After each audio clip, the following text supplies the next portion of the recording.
Shout out to everybody. It is the Ebony Star Network, sponsored by the E Nation. You know, I thought about this one. I thought about the children. Stonebwoy has a song called Greedy Man that I'm going to play. And he said, think about the children and the kind of legacy we're leaving for them. I wonder if, as black men, do we think the same way about our children? All I hear online is how nobody wants to raise our children. They want black women to keep their legs closed. So many, shout out to the deacon. So many brothers don't want to have anything to do with our black children at all, even though they don't have a problem making them. Back when I grew up in a true village mentality. I saw what it was like when village raised children. We have to recreate that if we're going to save the lives of our children. Check out this song and listen to the message, you know? And when it's done, I'll come back and talk to you. All right? Gangster talk. All right, Abby, let it rip. Umamayamo asase a yen nananum de jaw yen huban. Na inchirimba ambre. Ambre. Ambre.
going on, everybody?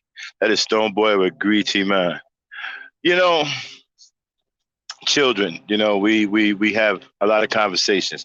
Welcome to Gangster Talk. I am the Black Knight. I thought I'd chime in a little bit and have a conversation.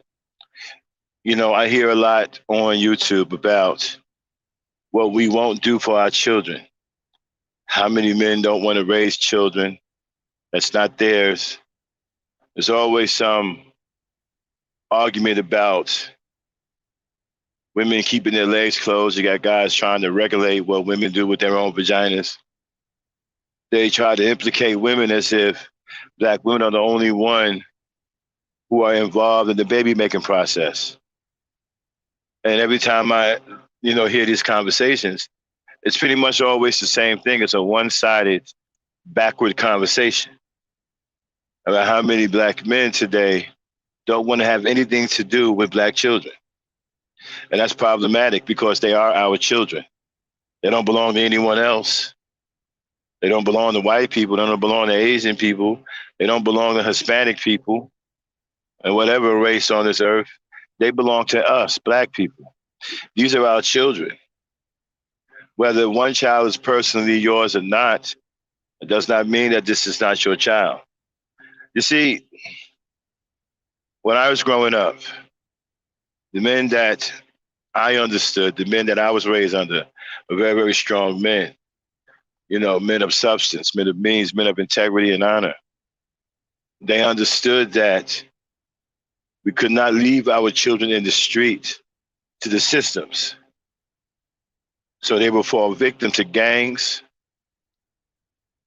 They will fall victim to the government system and be put in group homes to where their lives may be in danger. So the men back then understood that so many years ago.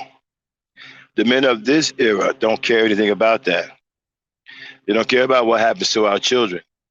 That's why you have a lot of young boys in the street now that have no guidance, and they are turning into animals, and they're losing their minds, and they're getting to the point to where, many of them are already at the point to where they can't tell friend from foe, and they are turning on us,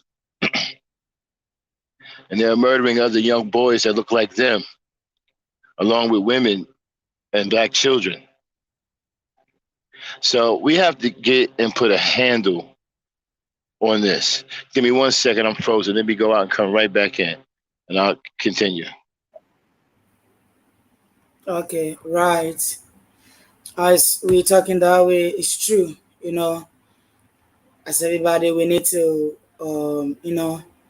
raise our children. We need to take care of them. And sometimes, how are we leaving our children on the street, or how are we going to raise our children up if we don't think, or if we are not there for them? So our children need us, and we also need it. That is a main thing. And we have a lot of fathers running away, leaving the children, and we don't know where they are going.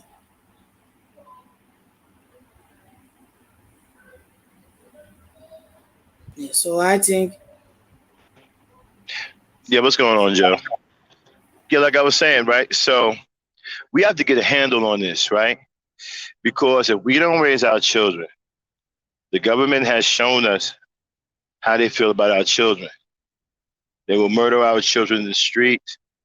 They will allow our children to grow into animals. They'll feed them drugs.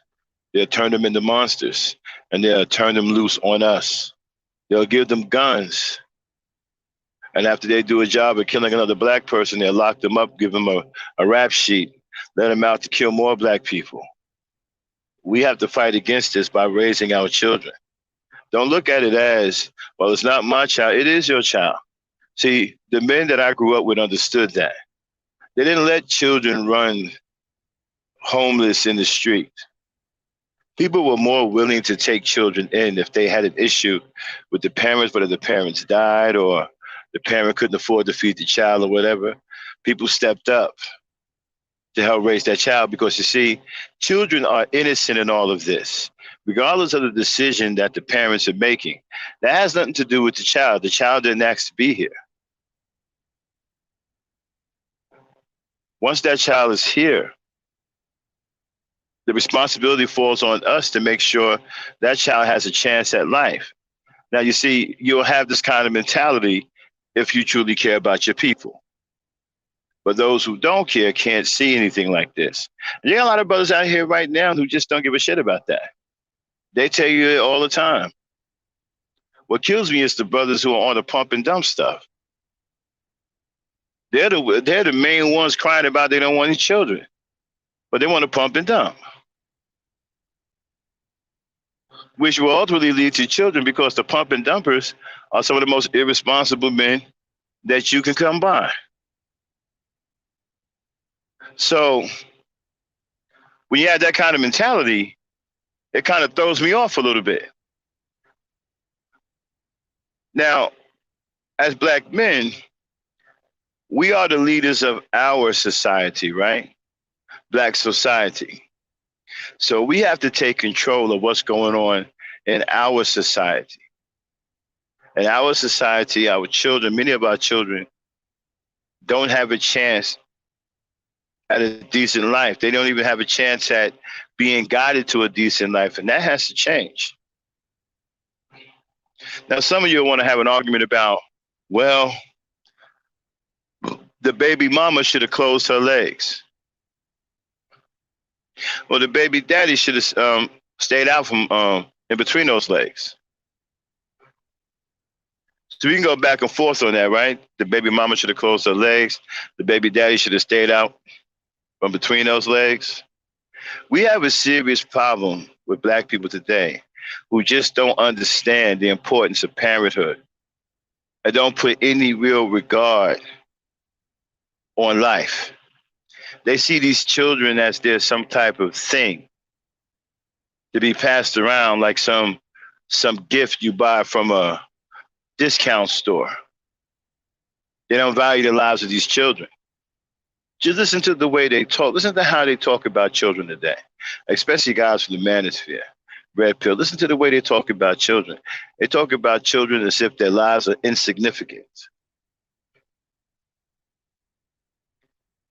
That wasn't always the case. See, the time I grew up, men really cared about the children. They cared about if a child was left on the street. Many men in my day raised children that wasn't theirs. It was a routine. My father did it. My grandfather did it. A lot of black men did it back then. Hell, I would do it. If I had the opportunity to do it, I would do it. I'm thinking about doing it. I mean, I'm older now, but I'm thinking about adopting a kid, me and my wife, to give a kid a crack at a decent life, a black kid.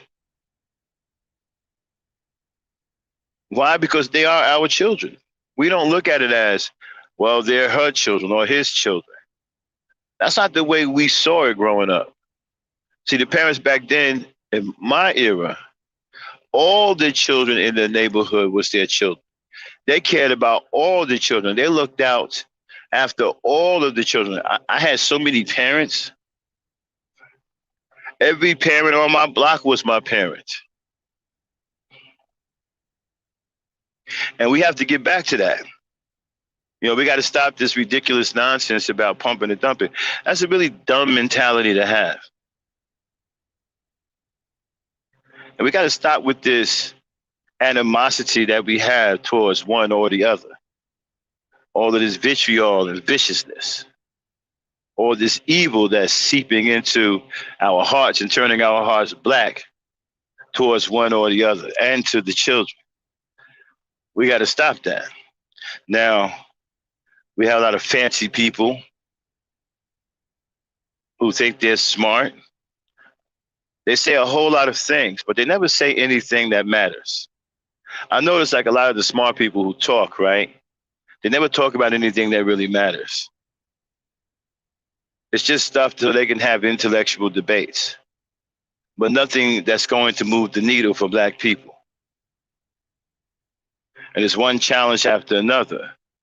You can't even have a real conversation without it turning into some kind of hog calling contest or some kind of I'm better than you contest or I'm smarter than you contest.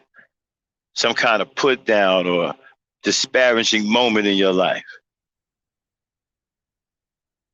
Understand, other black people have become corrupted and evil. Once you get to that point, and so my thing is this here. Damn, I'm frozen again. I'll be right back here. I keep freezing. Hold on.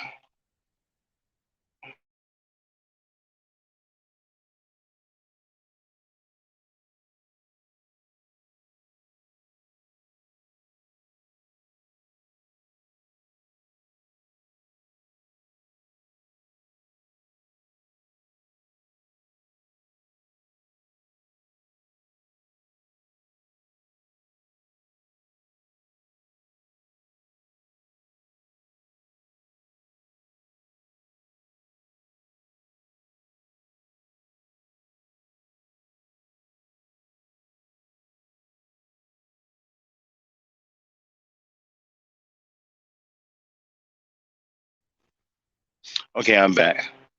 And so a lot of us are caught up in drama and BS. Okay, we'd rather go and listen to a maniac who's talking crazy, or we want to see the latest fight, or we want to see two black people hurt each other or dox each other. This is what we're caught up in. We hate each other. I experienced that yesterday for the first time, some real serious hatred coming from another black person towards me. Now, don't get me wrong, I grew up, I've seen a couple of knuckleheads here and there. But you see, hatred is another thing. And when you feel it, it really gives you pause. Especially coming from somebody that don't even know you. So we have a lot of work to do. We have a lot of people to put to the side, a lot of people to disassociate ourselves from. And we have to stop being interested in having conversations about BS, conversations that don't move the needle. We got to start moving the needle. Our kids are counting on us. Our kids, we are all they have. If they don't have us, then we leave them doomed to not having a chance in life. And when they turn into animals, they start killing us because we didn't do what we were supposed to do. We have to start raising these children. I don't care if they don't belong to you. You got to stop thinking that way. All of the children in your society belong to you. Care about all of them. Do your best to help all of them. They are your children. They are our race. They are our people. They are our kinfolk. They are our kind. Let's stop acting like they're aliens. Let's stop acting like they don't belong to us. Now, some brothers who don't care will sit up and say, well, Max, what about the woman who's got 4 and 5 baby daddies? Well, why don't you go talk to them 4 and 5 baby daddies and tell them 4 and 5 baby daddies to start raising their kids? See, a woman can have 4 and 5 baby daddies as long as the baby daddies are in those kids' lives. If the baby daddies are in those kids' lives and doing the right thing, what is the discussion is about? See, it's only a discussion, right, when the men are in the kids' lives. Have you noticed that? I noticed that. When they're hollering and screaming about a black woman having 4 and 5 baby daddies, it's because the 4 and 5 baby daddies are doing nothing for the children. And these guys are feeling some kind of way. They feel like they're going to take the L for that. See, if the 4 and 5 baby daddies was taking care of their children, you wouldn't have this discussion. You wouldn't be talking about, well, you know what? She's got 4 and 5 baby daddies. There'll be no discussion. It's only a discussion. It's only an issue when the 4 and 5 baby daddies are deadbeat dads. Because then they try to blame that on the woman. Okay? So whenever you hear a conversation like that and they start accusing the woman, it's because of the men are no good. The men are deadbeat dads. That's the only reason why that conversation comes up, because the men are deadbeat dads. They're absentee fathers. It won't come up otherwise. Because what is there to say? The men are in the home doing what they're supposed to do. They're taking care of their kids. Their kids are not running in the street like animals. So what is there to say about the woman who's got 4 and 5 good baby daddies? Something is only said about her when the baby daddies are bad. I peeped that out a long time ago. When they're good baby daddies, nobody got anything to say. And so,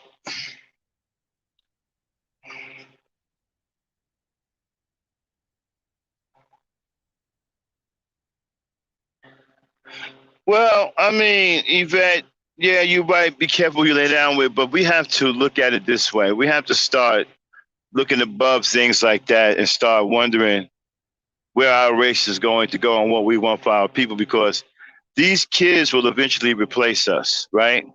And if they're not raised properly, what's going to happen to our future generations? Will they raise their children, or will we continue to have generations of kids that's being left in the street? And what kind of advice will we be given then? Close your legs? How's that working out? Anybody closing their legs? I don't see it happening. So we have to adopt the mentality. And you know what? It's really rough because today's black person is just not altogether sound. They don't seem to understand what real solutions are. They don't seem to want to engage in any real solution. They just want to be entertained. They want to see the latest fight. They want to see the latest lunatic call black people dumb. They want to see the latest racist say something, disparaging about black people. They want to see the latest fight between one black person and another black person, because it's all entertaining for them. They don't care about anything else. You try to get in here and talk about stuff, nobody don't want to hear that crap. They want to see somebody get their ass whooped, excuse my French. They want to see somebody get beat up, somebody get threatened. They want to see somebody's kids get doxxed. And then the so-called intellectuals, all they do is talk about BS, things that don't move the needle.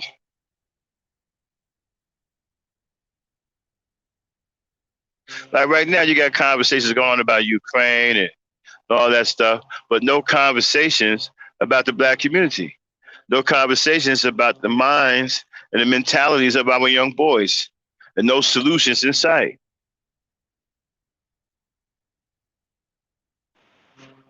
Nothing about what's going on with us. Nothing about how we can improve our relationships with our women. Nothing about how we can improve relationships with the baby mamas. Nothing about how we can help raise our children and get them out of the street so that they don't be raised by animals and gang members and get picked up by the government system and put in group homes and foster homes and possibly get raped and tortured, okay, until they turn into an absolute monster there. No discussions about that. And sometimes, man, I get really, really disgusted at some people. Some people I come in here and I see how they get down other places, right? They bring their two-faced self in here. And sometimes I don't even want to speak to them, man. Because they just disgusting people. And I hold my tongue.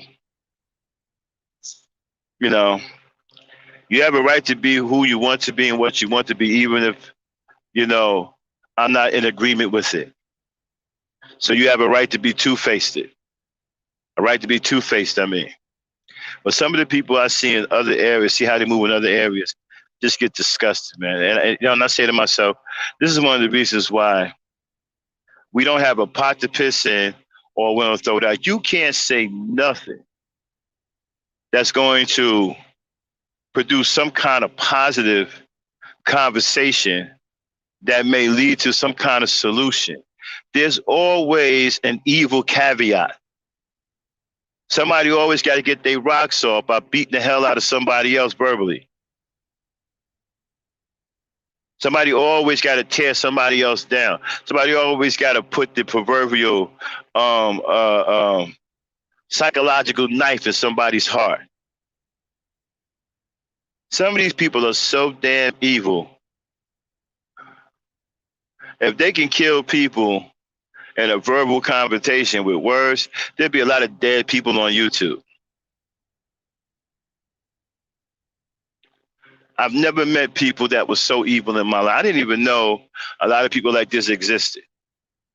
Just demons, a lot of demonic and screwed up people.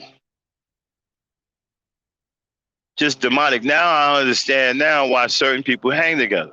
At first I couldn't figure it out. Now I get it. Now I see why certain people get defended. I see why certain evil people get defended. Because they have an entire evil contingent that's down with them. And then they pretend to be cool with you. They smile with you. But whenever one of their own attacks you, they find every excuse in the book to excuse that person who's committing evil against you. See? And so we caught up in a lot of shit like that. A lot of people with their own crazy ideologies, nothing to do with black people.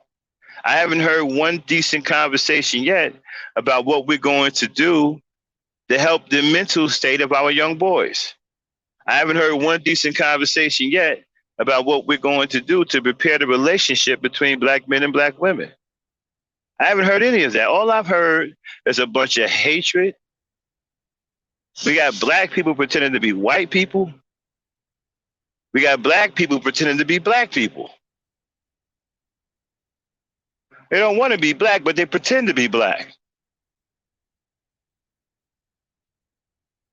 We got black people who have extreme hatred and other people for other black people. And we got some black people who are just demonic in nature. Demons. We got black devils running around here. Anytime that you don't have a regard for an innocent baby and the life of that baby and everybody in that baby's family, you're a demon. Because no person with love in their heart would be that way. You don't have any love in your heart. There are people on here with no love in their heart whatsoever, just a bunch of garbage and gunk and sewage in their heart. Excuse me. I hate when they do this, when they got to, I'm sorry, y'all, I'm in a truck stop. I hate when they have muffler problems and they slow run with all that loud shit.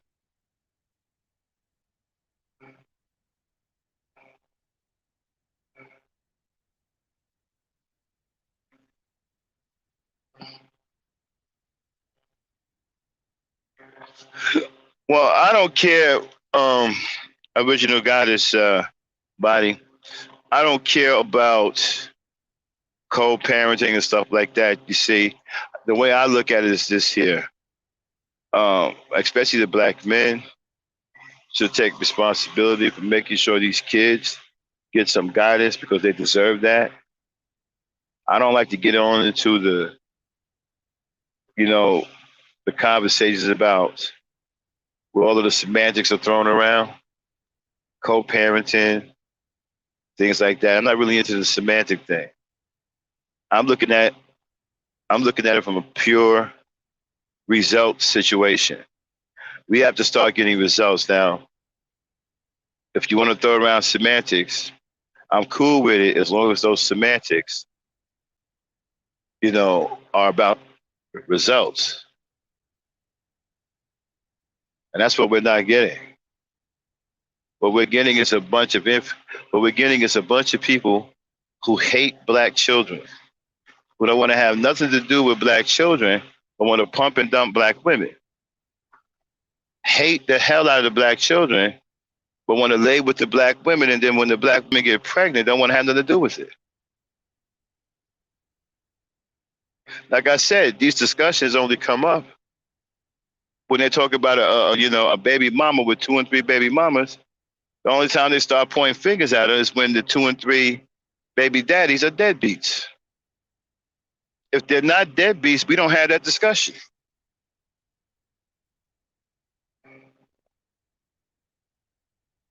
Okay?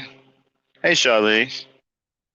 If the guys aren't deadbeats, there's no discussion. There's no discussion to have because the fathers are taking care of their kids. So, see, it doesn't matter how many baby daddies a woman have. What matters is that those baby daddies raise their children. So you can't shame a woman for having a baby, even though this is what y'all trying to do, right? There was no shame in a woman for having a baby. What's shameful is that you're not taking care of the child that you help her create. That's what's shameful. And I hear, again, semantics. I hear all of this wordplay. Well, the black woman controls access to sex. And the man, I don't care about any, I don't care who controls what, the access to who, when, what, and how. I can give a good, a Cleophas Bufus about that. I'm sorry, y'all, I got to curb my cursing. Because I'm going for monetization. So you're going to hear some wild words that are in replace of obscenities and stuff. You know what I'm saying? Stuff like what in the dibble dabble boo boffles is you talking about?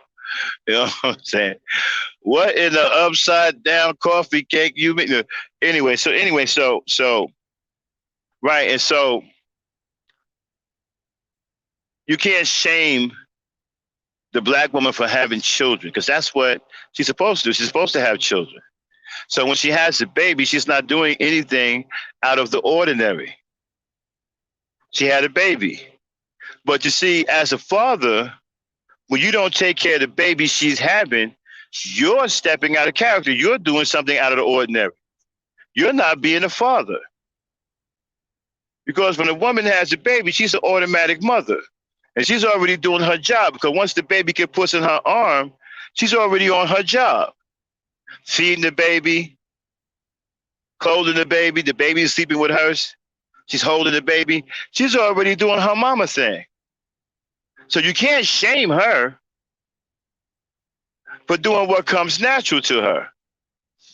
But we can shame you, the baby daddy, for stepping out of character and being out of pocket and not doing what you're supposed to do, and that's be a father. You see, when you're not being a father, that's shameful.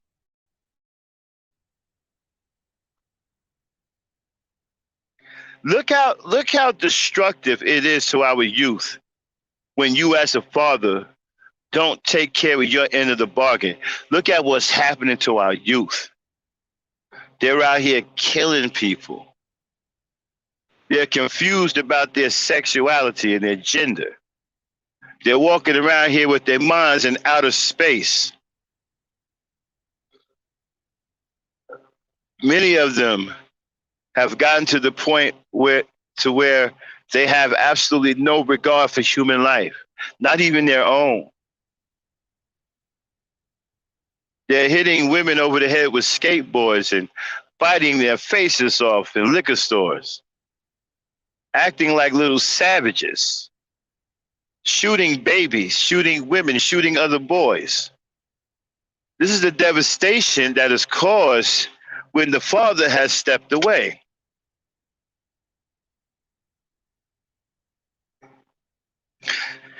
A father is extremely important.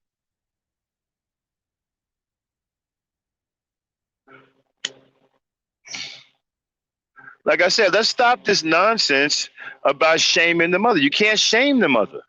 I don't care how many baby daddies she has. She's a mother. There is no shaming her. Now, it'd be one thing if she had the baby and she left the baby on somebody's front porch and jetted.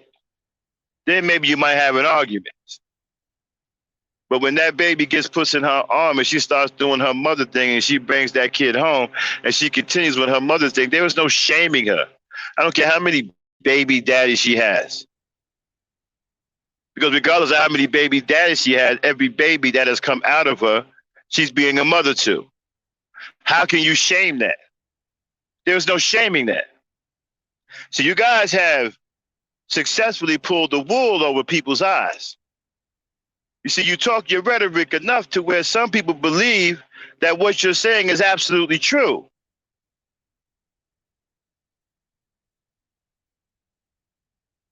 And it's not. You can't shame a baby mother. And you guys try that every day. Every day you try to shame a black woman for being a single mother. Something that you created, by the way, but you can't do it. The fact that you call her a single baby mother in itself is the reason why you can't shame her. But she's single and she's taking care of those children. There's no shame. She's being a mother. She's not an unfit mother. She's not a mother that she's not an absentee mother. She's not a mother who's walking out on her children.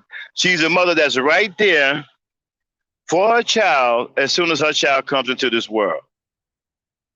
So she is being a mother. She's doing what she's supposed to do and doing what comes natural to her. So how can you shame her? There was no shaming her. There's no shame there. The shame comes from you leaving her to fend for herself with the kids you helped created. The shame comes in when you want to be a derelict or a coward and don't want to take care of your responsibility. That's where the shame come in. You're the one that bear the brunt of all the shame. And it's your absentee, your lack of attendance. It's devastating. Look at what's happening to these kids. They're growing into monsters simply because of your lack of attendance and your non-influence in their lives. Many of you have very little influence in the lives of these children. See, I don't blame the mother because the mother has been left with the bag. And shout out to the black baby mothers out there who got the guts and the courage to stand up in extreme adversity and raise their children even when the odds are against you and you don't have it and don't know where you're going to get it from and don't even know how you're going to feed your children. Some baby mamas out there right now, people with 3 and 4 kids that they've been left with because the men that gave them those kids, they trusted those men. And those men let them down. Those men stabbed them in the back. Okay? And so they've been left with the bag. And some of them don't know where their next meal is coming from. They try. So shout out to the baby mamas, single baby mamas. A lot of us wouldn't be here today if it wasn't for the single baby mothers.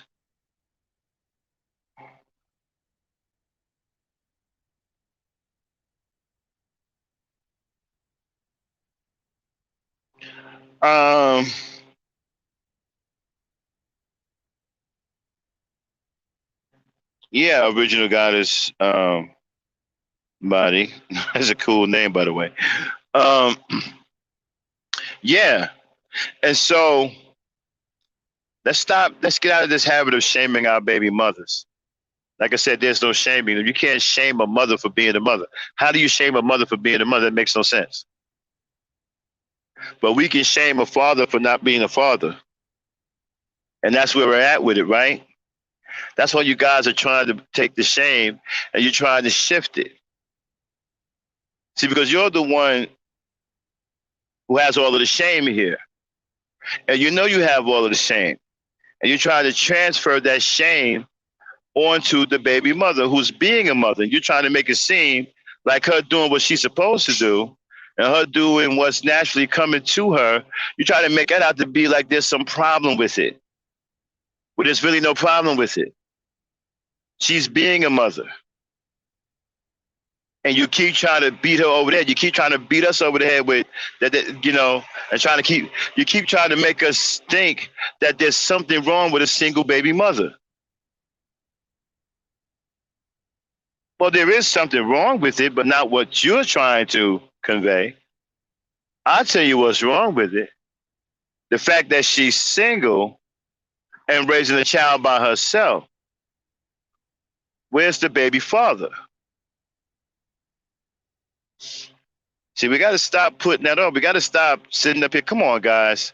Let's stop, you know, beating around the bush. Let's stop acting as if we don't see what's really going on. Let's be realistic. You know the fathers need to get in these homes. You know the fathers need to take care of these kids. You know that. Why are you pretending like you don't know? What are you afraid of? But you're afraid that somebody's going to call you a good dad? And a lot of you brothers, man, who raising your children, some of you, stop it with all of this, man. I raised my kids. Okay, I understand you're proud of that, but let's not act like you deserve some kind of accolades for something you're supposed to do naturally. You should be proud to raise your children. You kidding me? Back in the days I grew up in, the men were proud to raise their children. They were proud how their children were turning out. You understand? Nobody sat there and tried to shame other people for being proud of taking care of their children. If a man wants to take care of his child, you guys try to shame him too. Okay, who we got coming up here? Somebody came up here? No, that's me. Oh, okay.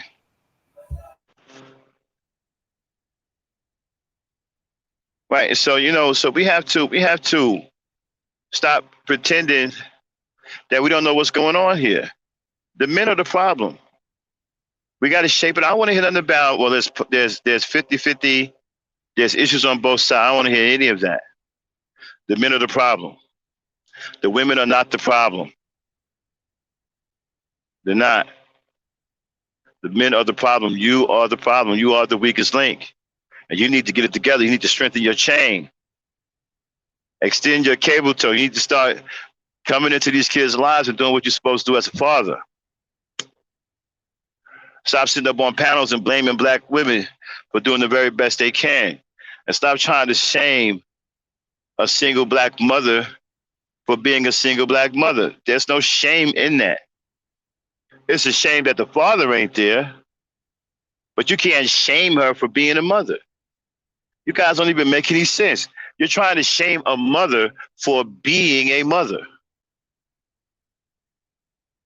That's like trying to shame a father for being a father. Hey, man, you ought to be ashamed of yourself. Why? You're a good dad. What? Yeah, who you think you are?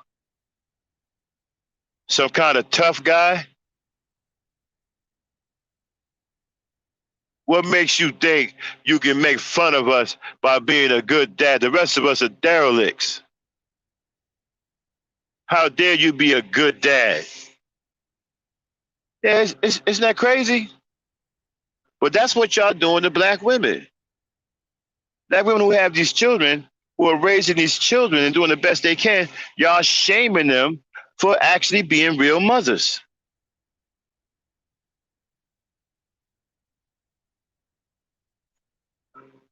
So like I said, there's no shaming the single baby mother. She can have 4 and 5, she can have 10 baby daddies. As long as the baby daddies are taking care of those kids. I guarantee you, if a black woman had 10 baby daddies and all them baby daddies are on point, nobody would say anything about her. They wouldn't. They wouldn't say nothing about her. But let them 10 baby dads be deadbeats. They won't be able to stop talking about her. They'll call her everything under the sun. She a strag, she a hoe, she a B, she a this and that. I mean, they will call her everything in the book. But let them 10 baby daddies be good fathers, and you won't hear a peep out of people about the mother with 10 baby daddies. You won't hear a peep out of anybody. It's only a talking point, but usually by the weebs in the manosphere is when the baby daddies are holding straight L's. Because that's the reflection on the rest of us. It makes all of us look bad when you can't take care of your children. Some things we get judged as a collective on, whether we like it or not. And raising our children is one of those collective things that you can't get out of. Society is always going to see us as a collective when it comes down to raising our children. That's why we're starting to get men now approach us talking about you can't raise your kids. How come you don't raise your kids? You think he's talking about just you? No, he's looking at you as a representative of a collection of all of us. That's the way it is. We have to cut out the excuses. Too many excuses. What you did in the past is in the past. It's time to move forward. Let's stop fighting over the past. It's time to improve ourselves as black men. It's time to get back into the game. It's time to get back to paying our children attention, getting our boys off the street, caring about them enough to where you won't leave them out there for the system to come gobble them up. Hold on one second, John.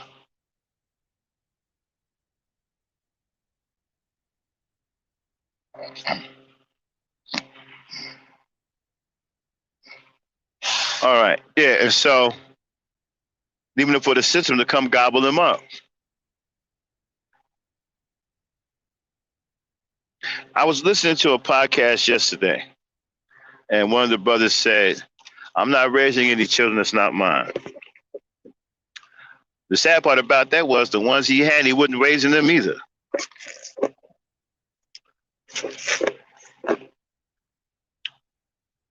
He had 3 kids. One he was on child support for. And was screaming about that. Wasn't raising the ones he had, but had enough to say he didn't want to raise none that wasn't his. But he's not raising the ones that are his. And we got to stop doing stuff like this. We got to stop making fools out of ourselves like this. Everybody doesn't agree with you if you have a mentality of not wanting to take care of your children. Why do many of you think the rest of the world agrees with you? They don't.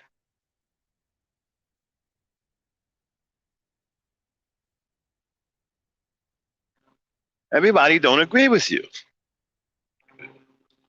Everybody isn't cool with this manosphere approach when it comes down to raising our children. Everybody isn't cool with this SYM approach, SYSBM approach when it comes down to raising our children. Everybody isn't with this pump and dump situation. I'm still trying to figure out why black men haven't gone crazy over that pump and dump video. That was one of the worst displays of retardation I've ever seen. It's embarrassing. It's embarrassing as black men. It's a collective embarrassment. Now, of course, we got individuals that will come back and say, well, I wasn't offended by it. I ain't think nothing of it. Very, very selfish individuals, always I. And now, because we have mentalities like that, you can see why we are in trouble, and trouble. Too many I's. Not enough we.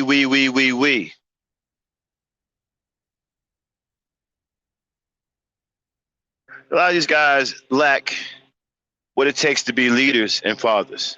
A lot of these guys are unfit to be leaders. They're unfit to be husbands. They're unfit to be fathers. Now, pay attention to the things I'm saying because people are starting to steal my rhetoric because I'm a small channel. They believe that they can cherry pick me and take my ideas and the things that I say and use them on their bigger platforms. But these guys are unfit. One of the biggest mistakes that the single baby mother is making is picking unfit men to mate with.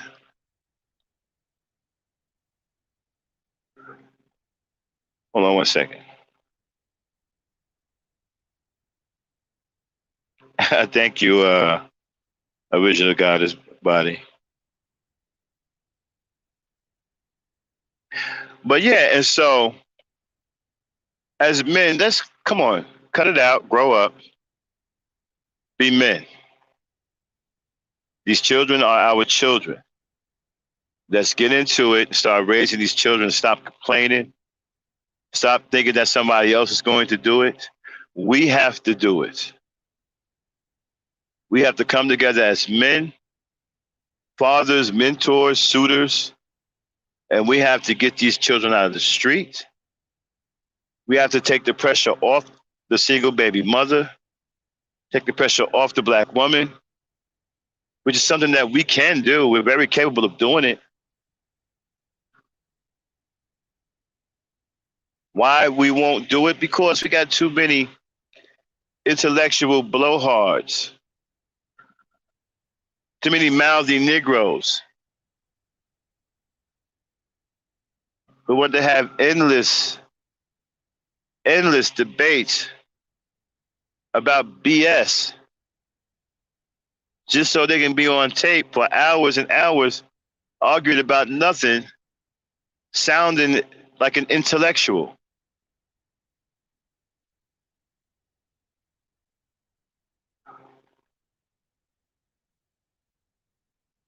We don't have any debates about anything that's worthwhile. I can pull up some channels now. You can hear some BS going on. Like RBR's channel, there's nothing of substance going on over there. It's a bunch of BS about a lunatic that thinks that YouTube owes us $30 billion. All he does is disparage black people, call black people dumbs and coon niggas and all that stuff. He absolutely hates black women, cusses black women out when they don't agree with him. But you know what? A guy like that has an audience. And now I understand why he has an audience. Because he entertains demons. A lot of people that go over there are demons. And I've peeped that out. A lot of people that go over there are absolutely corrupted. Okay? And he is corrupted himself. Somebody get that bot out of here, please. Oh, hold on, let me make sure this bot is out of here.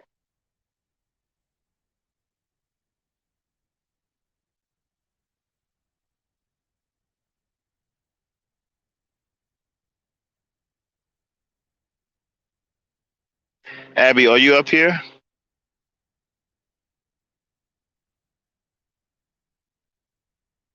Hold on one second, y'all. I'll be right back.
Okay, I'm back.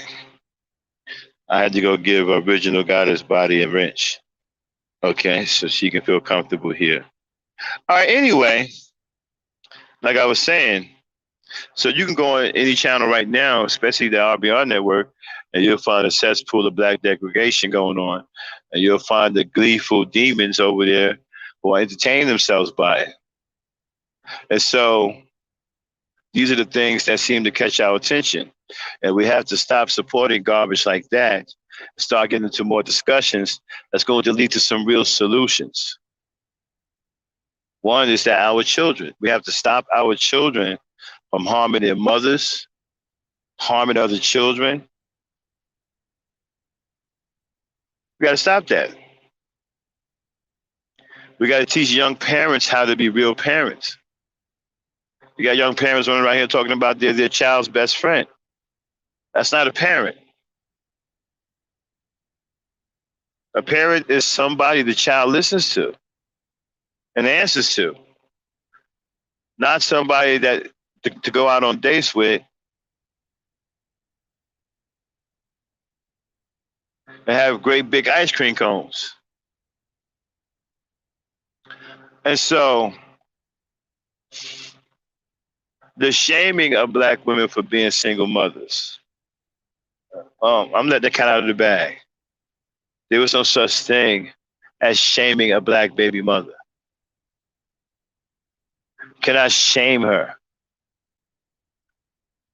Once that baby comes into this world and she's nurturing that baby, she is being a mother. So she is doing what she is supposed to do. What are you doing as a father? Instead of sitting up here pointing fingers at her to try to cover up why you're not being a father, you need to tell us what is your solution for the situation. These guys never have any solutions. When you ask them, hey, what's going on? What's the solution? Well, the black woman need to close her legs. What kind of genocidal talk is that? She doesn't need to close her legs.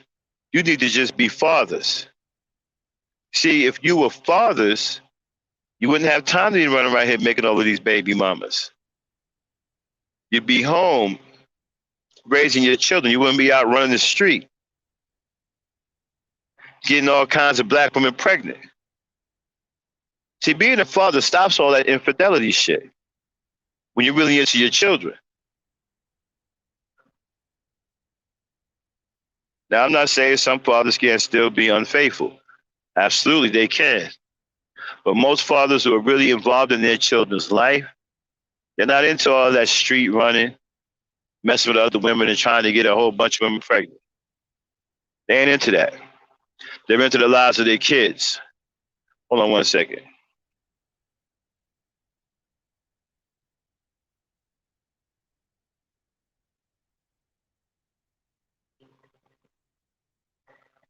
Yvette, do me a favor, get that bot out of here. Well, Yvette, that's the type of stuff I'm talking about. And this is no shot on Yvette, but this is the kind of stuff we'd rather hear rather than put our minds together and come up with some real solutions on why a 5-year-old boy or a child is that mentally deranged at that age, that out of control at that age. That's unheard of. That's what we call a wild baby. A child that was raised in hate, a child that was raised in chaos, a child that came out of the womb already deeply ensinged in chaos, a wild baby.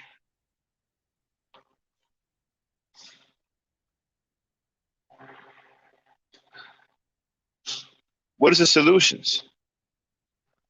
Do we want to continue to see train wrecks? Do we want to continue to be entertained? See, that's the problem that I have with a lot of us. We'll sit up here and listen to someone try to teach us something that's better for us. And we'll either ignore it or we'll run off as soon as we hear that somebody threw a punch at somebody. or some lunatic calling black people, the N-word, or letting a white person call black people the N-word. We go running. But you see, my thing is, if we're doing that, then we can't complain about the situation that we're in. And we can't complain about our kids are out of control and they're turning into monsters when we aren't willing to spend any time, when we aren't willing to spend any time addressing it. We don't want to talk about it.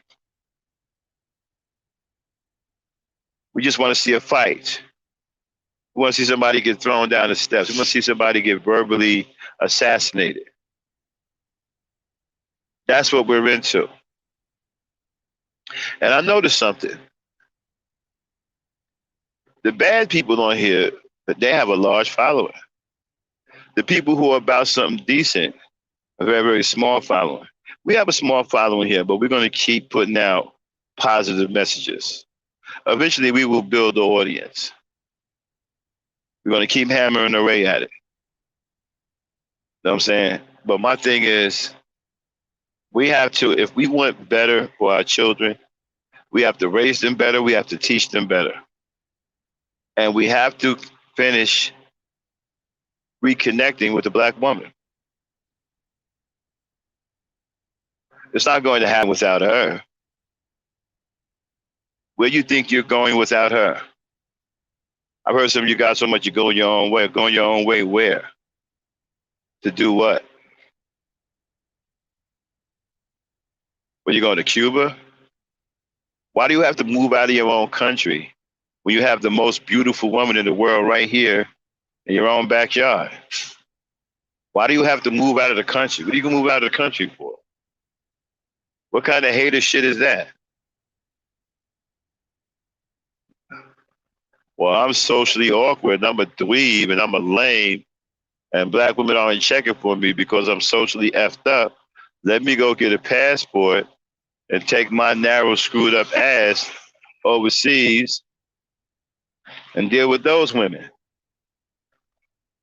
At least they won't judge me for being effed up. The hell they won't. As a matter of fact, the women overseas who are prostitutes, okay, they're not trying to hear nothing. If you ain't got no money, they don't want to mess with you.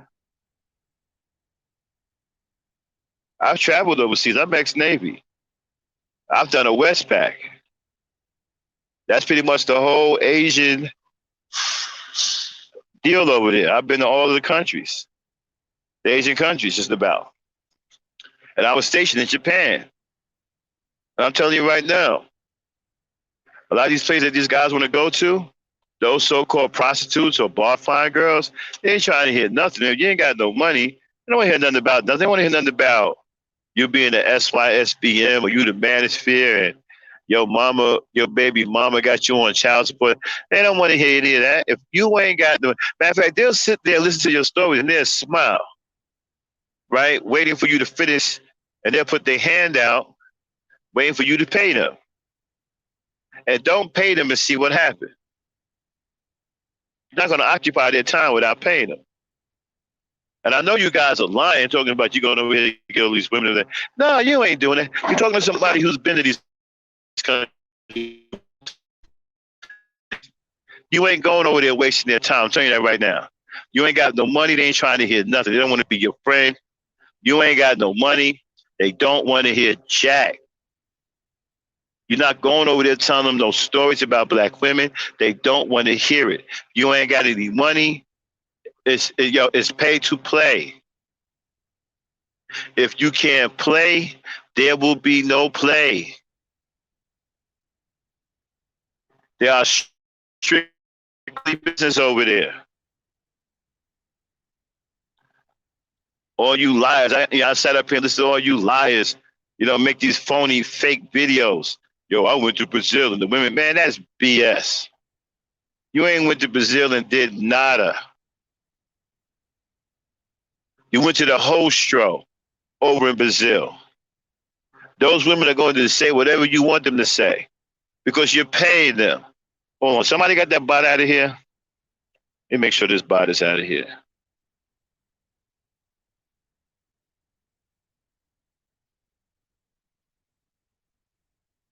Okay, y'all with wrenches.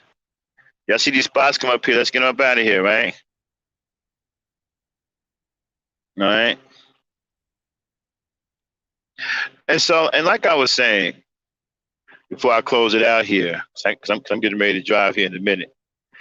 As a matter of fact, we get Abby to hold it down for me until I'm ready to come back. Abby, let me see if Abby's right. Abby, because I really don't want to end the stream. I want to continue, but I got to get myself ready to drive. But like I was saying, you have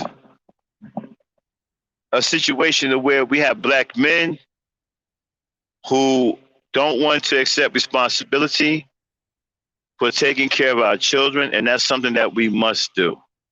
We have to take care of our children. We have to raise our children. There is no other way. People don't care about our kids. We have to care about our kids as black men. It's up to us to make sure that our children have a chance in life, the best chance in life. Hold on one second.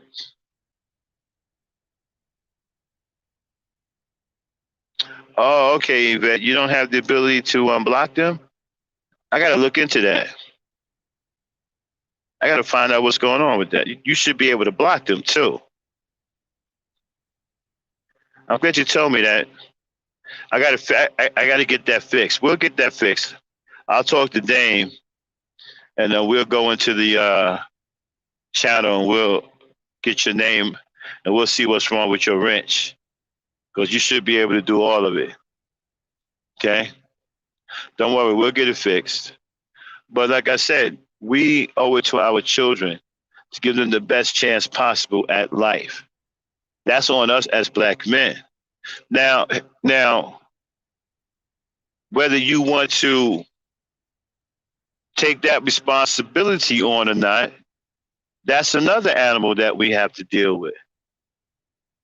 Because no one else is going to take on that responsibility, because no one else has to take on that responsibility.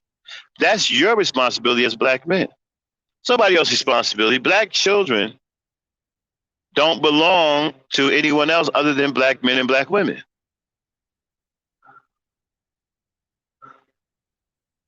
So it's your responsibility.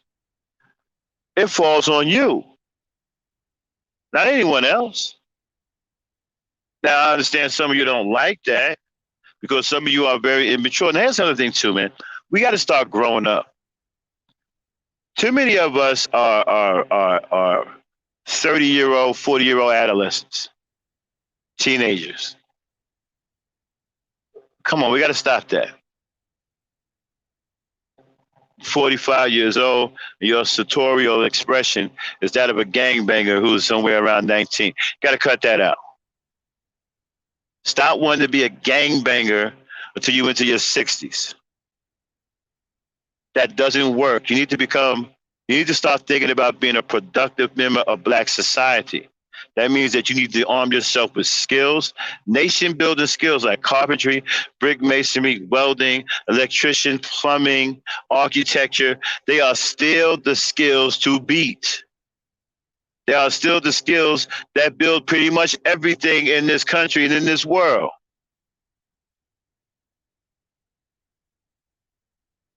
Get you some skills so you can contribute. Get rid of this stupid ideology about pumping and dumping. All that's going to do is hold you back. You shouldn't want to be held back as a black man. You should get upset if someone or something is trying to hold you back because you have that much pride in you. You should have that mentality of, ain't no stopping me now. Ain't nobody going to stop me from raising my children. Nobody's going to stop me for providing for my women and children. No one is going to stop me from creating a salubrious environment in which my women and children can thrive in. No one is going to stop me.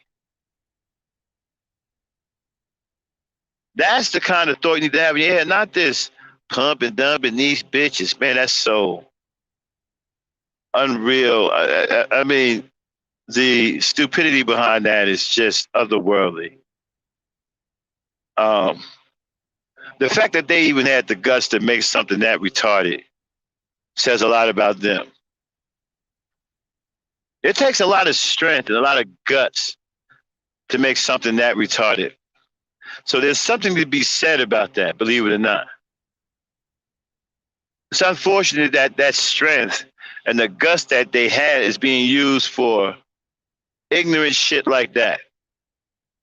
We can do so much more with that kind of courage and that kind of guts than to make stupid videos like Pump and Dump. And I went on record hollering at you Negroes talking about, hey man, how come y'all didn't have a problem with that? How come more black men didn't have a problem with that? You see, whenever it comes down to you being in the spotlight and it's your time to shine, you always drop the ball. Always. It's like you don't want to have nothing to do with the ball. Hey man, here's the ball. Well, I'm gonna give it back. Somebody can actually mail you the ball, and you will mail the ball back to the person who mailed it to you. Because you don't want to have anything to do with the ball. You don't have anything to do with black civilization. You don't want to be talked about or leaned on for nothing. A lot of you guys are afraid to have any kind of legacy in the black community. Because many of you are sellouts, many of you are traders. I got all of that. Traders and sellouts. Many of you think the black woman is your enemy, and she is not. She's the only one that's actually in your corner, believe it or not. And you guys are getting caught up in divesting and swirling and all that. Get caught up in none of that stuff. Let them people do it. There's always going to be a contingent of people that's going to buck against what anybody is doing. That's just the way of life. Everybody is not agreeing. Everybody ain't walking the same way. You don't hear me over here talking about no divestment. I don't care about any of that. I understand that you're going to have groups, and they're going to have their own ideologies. That isn't anything new.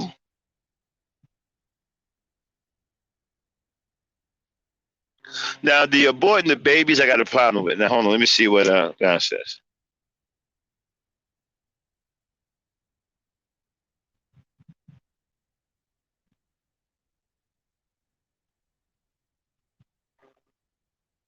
Right.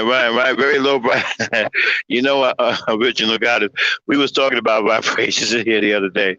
You know, and a high vibration means that you're positive and you're happy. So we were taking turns being high vibrational and low vibrational. We had a lot of fun with that. But yeah. And so let's get back to the style of dress. With the way you dress says a lot about you. So if you running around here and you 40 years old and you dress like some kind of, gangbanger, says a lot about you. It says that you're not serious in life. It says that you're not fit to be a husband. You're not fit to be a father. Hell, it just says that you're unfit mentally, period. And women should steer clear of you. Ladies, if you see a 35, 40-year-old walking around here dressed like he's 19, don't do it to yourselves. Don't do it to yourselves. Because the style of dress reflects the limit of their mentality. So don't do it to yourself. You see some doing some old shiny crap, looking like some a teenager at their sweet 16th birthday party, and that's what he's like mentally. He's 16. So you got to be careful. You got to guard against stuff like that. You got to make sure that you're dealing with guys who are on up and up, guys who want to, guys who are mature, guys who talk differently, Start hanging around guys who want to build. Stop hanging around these derelicts on YouTube. These dudes ain't up here order like that. Now you may be able to hold on 1 second.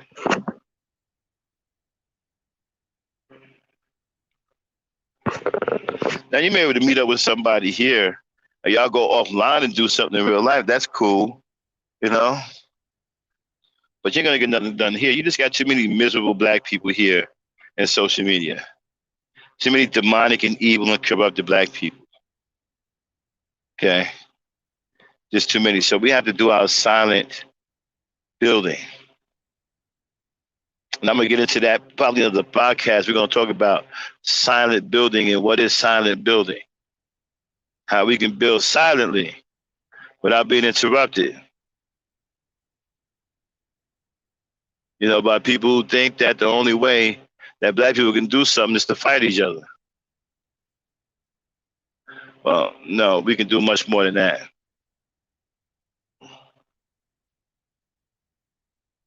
What's in the chat? Let me see what's going on in the chat. Okay, very low vibration. Okay, I saw that. Oh, excuse me, I'm a little under the weather. And so, the village mentality. What is the village mentality? It's a collective of black people within a community or neighborhood that has the psychological mindset that all the children in the neighborhood belong to them. And so they raise them as such.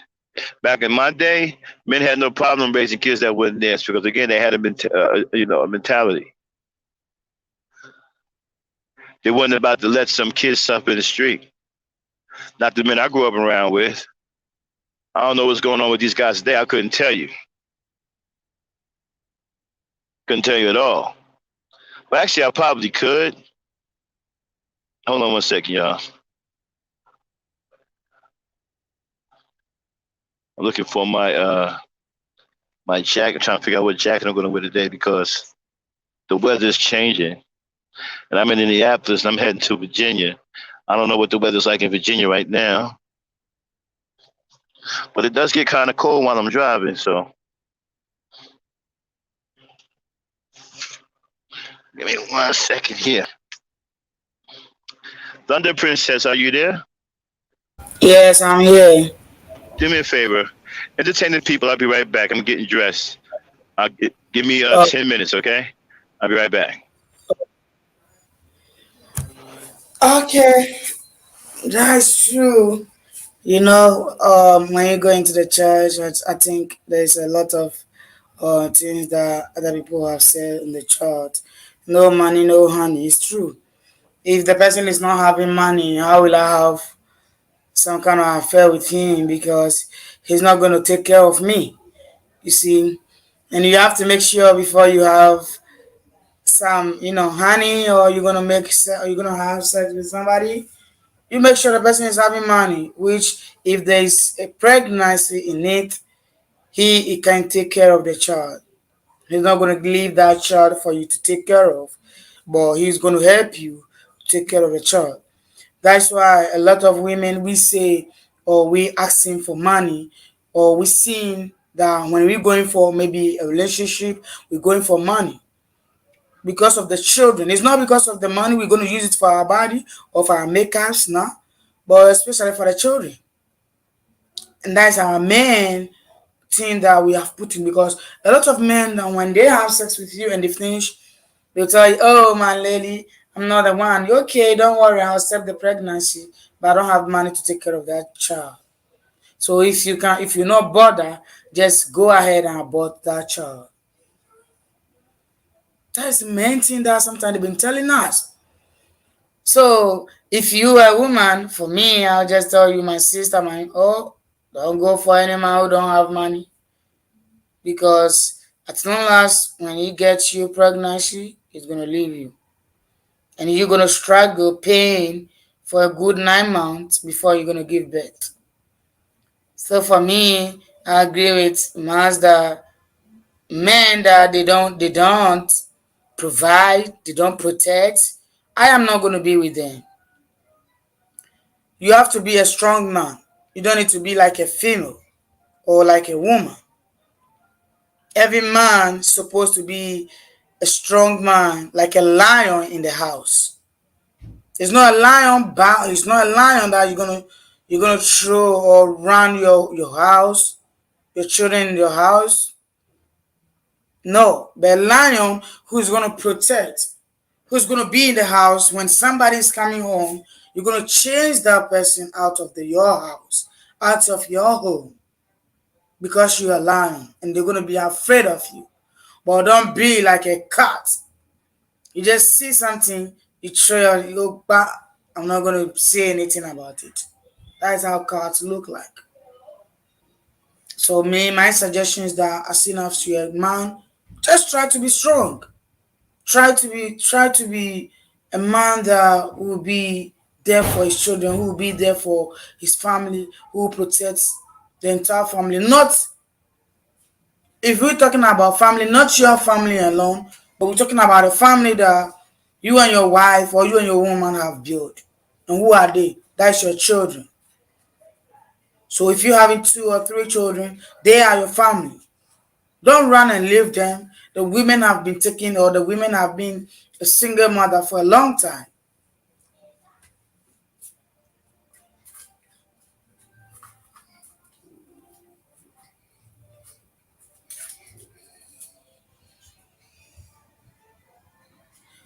Yeah, it's true. You know, um, oh yes, it's true. We have to have some things in the house that men, especially we have a lot of men. They don't do anything. They'll just sit in the house playing video games, playing other things. Then they will come, they will ask you, where's my food? Where do you want a woman to get the food from? If you're not giving the woman money to prepare the food for you, do you want a woman to go and sell his body to get you food? No.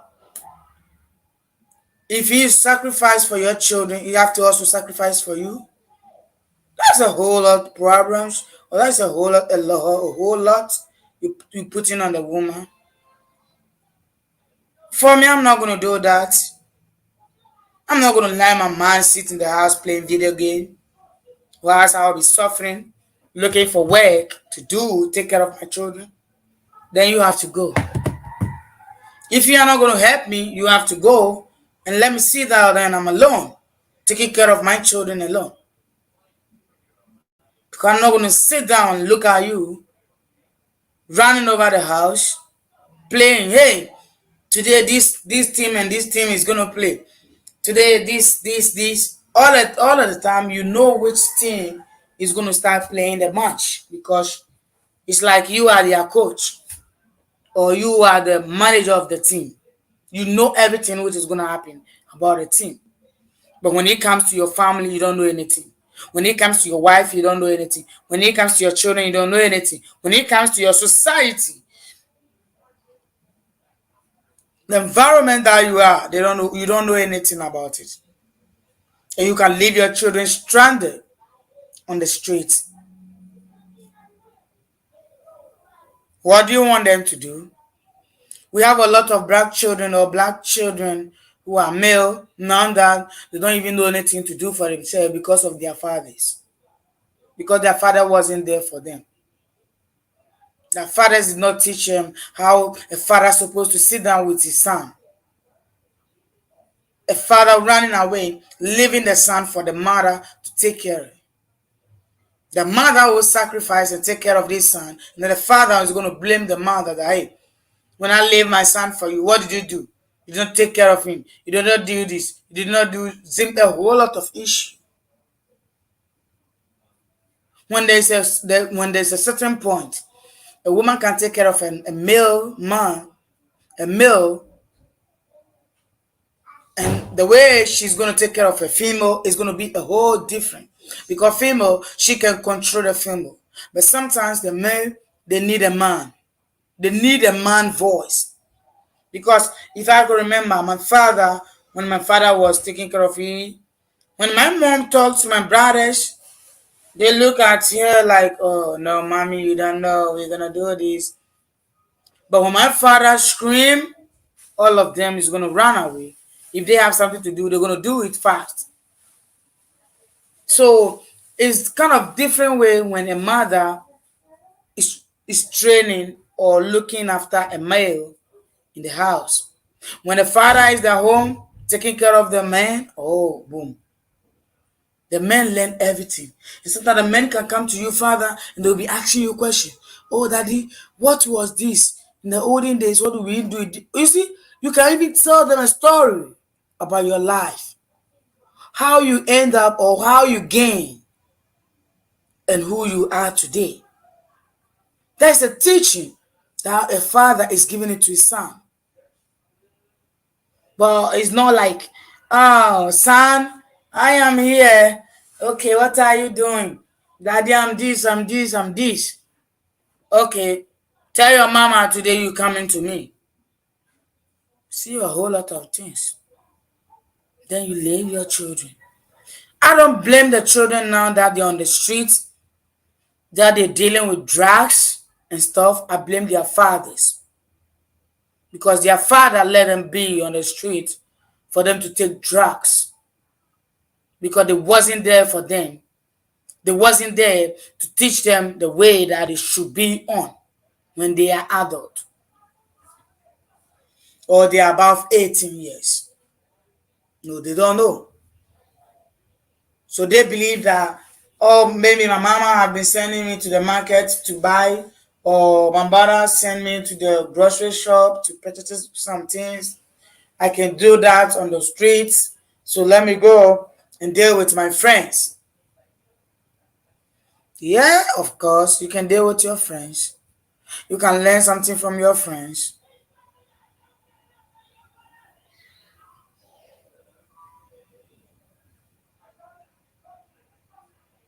Yeah, me, I don't have a problem with any man. I love men and I love my dad. I always say that I love my dad. Yeah, all men are not equal. All men are not the same. We have the good ones and we have the bad ones. Just that a lot of the bad ones are many than the good ones. Because you're going to find out with a few ones small. But when you being with them and you ask them questions, they're going to teach you. And these some of the things that I think when we sit up and we plan for it, it's going to help us. So a lot of we or a lot of women have to sit down with their little children they're having. Sit down with them, tell them everything. Tell them your story. Tell them about your life. Tell them about your husband's life. That's their father's life. See if they're going to pick it or they're going to pick the lifestyle that the older man was living in. Because now we are not living like our old great grandparents the way they were living their lifestyle. Then time we don't have all those people on Facebook, social media screaming bang bang bang bang bang bang bang bang bang. Bang. No. Now because of social media, we don't respect, especially the youth.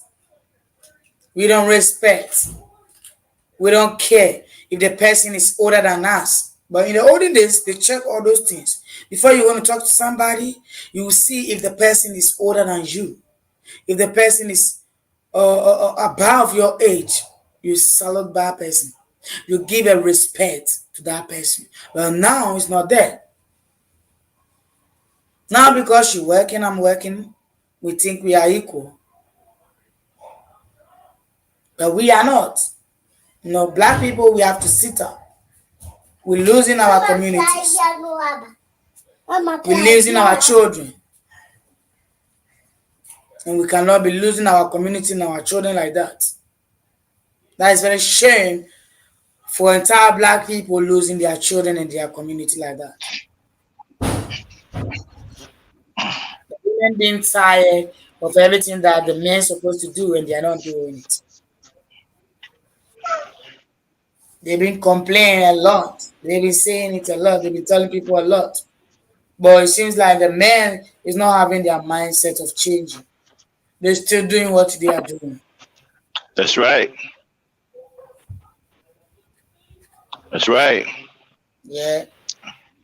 And they And need then to, on top of that, you don't want to change your mindset. And you want to blame the woman for you not wanting to change your mentality. See, that's even worse. yeah. These guys, thank you, Thunder Princess, for holding it down. That is the Thunder Princess, everybody. And Yvette, I reset your wrench, so hopefully it'll work. If not, I'll look into it deeper because you should have the option to hide somebody. Okay? But I had reset your wrench. I took it away and gave it back to you and reset it. So hopefully the option will show up. If not, just let me know and we'll get into it later on and we'll do some research and find out what's going on because you should have that option. Okay. And anyone else, if you don't have the option to hide somebody, let me know and we'll look into it because you should have that option. Okay. But like I was saying, and shout out to the Thunder Princess. She did a great job. She said a lot of cool things there. One second, y'all. I'm pulling onto the road. She said a lot of good things there. Things that I agree with, everything I agree with. And hold on one second. I'm working, y'all. So, but yeah, and so again, like I was saying, the expression that a lot of black men have today, the sartorial expression or sartorial, which means style of dress, is that of a teenage boy. And problematic. You see, we have a big problem with maturity in the black community. And then the very brothers, and then the few brothers that we have who do exercise maturity, some of them are spaced out as well and don't really want to lend any real help or information to the younger brothers who are confused. I mean, we got guys running around here with their head in the stratosphere, wanting nothing to do with with what's going on down here on Earth with the rest of us. I mean, no, they don't want to have anything to do with it. They done created some kind of world that they live in, and the hell with the rest of us. Yeah, they call themselves black. Now we have all of these problems down here. You know, I mean, I love my people. I've endured some of the worst hardship I've ever endured on social media by my people. Nobody has attacked me on social media, but black people. No one has put me through the ringer on here, but black people. I'm hated by black people. Black people I've never did anything to and don't really know, other than being on social media. But I'm hated by them for some reason. Okay, and so hold on one second, y'all. Let me get past this. Um,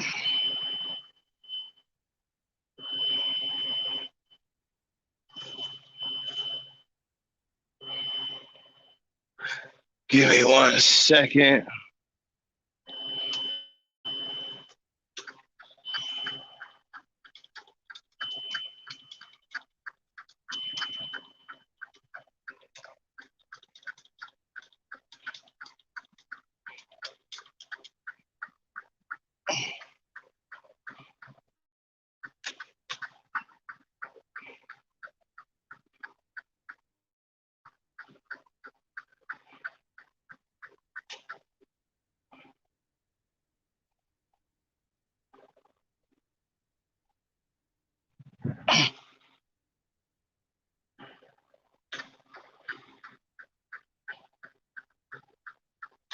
Okay, sorry about that, y'all.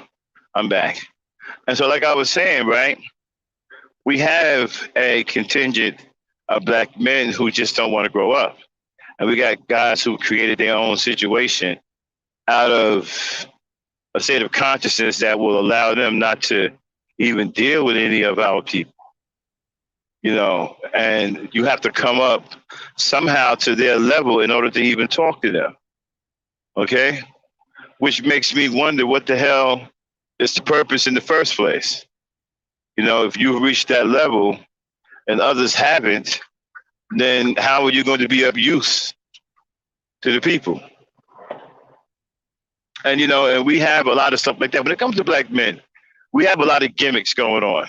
You know, a lot of guys want to create things, create factions and, you know, sayings and talking points that really get around the issue, but doesn't actually deal with the issue itself. And that's what we face pretty much all the time. Okay? Just guys who are nothing but clowns, irresponsible. Now they got new things they're talking about when it comes down to childbirth, right? They're saying now that if they have sex with a woman and they get pregnant, that it's the woman's fault because he didn't want to have a baby. Now, he doesn't say anything about him being responsible for not wanting to have a baby. He just says it's the woman's fault because she had a baby. She wanted a baby. He didn't. So she should be the one paying for the baby, not him. I mean, these are some of the weakest, this is some of the worst stuff I've ever heard in my life.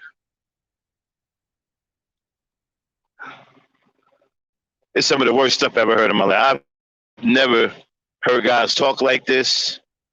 I mean, the weakness that I've seen from guys I've never seen before in my whole life. All these excuses for not wanting to raise children, all of these talking points for not wanting to raise children. It's just one talking point after another. And then you watch panels after panels of guys getting on panels, and they seem to be more concerned with the age consent laws. Now, my thing is, many of you keep complaining about single baby mothers, but the first thing you want to do is pump it up, and the first thing you want to do is have sex with a woman as young as possible. I don't understand if you complain about single baby mothers, then why is sex on your mind all the time? You know, these guys want to have their cake and eat it too. They want to be able to pump and dump, make as many kids as they possibly can, and don't have to take care of any of them. I mean, we're a race of people to where the burden of parenting is falling squarely on the woman. In other races, that's not the way it is. But black people, that's what it seemed to be. Because the men have taken themselves out of the equation when it comes down to parenting. They don't want to have nothing to do with parenting. Black men today have become some of the most derelict and unfit fathers that you can possibly imagine. You understand? Now, I know some dudes sit up here and say, well, you know, everybody's raising their fathers, kids raising their fathers. I'm not saying the brothers out here raising their children. Yes, a lot of brothers out here raising their children. Okay?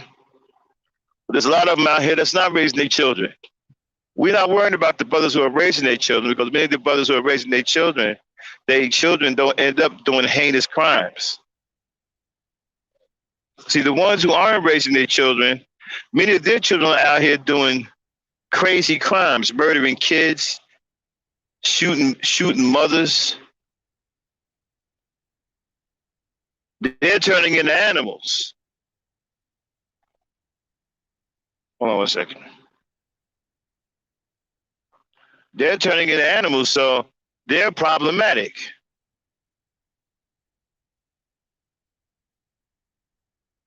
So it seemed like we would have to be more concerned with the brothers who are not raising their children than the brothers who are raising their children, because the ones who are raising their children properly, their children seem to be behaving normally.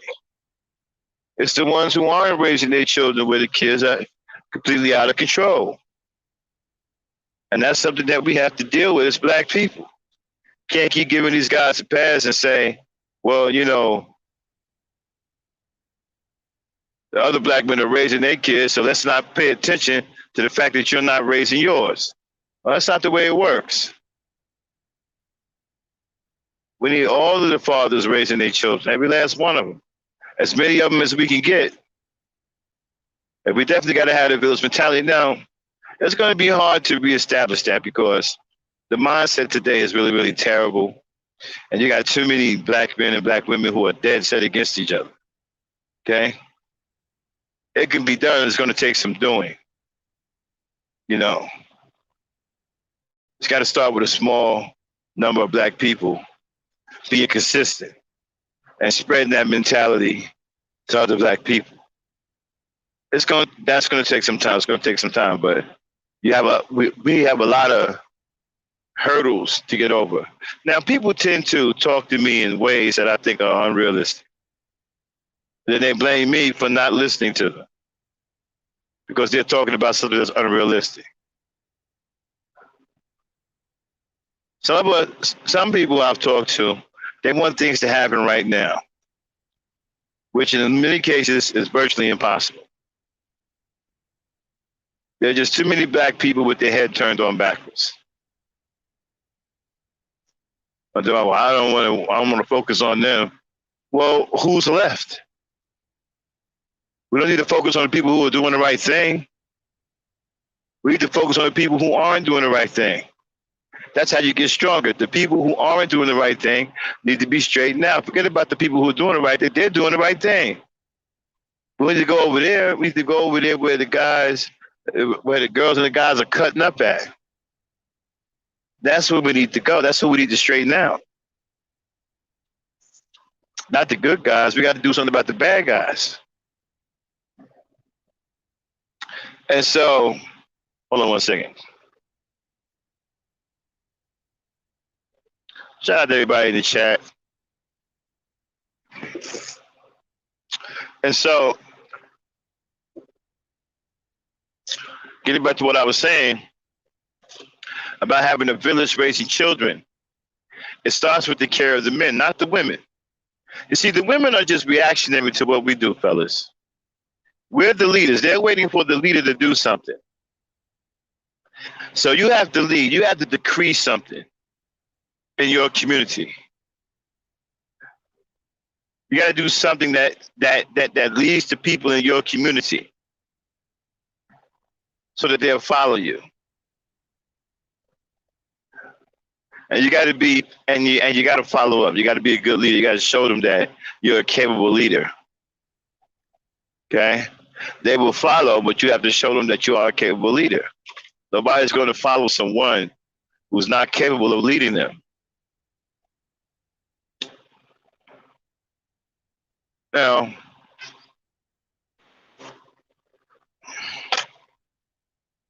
we have feminists who don't want to see anything good happen to us. We also got some males, some black male, that don't want to see anything positive happen to us. But we got people that do. Now, when you want to focus on something positive, let's focus on that contingent of people that do want to see something positive happen to us.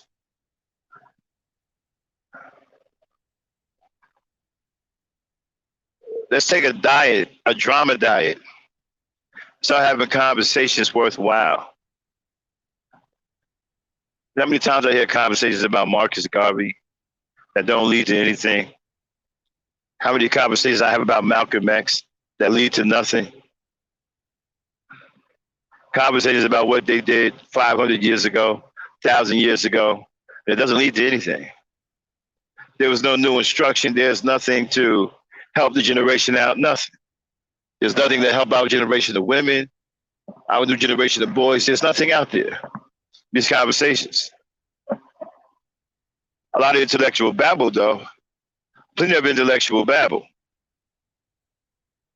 And the thing about it is, those who've gone to college think that they get to talk down to people who either didn't finish college or people who didn't go to college. And the thing about it is, it's false accolades, because if you defeat someone in a debate that hasn't gone to college, what have you really won? You know, and you got people on social media who are hell bent on winning debates. That's what they on. That's what they crave. They don't crave anything of substance. Most of these people would never take a school budget and do the right thing by it for our children. We would probably steal the money and leave the children out to dry, right? But getting back to the whole, actually, I'm sorry, the whole plantation um, village. Now, someone asked me about a plantation yesterday. I think the question was, are plantations real? Sure, they are. They're very real. So I remember we had a conversation about the ghetto. And I said the ghetto was a state of mind, not a real physical place. See, when you are black, I noticed that most black people don't trust you. It's a trust factor. They don't trust you until you prove yourself. You know, like I said, people have been waiting for, since I started this channel, people have been waiting for the other shoe to drop. Like, you know what, Black Knight, he phony, he ain't really for real. Okay.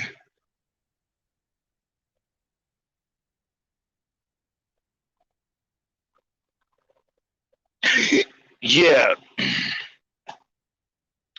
we got too many man children, goddess body. And that's one thing that we have to stop. We need these brothers to grow up. Y'all gotta grow up, stop all this childish shit. Stop walking around at the age 45 years old wearing a backpack with a PlayStation in it. So much you're going to your boy's house. Man, you 40-some years old. What you doing with all that?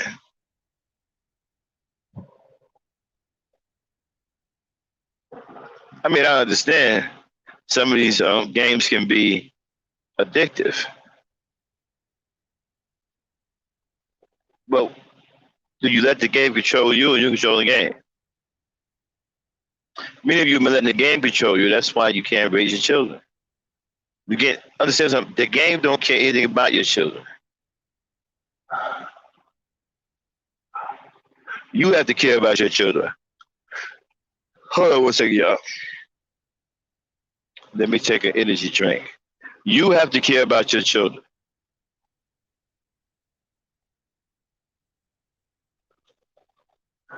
How many conversations are we going to have?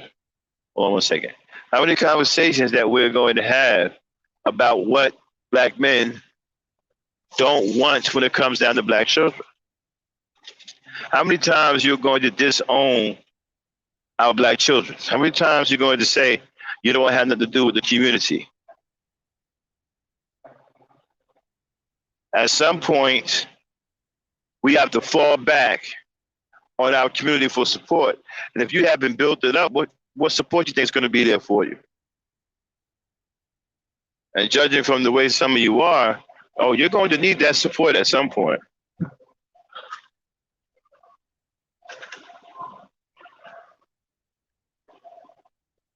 But I constantly hear all these bad things.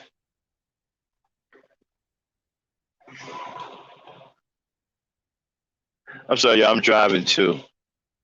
I'm about to get off here in a minute. You know what? But yeah, it's so. Hold on, I'm sorry, y'all. I'm a little occupied. Give me a 1 minute. Abby, are you there? Abby. Okay, she must have stepped away. Give me a second, y'all. I'm trying to do 2 or 3 things at once. Plus, I'm driving too. I gotta keep my eye on the roads. Man, I should have did this before I left. Damn.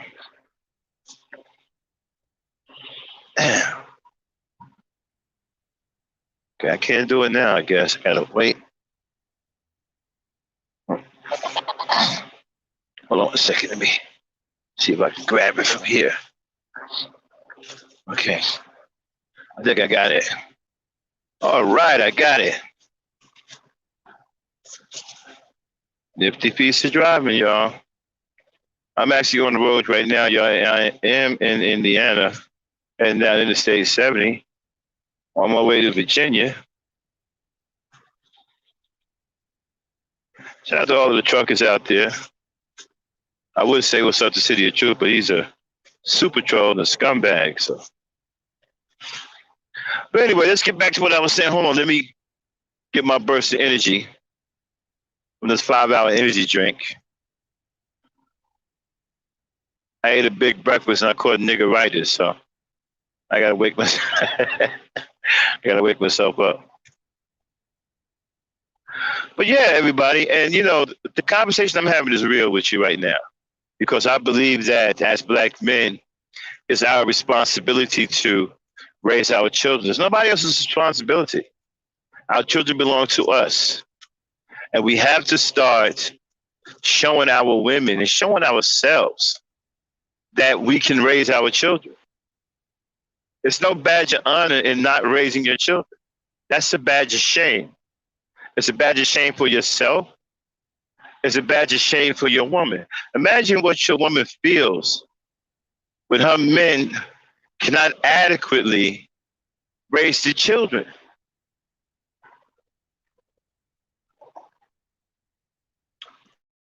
How do you think that makes her feel? You think when she sits around other races of women, either at work or in the corporate world, and they're talking about how bad their kids are and how their daddy is doing this, their daddy's doing that, and she can't even engage in that conversation because she's got bad kids too, but the conversation stops when it comes to the daddy.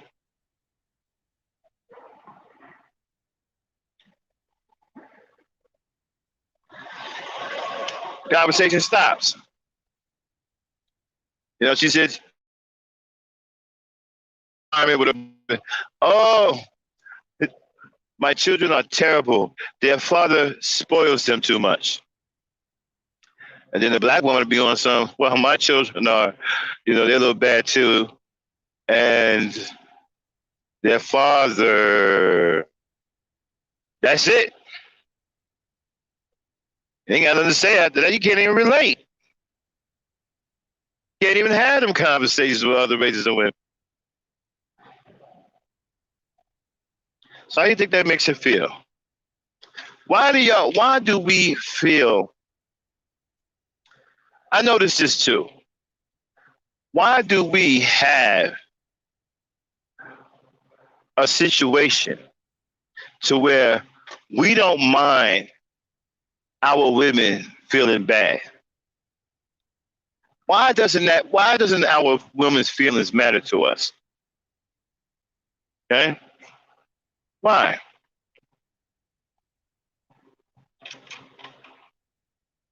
They should. Our women's feelings should matter to us. What is this situation where you guys don't care about how the Black woman feels? You should care.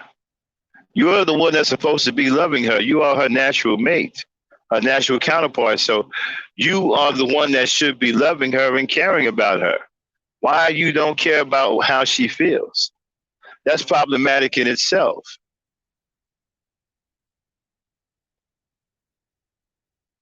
You got to get out of that kind of habit too. There's a lot of things we got to stop doing. You know, I'm going to make a list. I should have it together by Friday. And I'm going to do it on the podcast saying the things that Black men have to stop doing. And we're going to go on and we're going to go down on that list. We're going to break down everything on that list. I'm gonna tell you the number one thing is gonna be up there.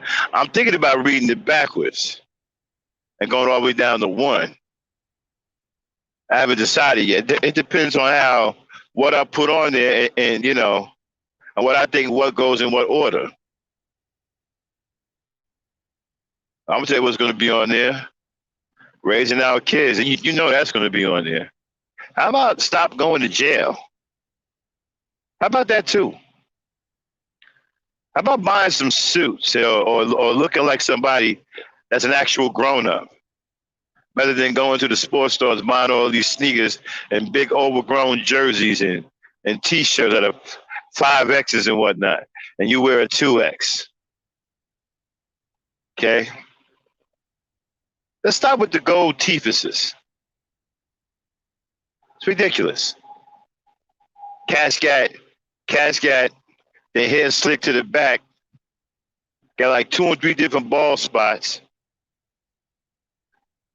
bug eyes looking like a blowfish with gold teethuses, wearing some sequins jacket that looked like it came with a top hat. Come on now, cut it out. Stop playing. Let's get some maturity going too. Start acting like men. How do we act like men? Let's start cleaning up our houses. Start working out in front of our homes. Start talking to our children. Start treating our women better. Start bringing resources into the homes. Start building things. Start with adding an extra room to your house, or an extra porch, or a patio. Build a patio in the back. Hell, go build a doghouse. Do something to get your mind working on building. Do you know that you could build you a house in your own backyard? All this is an overgrown doghouse. You can build a giant doghouse that you can actually live in. Put some heating in there, a bed in there. Get your little generator. Well, the toilet, that's, well, I mean, you're going to have to work that out. Maybe you can go down the street to the gas station or something, use their bathroom or whatever.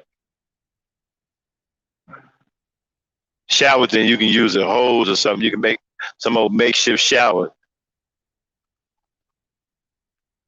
But anyway,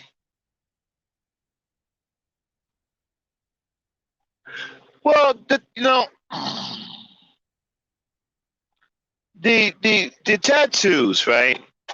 The human expression. I don't have a problem with people expressing themselves.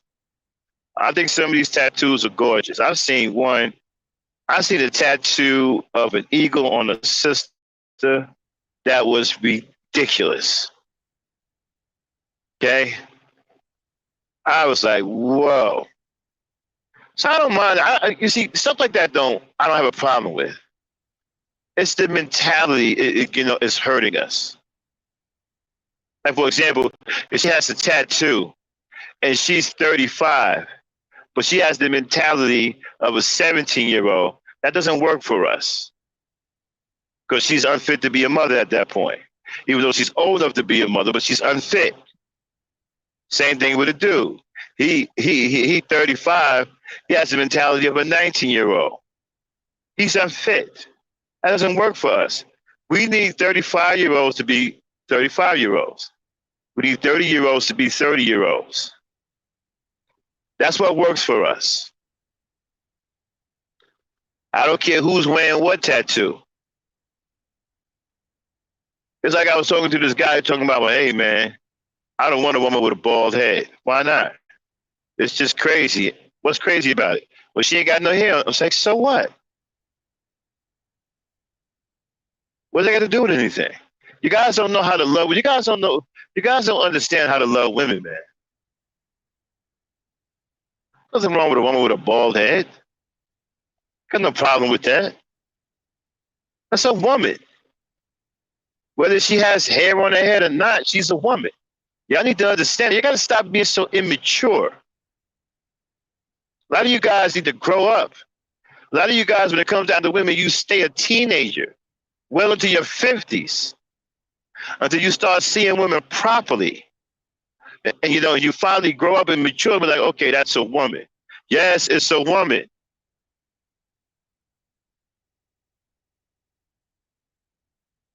Some of y'all have gotten to the point to where you're 60 years old, still talking about some, yeah, girl, you need to wear that little tight skirt, girl. Man, look, you're 60, bro. What you doing, man? Cut it out, man. Leave these little young girls alone. Cut all that dirty old man shit out. 60 years old, you should be teaching people. You should be helping in the community. You should be an elder, giving out advice, helping young couples get their heads screwed on right, giving young fathers advice. You're an elder. Should be out here chasing skirts on myself. Get it, girl. Like Tito Jackson. Remember that song he made? Get it, girl, get it. Come on, baby. Man, what is he talking about, man? Isn't it like 97 or some shit? What kind of song was that? You old ass decrepit niggas, y'all need to cut that shit out, man. Your time is over, man. It's time. You're supposed to be distinguished at that point. You should be a distinguished gentleman, older gentleman, dealing with women in your age group, not chasing these little young girls around that they're young enough to be your granddaughters. In clubs, you ever see a 70-year-old dude in a club that's not meant for 70-year-old dudes? You stick out soon, everybody come and go. Who's that 70-year-old man? He could be wearing the latest shit, felines and all that stuff. Yo, who that 70-year-old man? What's that 70-year-old man doing in this club? You can't hide it, bro. You're 70 years old. What are you doing in the club? I gotta cut that out, man. Gotta cut it out. You should be teaching the youth, not trying to recapture your youth. Your youth is over with. You've had your youth. You've had your time. It's their time now. You should be trying to help them, teach them, guide them, not be trying to have sex with them. That's what's wrong with our elders now. A lot of our elders got this stupid pump and dump mentality. And it's embarrassing. These young couples should be able to go to you young elders for advice.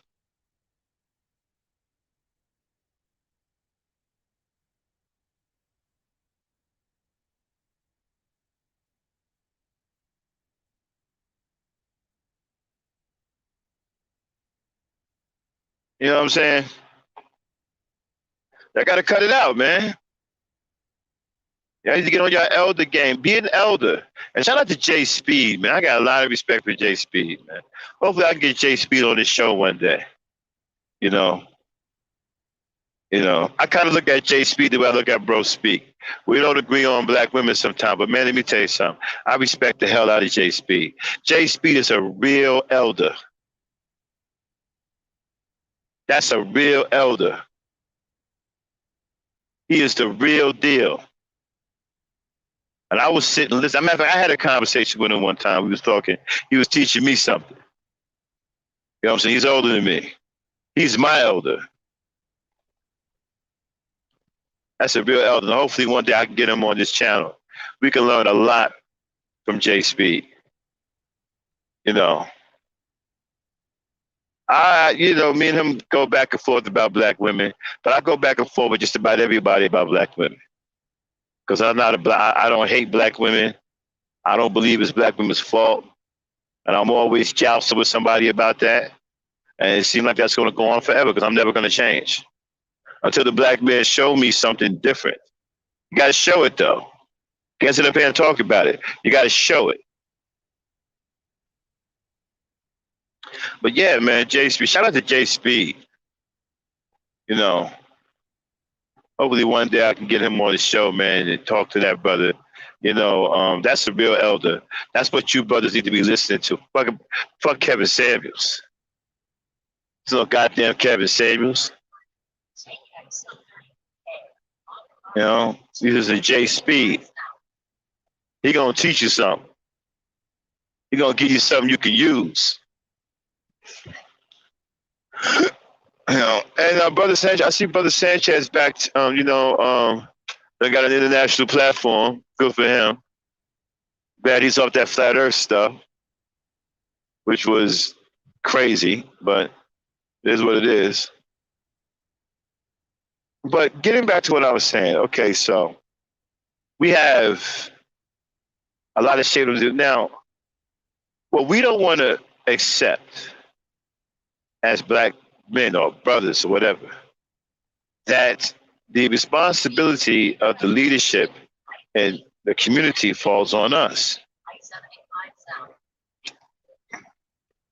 Falls on us. Now, I understand some of you out here today, you're scared to death of leadership, you're scared to death of anything. You don't want to have any responsibility for nothing, because at least some of you have realized that you're weak and you're inept and you don't have what it takes to lead anything. But you can learn to become a leader. You can learn it. If you're with the right people, if you get the right teachings, you can learn it.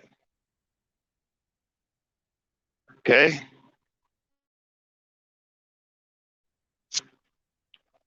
Stop being afraid to help your people. See, a lot of you are afraid to help your own people. Stop being afraid.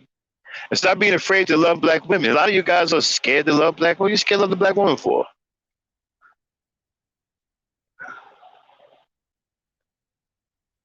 You want to sit up here and talk about you want to love other women that's really not your natural woman and don't really love you like that because they don't understand your plight like that. The black woman is the only one that understands your plight in this country. Do you realize that? She's the only one that understands who you are. She's the only one that understands what you've gone through. She's the only one that understands your suffering.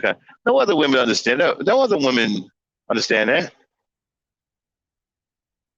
I'm not going to get that from anyone else.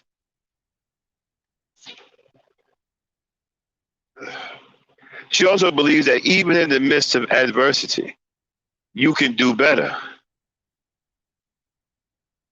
She believes that. And you need to believe it too. You see, the problem is you don't believe it. You don't believe that you can pull out of this adversity. You don't believe that you have what it takes to stand up to this adversity. Many of you don't believe that. It's not so much that you're sitting up here trying to blame everything on a black woman. You don't have any confidence in yourselves. You don't believe you can pull it out at the last minute. You don't believe you can hit that buzzer beater. You don't believe that you can, create that breakaway or walk-off touchdown. You don't believe it. You have to start believing it. The black woman believes you can do it. You don't believe her. You too busy trying to condemn her, which is the worst thing you could be doing. Oh, you have no idea. You're cutting your own throat. The one that's going to support you. Without the black woman, you truly got nothing. See, I told you guys something, right? A while back. Let me reiterate it about desirability. And you don't believe me? Ask the women. The women will tell you this. They'll tell you that I'm right on this. Women only desire you because black women desire you. Okay? Because black women desire you, you are a mystery to other women. They want to try to find out what you're all about. Some of them want to get after the black woman. They want to try to take something away from the black woman. But because you are desired by the black woman, other women want you. But I'm going to tell you something. If the day ever comes where the black woman no longer desires the black man, then no woman will want you. If you don't believe me, ask the women, ask your sister, ask your mother, ask a woman, do women want a man no other woman wants? They'll tell you no. And your women are the most well renowned. Black woman is the most well renowned. If she don't want you, you got a problem. You got a serious problem, partner. The number one stunner, the black woman doesn't want to have anything to do with you. You got a problem, honcho. You're in trouble. You're in trouble, man. You're in trouble. No other woman's going to want you either. They're going to think something's wrong with you. You're a race of men that even your race of women don't want you. That's problematic. That's not cute. Other women ain't going to see that as cute. They're going to think something's wrong with you. They're going to steer clear of you. They ain't going to want to be around you. They only have interest in you because the black woman does. The black woman is still holding your desirability. So you don't even realize the intangibles that the black woman brings to the table, right? Y'all got to talking about, well, what do you bring to the table? Well, she brings a lot of intangibles that you don't even understand that she brings, like your desirability. She's in control of that, not you. You think you're in control of it, don't you? But you're not. She's in control of that because she wants you, other women want you. Because she desires you, other women desire you. He's trying to tell you the black woman is a big deal, bro. She's well renowned. Everybody knows who she is. Everybody wants her. You don't only fool running around here talking about she's the least desired. Because you're a fool, you're an idiot. You don't know what you're doing. You don't realize you're cutting your own throat. You don't realize you sound like a fool to everybody else. But the world knows who the black woman is. She's world renowned, partner. And because she wants you or desires you, other women want you and desire. She controls your desirability. You don't even realize it. But you can't control hers. You can't. You can't do nothing to hers. If you stop messing with her, it'll be on something like, so what? Matter of fact, other men hope you stop messing with her so they can swoop in and take your place. So you can't control her desirability, but she controls yours. Okay? Women only want you because she wants you. Women only desire you because she desires you. The day come when all of that stops, you up shit's creek without a paddle. Try moving your boat in a river of shit, feces, with no paddle. You got to use your hand. That's not good. Okay. So I can't see the chat right now. I'm driving, y'all. So forgive me if I don't read the comments in the chat. But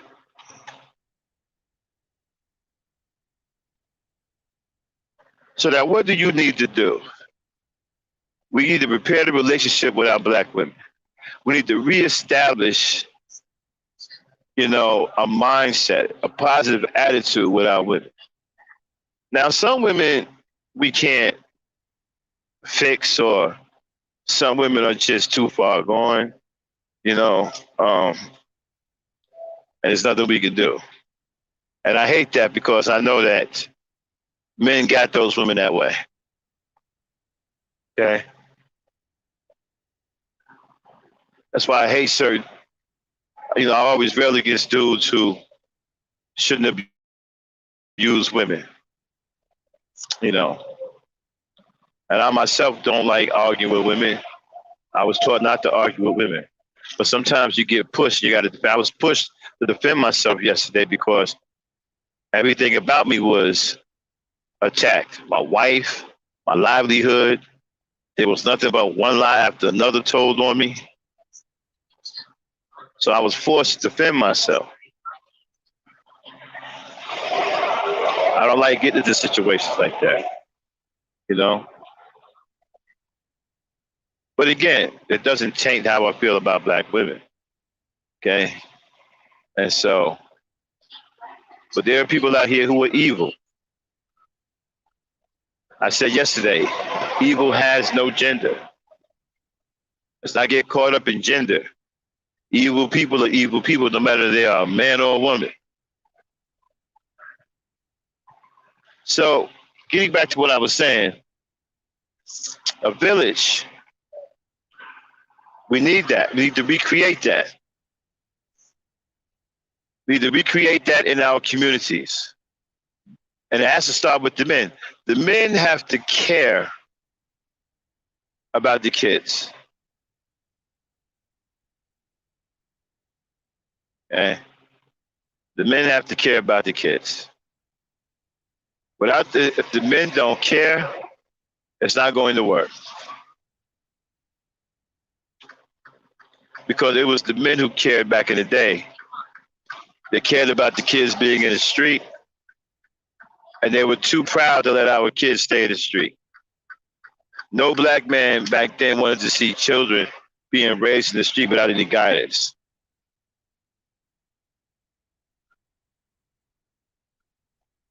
They didn't want that. Then you know what? Back then, they got on derelict dudes. If you was in the community and you was lacking as a parent, as a father, and they found out about it and they found out that you wasn't trying to do nothing, they stepped to you.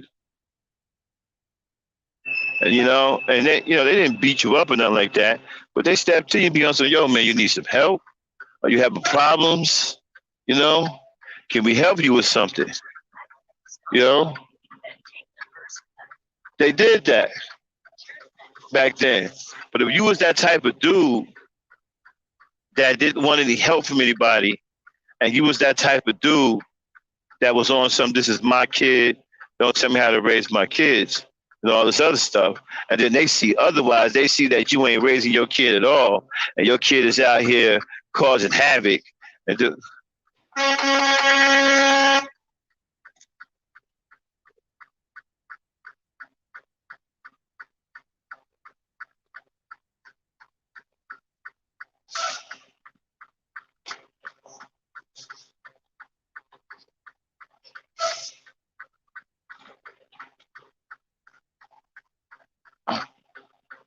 hold on 1 second, y'all. Anyway, right, and so if you was that kind of dude, one thing you wasn't going to do, if they stepped to you like that, you didn't have any credibility to run your mouth like that. See, because back then, them men didn't play around back then. They'd go in your mouth real quick. See, they went with all of that, you're going to run your mouth, act like a little sissy, and all that. They went with all that. You was going to be a man, or you was going to get your ass whooped. And you was going to get your ass whooped every day until you decided to become a man. That's how they got shit done back in the day. Like a guy like woke progressive couldn't live in my neighborhood. Okay, because he's too much of a sissy. They didn't let guys like that didn't live in my neighborhood. They didn't last in my neighborhood. You had to be a man to live in my neighborhood because the men around you were men, strong men. So all that sissy shit, wasn't nobody trying to hear that. So you guys today are sissies. Y'all talk too much. Y'all get on here and argue with women and crazy and tell women you're gonna kill them and all that. Even though I had a situation with a woman yesterday, I'm no longer calling her a black woman because she showed me yesterday that she's a corrupted demon. You understand? And so I no longer recognize her as a black woman. Okay, because a black woman wouldn't have done what she did yesterday. Only a demonic, corrupted, evil demon would do something like that. Okay, but even in the midst of that, in the midst of her evil, I didn't disrespect her. I didn't call out of her name. Why? Because I don't do that. And so when somebody tell you, well, Black Knight was cussing out a black woman, that's not true. You won't find any situation where I'm cussing out a black woman. I don't get down like that. I always believe that there are better ways that we can handle talking to our women. Okay? Now, yesterday I got caught out there. I didn't think that a woman would go that far over something that really wasn't about anything. But to go that far over nothing really blew my mind. And you know what? It taught me a valuable lesson on how much hatred that we have for each other. The hatred is real. I felt it yesterday. Who just came up? Who was that? Hey, somebody get that bot out of here. Abby, is that you?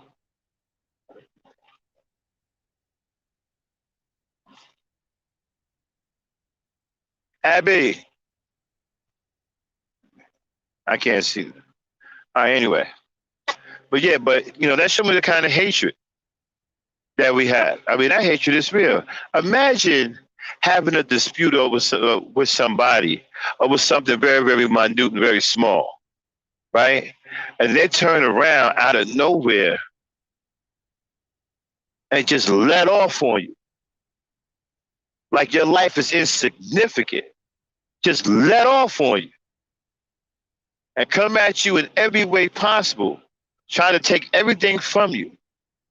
Your personal relationship with your spouse, your livelihood, and then drop lie after lie on you.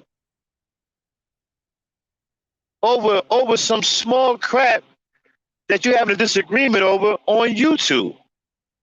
Not because you physically did something to this person, not so much as you actually threw a rock through somebody's window or called the person a name. Nothing, none of that. Just a minute disagreement and all of this hatred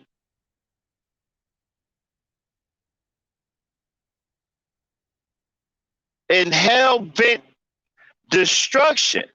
This person wanted to send me to my destruction. And everybody connected to me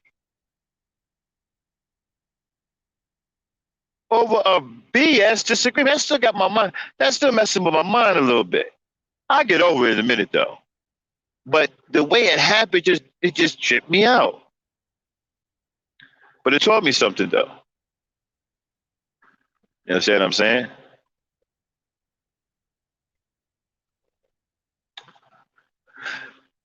Anyway, somebody get that bot out of here.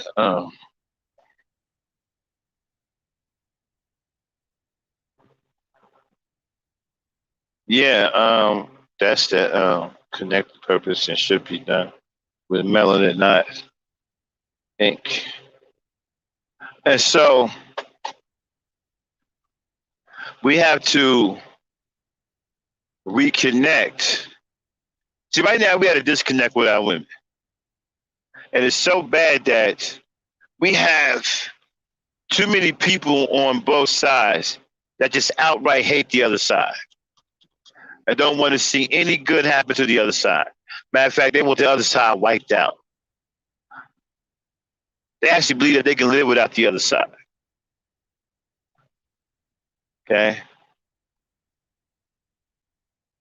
And so my whole thing is for us to raise our children, the men have to make it happen. It has to start with the men first. But getting back to what I was saying about being a sissy, you couldn't be a sissy back then. Nobody played that. Nobody wanted to hear that. You couldn't be no little sissy talking like you're talking now. Wasn't nobody into that. You were the man. Okay, you either going to be one, or you're just going to get out of that neighborhood. They'll run you out of that neighborhood. Man, the men I grew up with, they were into being men, and strong men at that. They didn't want weak guys in the neighborhood because weak guys in the neighborhood were unfit to be around kids. They were unfit to be husbands. They were unfit to be fathers. They didn't want them type of dudes hanging around with them weak mentalities. They'd run you out of the neighborhood.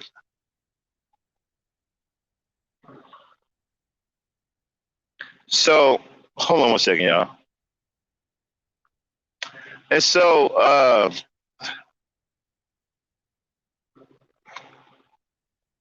the village thing. Now, it seems like we have an uphill battle, right? Because we have a lot of brothers who talk about pumping and dumping. We have a lot of brothers who say that they're not responsible for a community that they didn't build, which is kind of ironic because you haven't built any community. So I guess you just don't want to be responsible for nothing, right? Because you haven't built any community. The guys who are talking that madness haven't built a community at all. So they just want to exist and go pump and dump females from the community that they wasn't responsible for building. Now, it's okay for you to engage in sex from these broken communities with the women that come from these broken communities. You cool with that, but you don't want to have nothing to do with fixing that community because you claim that you didn't build it. Well, the women in that community didn't come with you either, but you don't have no problem having sex with them.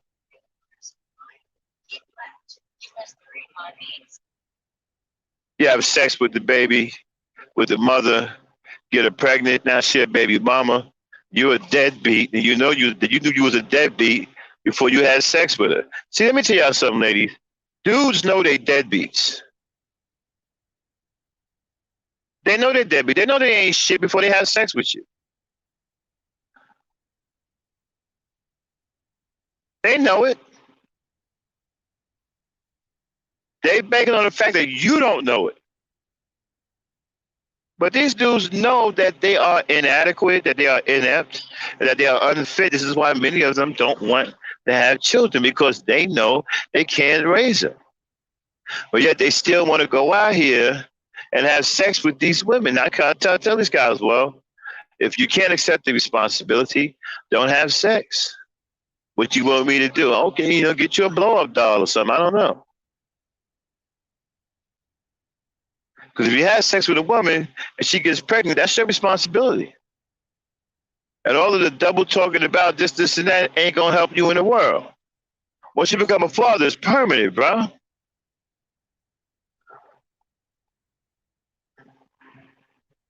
That's why you guys really want to make sure that the woman that you're with is the woman you want to be with. You caught her. I tell you guys, get back in the court and stop being in a rush to have sex with a woman. A relationship with a woman is much, much, much, much more than that. Sure, the sex is great, but the relationship is much, much, much more than that on so many levels.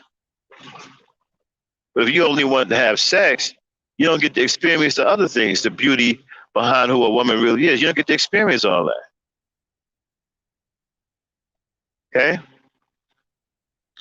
That's what you want to experience. Let me tell you something, guys. You guys talking about submitting. Okay? Pull up a chair. Let me break something down to you. Smoke this over. I've said this before, but I don't think I ever really explained it. Before I explain it, let me just check something real quick. Forgive me, y'all, I'm working too. Okay? Hey, somebody get that bot out of here. Are we getting the bots? Type of one in the chat if we getting these bots out of here. Because I see two now. Abby, where's the Thunder Princess at? Are we getting these bots out of here? Hold on, let me see something. Hey man, y'all see them little things there Those are bots. Get them out of here, or they'll ruin the whole live stream. Okay, get them bots out of here, y'all, before they tear up the live stream. They'll flood the whole system.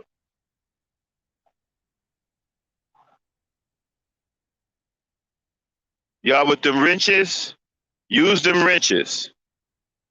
Click on them bots and choose hide.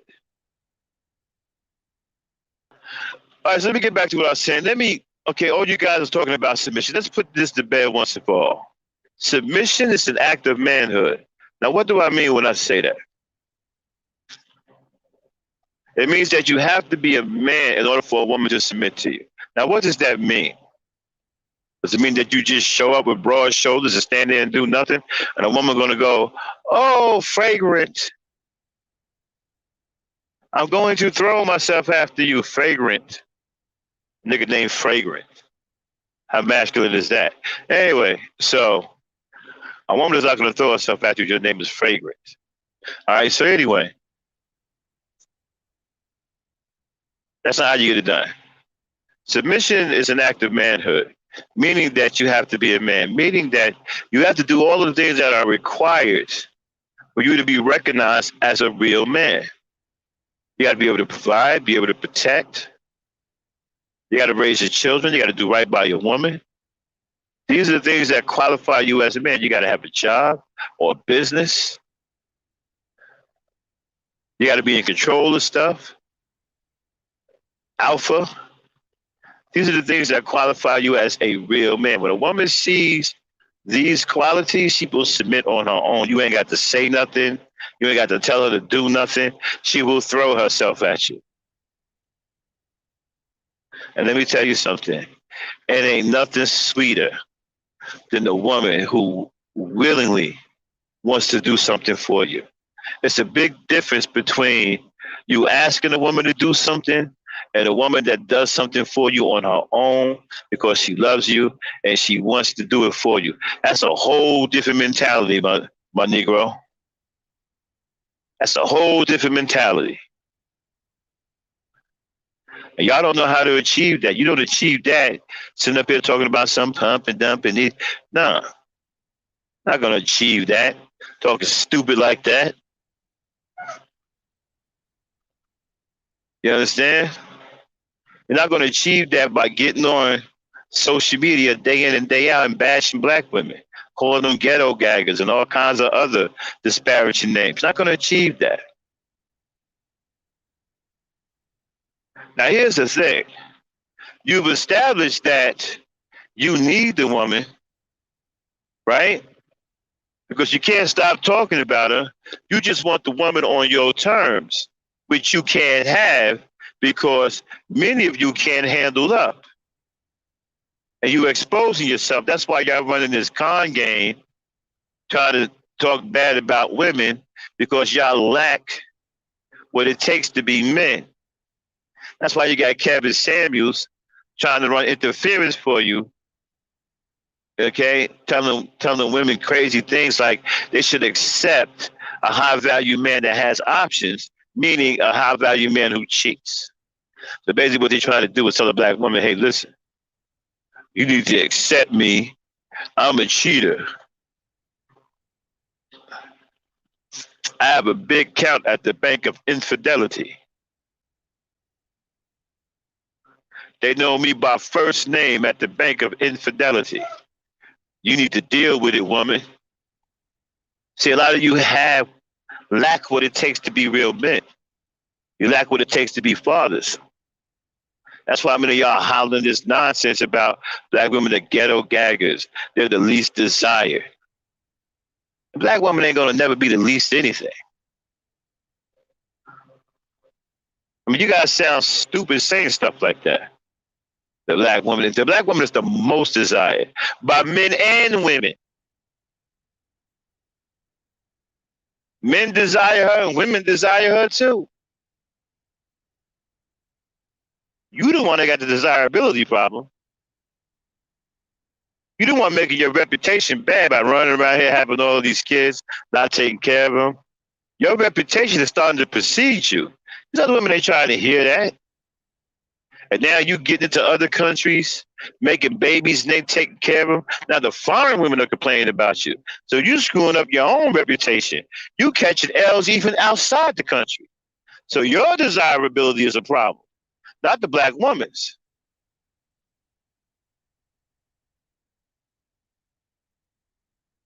Remember, I was watching some tape, some video with some woman on there. I don't know who she was supposed to be, but apparently she was somebody important that the manosphere got over there that they wanted to attack. And they sent that little punk, that little gay punk game changer over there, right? And the question he asked to that black woman was, if the black women, I'll never forget this, if black women aren't the least desired, then who is? And that was supposed to be a mic dropper. That's supposed to be some kind of hard, super deep, unbelievable, unretractable, undeniable piece of super shit. Can't stand that dude, game. God gets under my skin. Little dweeb, little gay dweeb. Thinks he's really, really smart. Always talking slick about black women. Him and AM1. AM1 with his retarded ass talking about black people should stop procreating for 5 to 8 years. Man, are you nuts? You want to be gay, that's fine. But don't sit up here and tell black people to stop procreating for 5 to 8 years. That's some gay shit. What's wrong with these people? That game changer gets under my skin, man. Yeah. But these guys, these MGTOW, black MGTOWs, and black men, these guys are socially awkward. These are the kind of dudes, man, that will take a woman against her will because they're socially awkward. They don't know how to interact with women.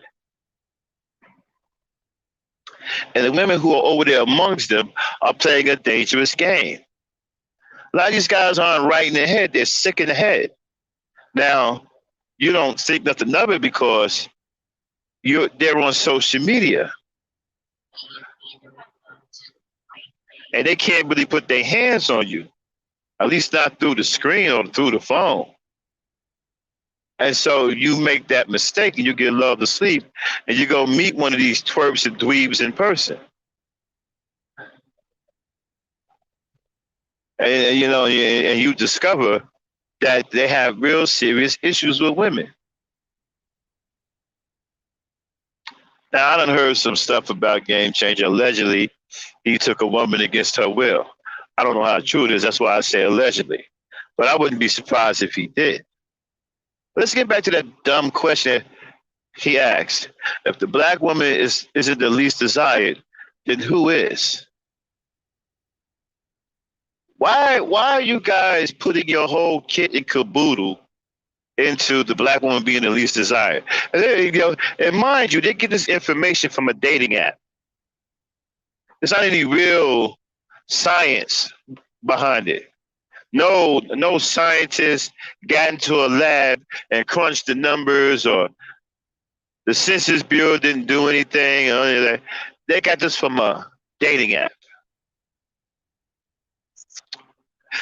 And I believe the name of the dating app was called Cupid, if I'm not mistaken. On Cupid, for some reason, it says that black women are the least desired for a date.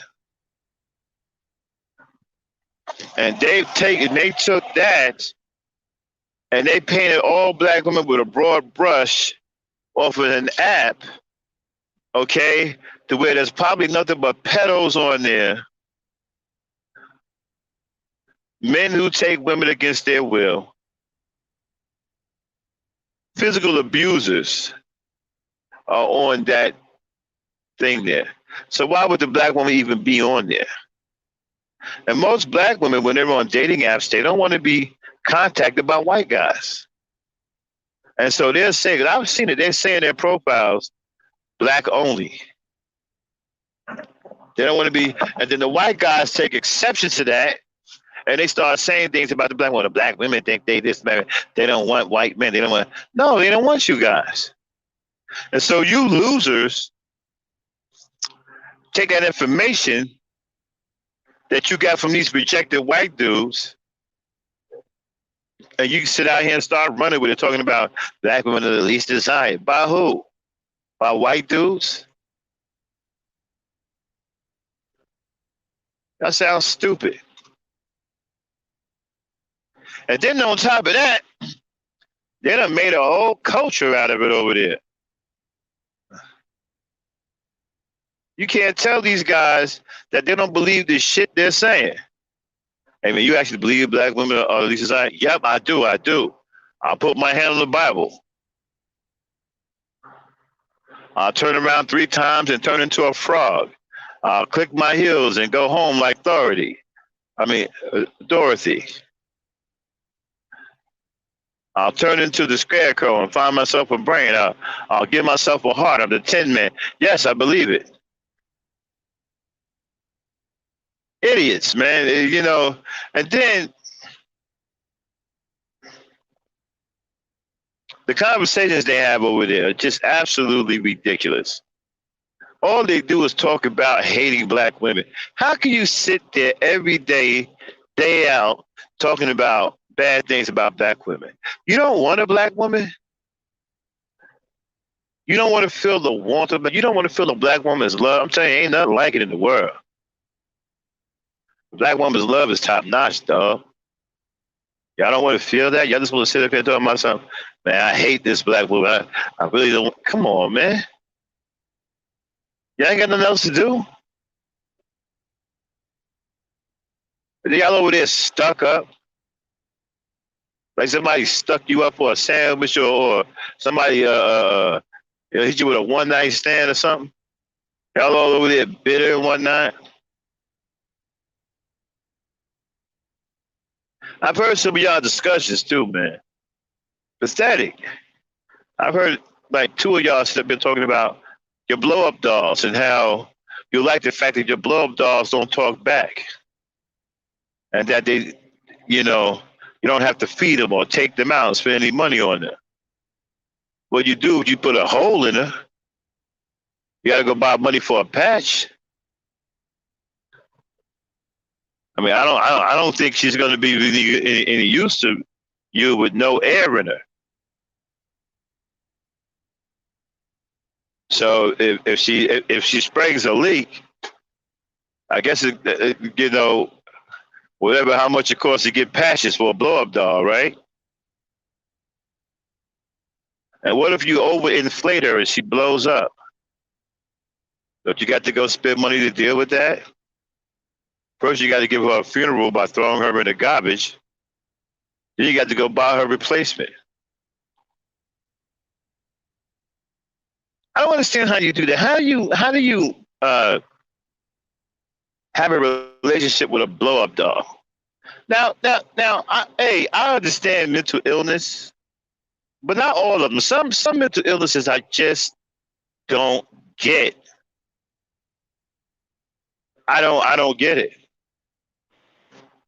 I don't get the blow-up doll thing. I don't understand that.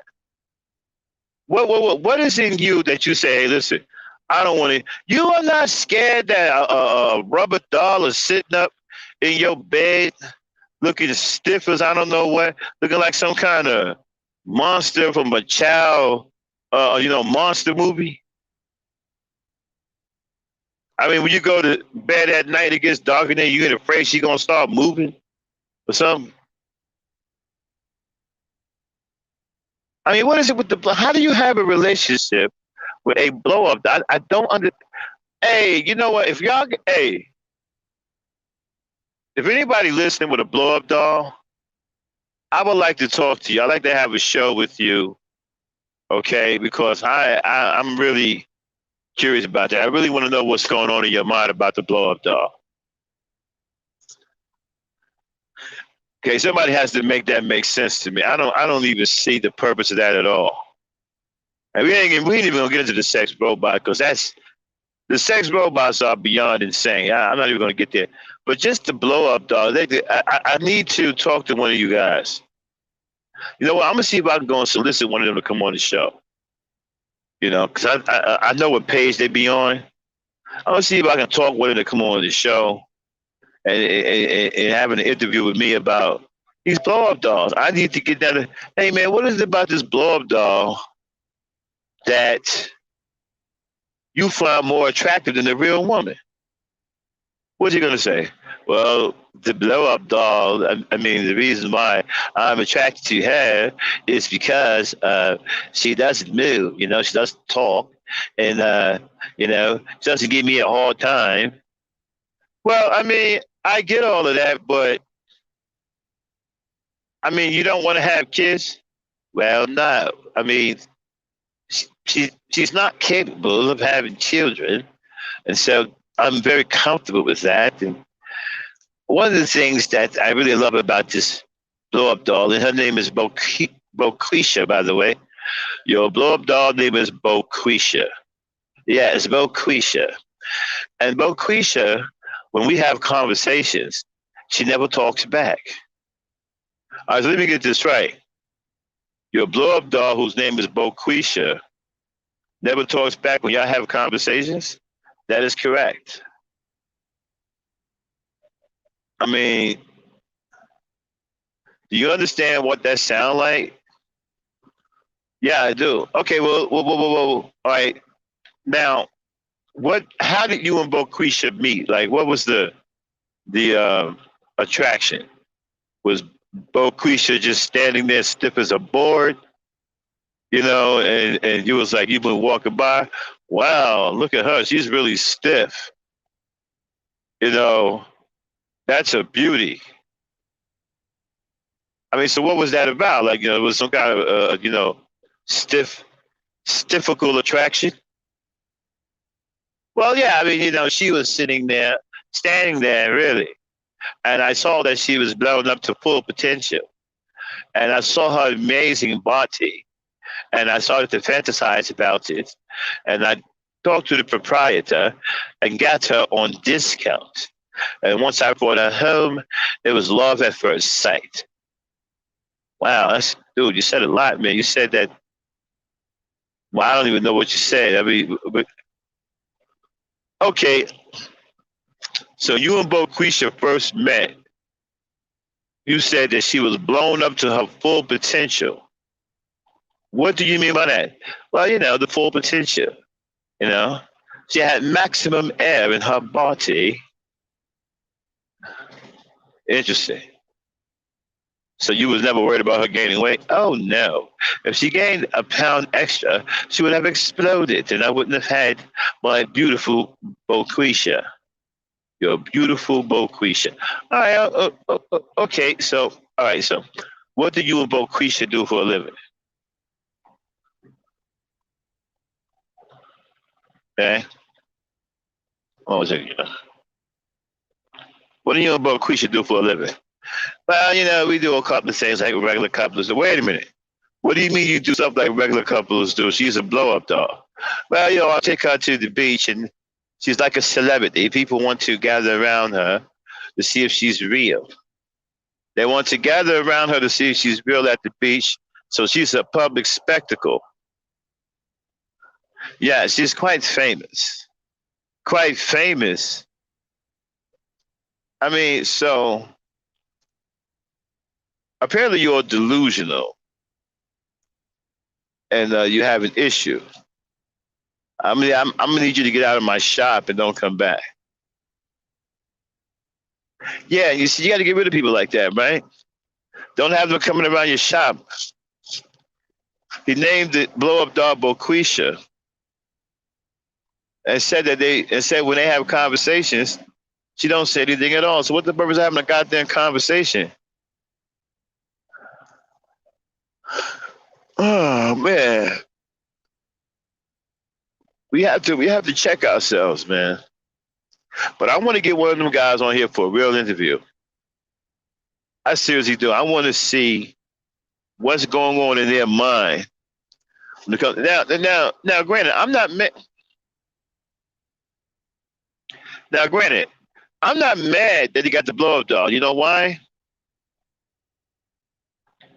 Because I'd rather him have a blow up doll than to be ruining a black woman's life in real time.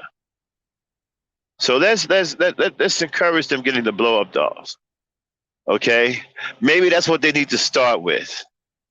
The blow up doll first, get some therapy, get their mind on the right track, and then wing them on to a girl, a real girl. Maybe they just start out with the big blow up doll. But excuse me, I don't like what they're trying to insinuate in the, with MGTOW with the blow up dolls and the sex robots as if they're going to replace women.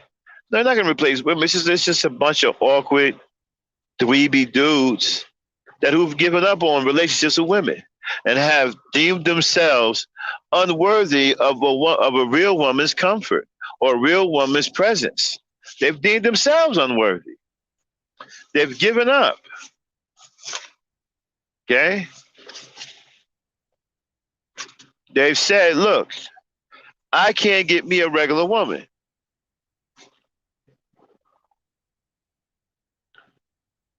So to hell with it, I'm going to get a blow up doll. And I don't have a problem with that. I'd rather you get a blow up doll than you go out and kill a black woman because you can't be with one. Go and get your blow up doll, do your blow up doll thing, and get you some therapy, and maybe we can get your mind right. But encourage them blow up dolls, y'all. Encourage them blow up dolls because when they with the blow up dolls, they're not ruining a black woman's life. And so again, I do want to have one of them on the show. I need to find out what's really behind this blow up doll shit and how does it happen. So I don't get it. How the hell you can sit up there with some fucking stiff ass giant doll and shit that's full of air?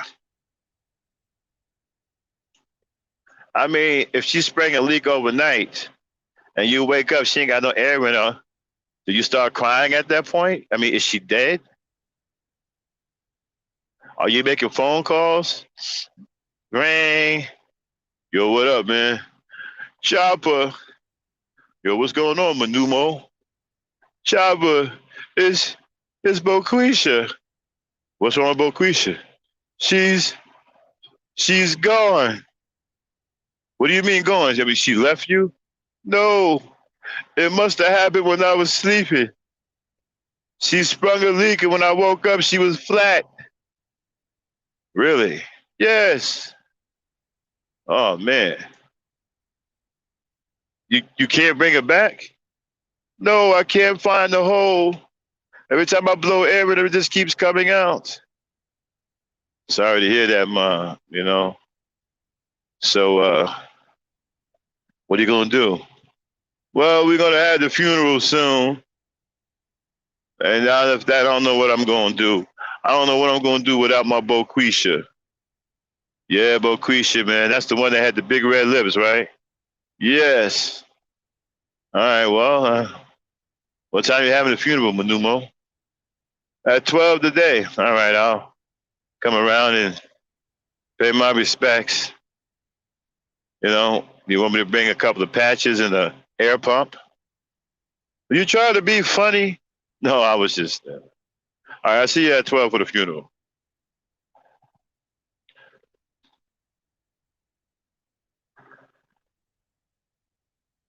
Just saying, y'all.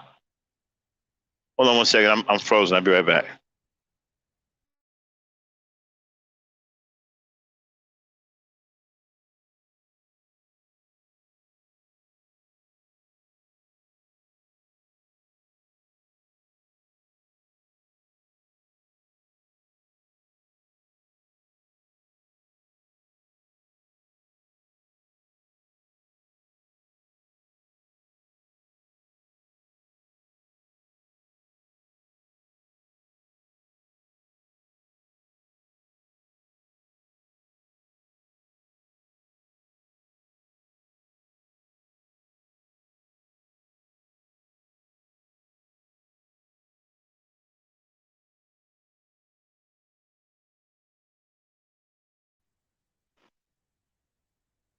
Okay, I'm back.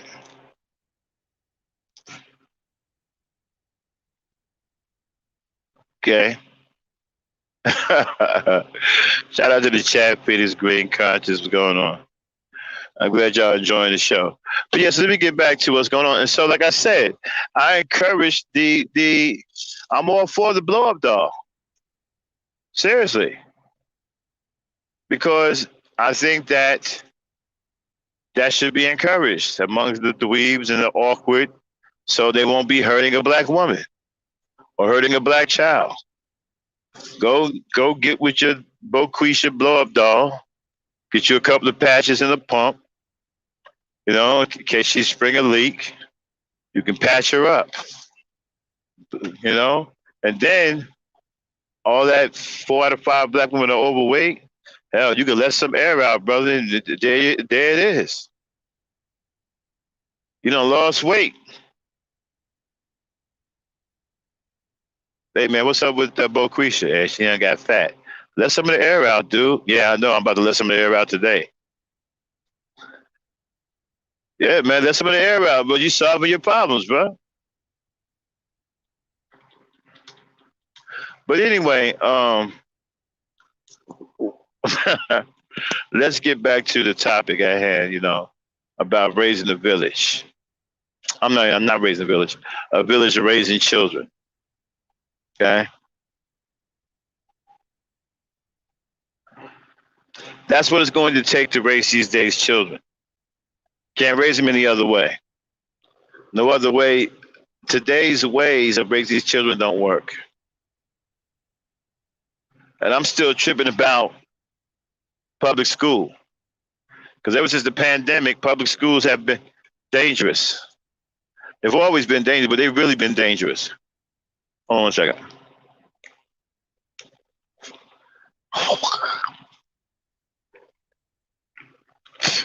You got teachers now giving kids lap dances. You got teachers who are having sex with kids now in these classrooms.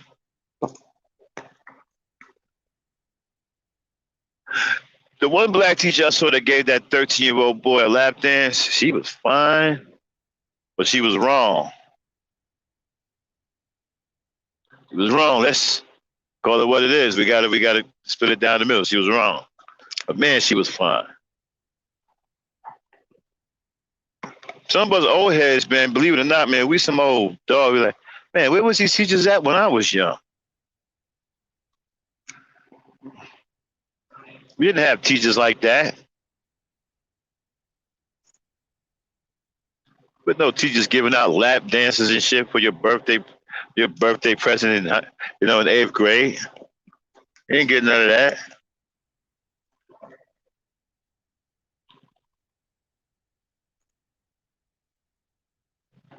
But still, wrong is wrong and right, right? Wrong is wrong and right. I'm sorry, I'm trying to get this because I am working, so I'm doing a couple of things at one time. You know. Yeah, so right is right, wrong is wrong. Nobody don't want to be sitting up here talking about some. Hold on, I'm distracted, y'all. Abby,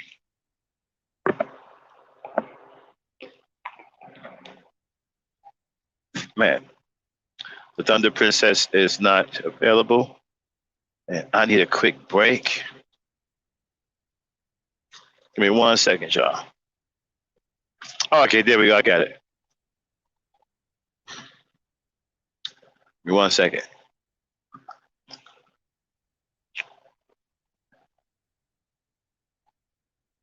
All right.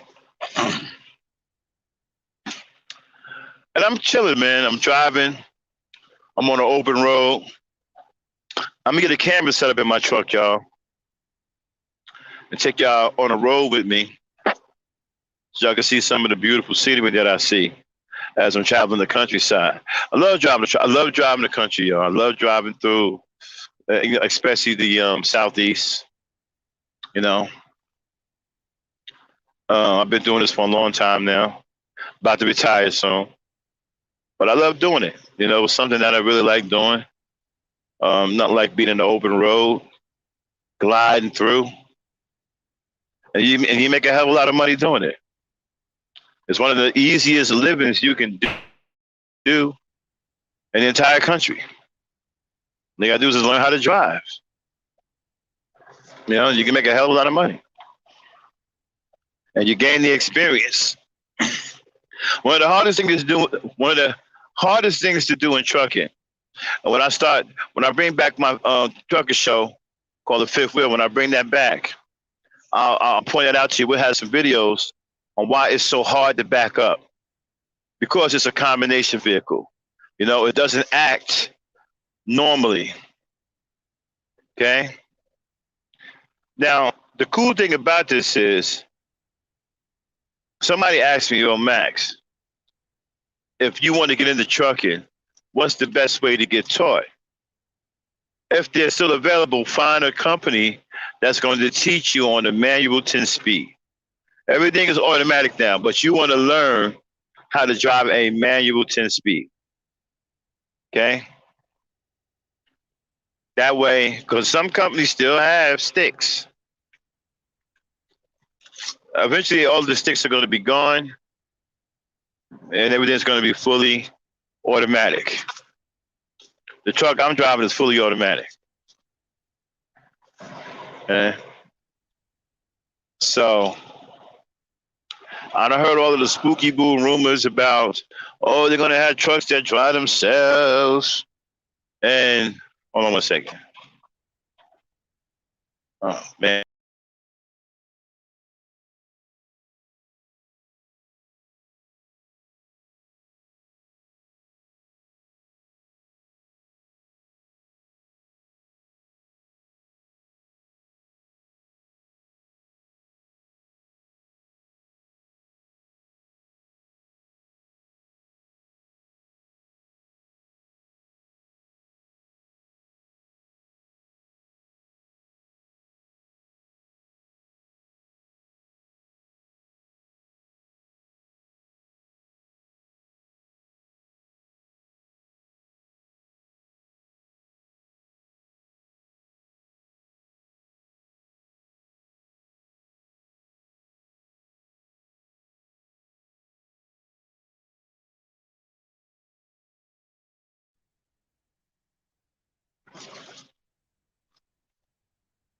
Okay, I'm back.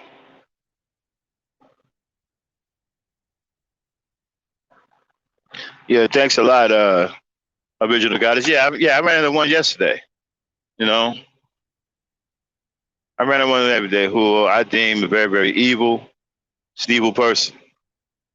You know, it's unfortunate she's evil and corrupted. But anyway, getting back to what I was saying, let's get back to brothers getting their act together and raising our children. Me and Dame used to do shows, show after show, of young boys killing their mothers, killing their sisters, killing their babies. I'll never forget, like, one of the worst ones we did was this guy shot all 5 of his children and then killed the baby mama too. And then right after that, we had one dude shot a mother and her daughter with an AR-15. And the daughter, his girlfriend, he put a hole in her face the size of a softball. And then he had the nerve to say, like, subscribe, and share the video. And during the whole time, he was telling everybody he had to defend himself. You had to defend yourself with an AR-15 from 2 women that weren't armed. You went and got an AR-15 and you murdered 2 women in cold blood and had the nerve to say you had to defend yourself? See, these cheesy laws has allowed for cowardice.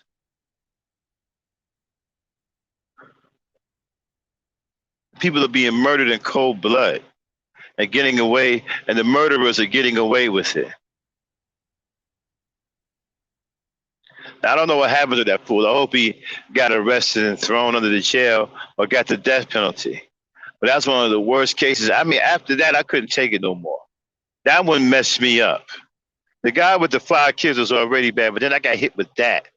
It was a double whammy, and I was done at that. So we pretty much stopped airing those kind of videos because if you care about your people, it takes something out of you. You know, it takes something out of you, and we just couldn't do them anymore. And this is the result of boys not having any guidance. This is what they turn into, monsters like this.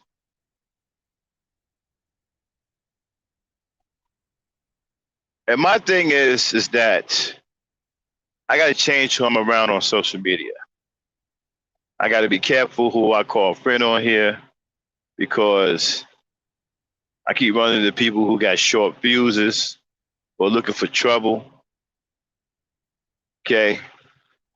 And the slightest thing you say to them, they become volatile. Okay. I mean, I don't have no problem with it. I'm going to start knocking you up back upside your head. But you see, the problem is they pretend to be cool with you, but they got some kind of emotional hang up about themselves, some kind of mental problem. You know.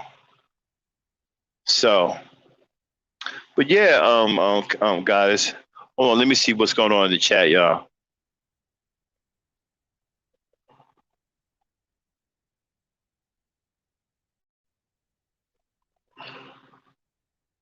Yeah, Phoenix Gene, I'm gonna go ahead and put one in my truck sometime at the end of the year when I come on camera.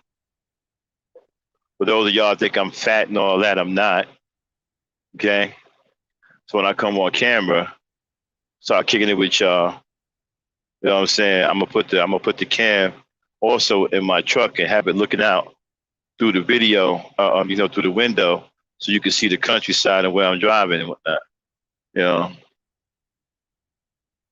But anyway, probably do that later on this year. You know. But anyway, like I was saying,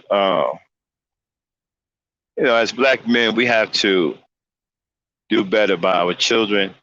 We got to do better, period, by our reputation as well, too. We don't seem to have an issue with having a bad reputation, and that's problematic in itself. You don't care what your reputation is like. You don't care what you look like or appear like to other people. See, all that's problematic. But we have a situation that can be fixed. It just takes brothers coming together and just giving a damn. That's what it takes. Hold on one second, y'all. Got an incoming phone call. 1 minute.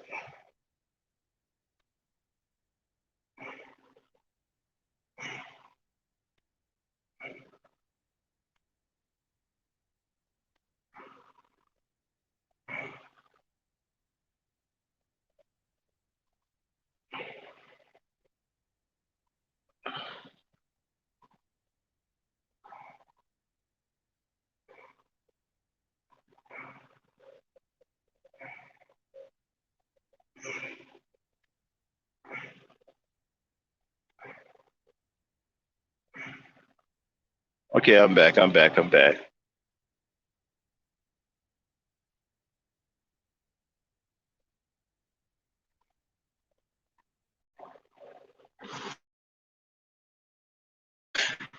Hold on. Let me go out and come back in again.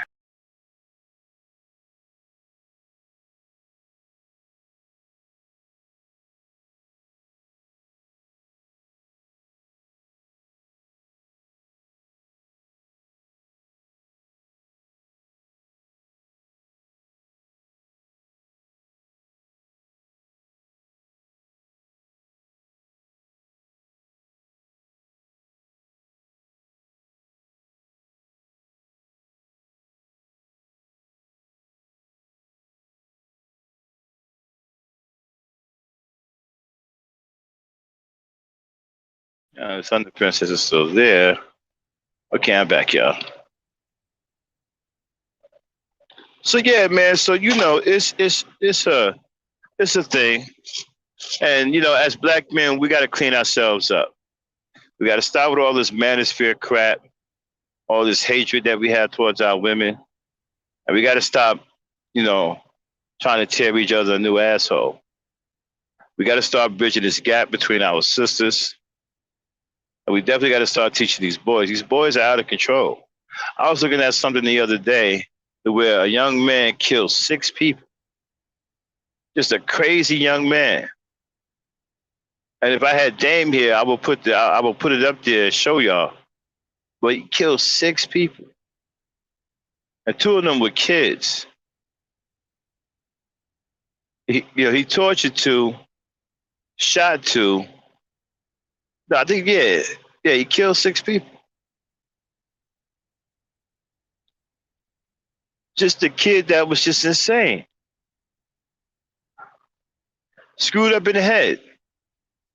Where do you think that came from? It came from being raised like an animal.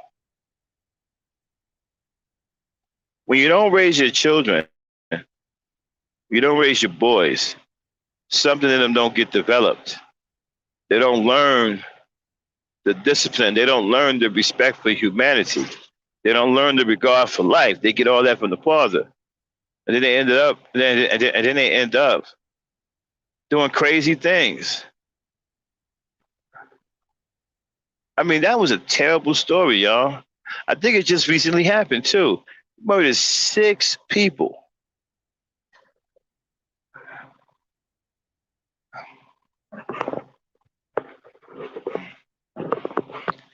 And then, now it's done. Okay, now, when the white dudes do it, it's a mental illness, right? But what they're starting to say now with black boys, I'm starting to hear it more and more. Oh, he had no daddy in the home. Okay? He had no daddy in the home. They starting to put that out there with all of the boys who are going crazy. And I mean, they're absolutely going crazy.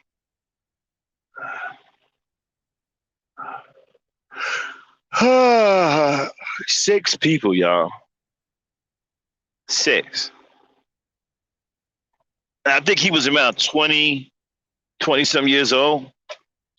Somewhere around there. Hold on 1 second. I think he was like 20 some years old. Anybody know what I'm talking about?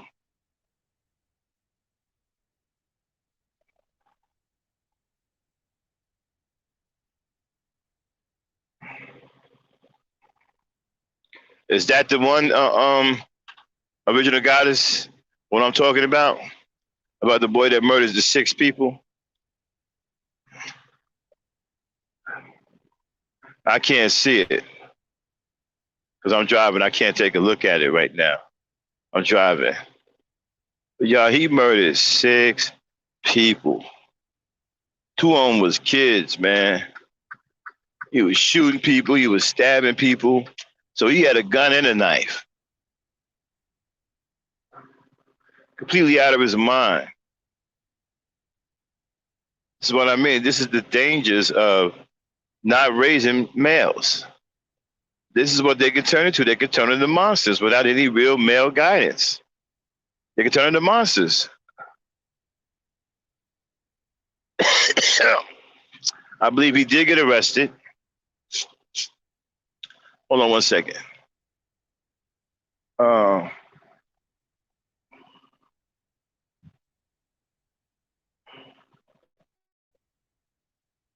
The Collective of Women. Well, this is a woman channel, y'all. Y'all should start having your little women meetings over here. This is a black woman. This is a pro-black woman space. Y'all protected over here. I ain't gonna let nobody come over here and mess with y'all. Y'all can start having your little woman meetings over here. Like I said, this is a protected space. This is a black woman space. This is a pro-black woman space. We pro-black woman over here.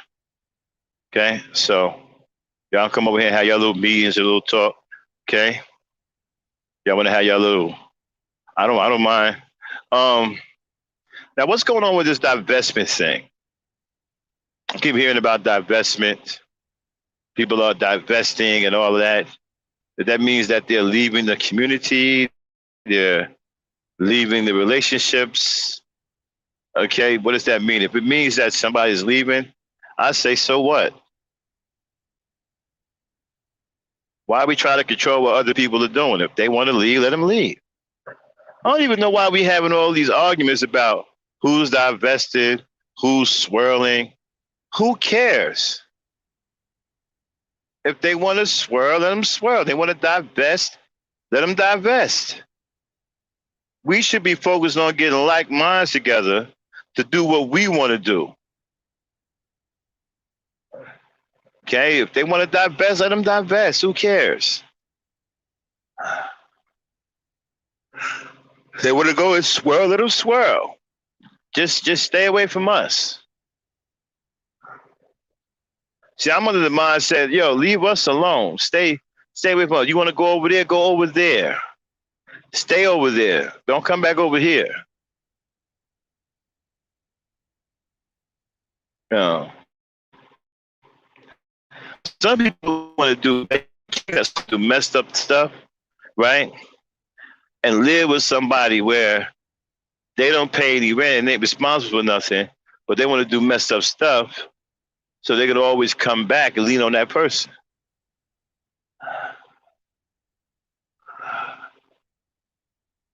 Hold on, sorry, y'all. So this divestment, I'm kind of interested in this divestment conversation.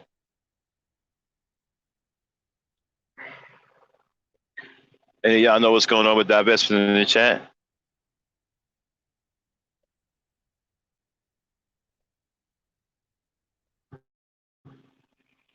Now, what's going on with the link, y'all?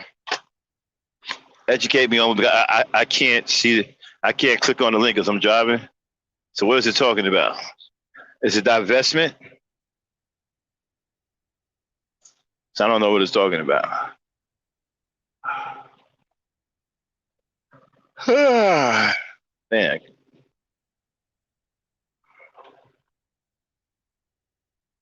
Oh, it's about divestment. Oh, okay.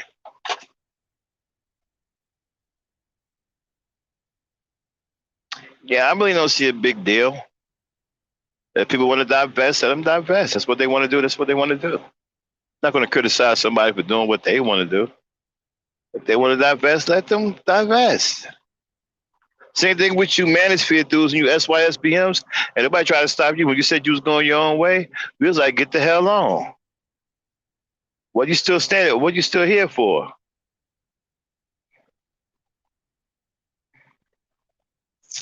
Oh, I don't know what divestment. I know the term divestment. Excuse me. I know what that means, but I don't know what it means as to how they're using it. You know, I don't know how they're using it.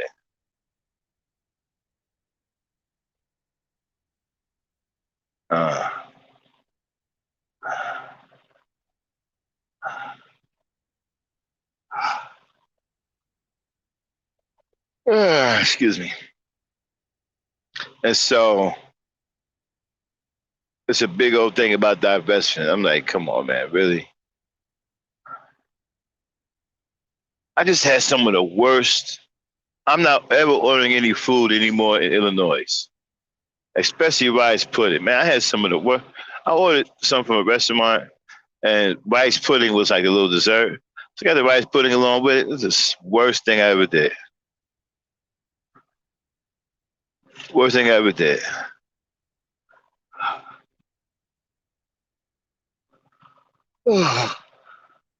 Okay, let's see what. Okay, let me gauge the chat.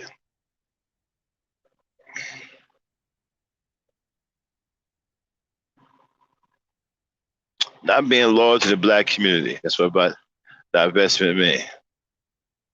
Oh well. It ain't many people loyal to the black community anymore. Period. So it ain't just divestors. That's been going on for a minute. Dude, what dudes? Excuse me. Are guys divestment too? Guys are divestors too.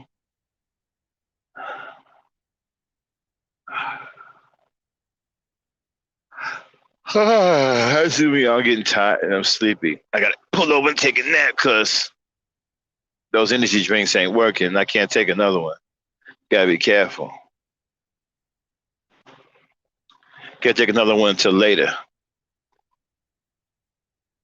We just came in.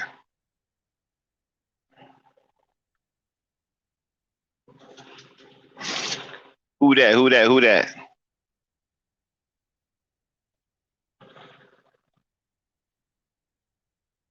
Oh, sound like both speak.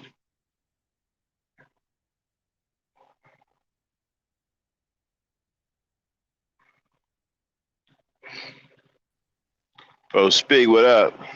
What's up, Banks? How's it going, man?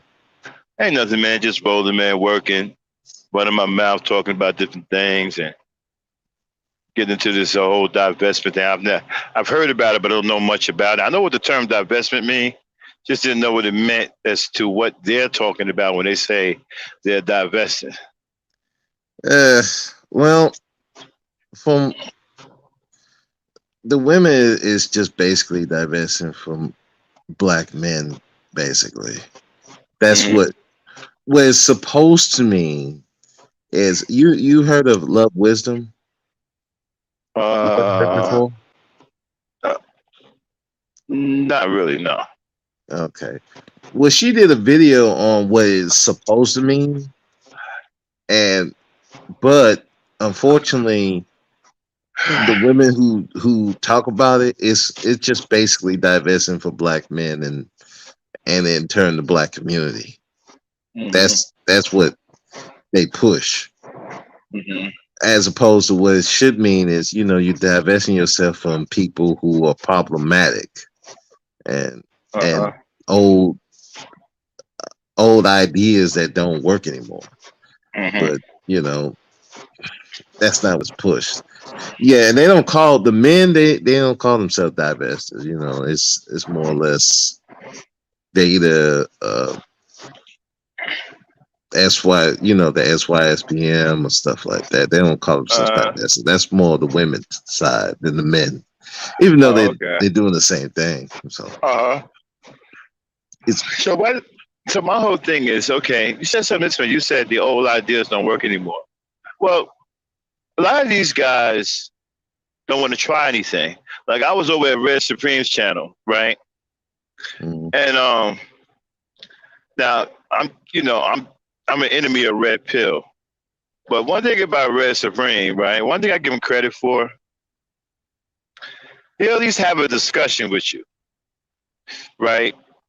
And he can see some things, but he's still stuck on that thing about it's the black woman's fault or whatever.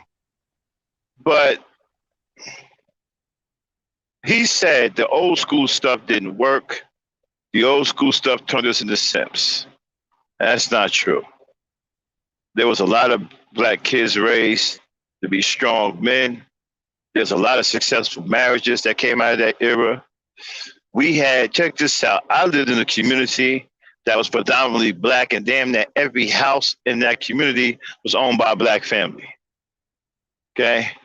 And mostly every black man on that block had a garage filled with tools, power tools, circular saws. They all had different skills.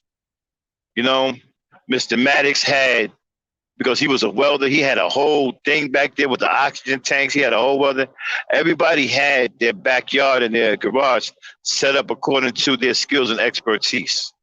So you can go to anybody's house and get anything fixed. They worked on each other's cars.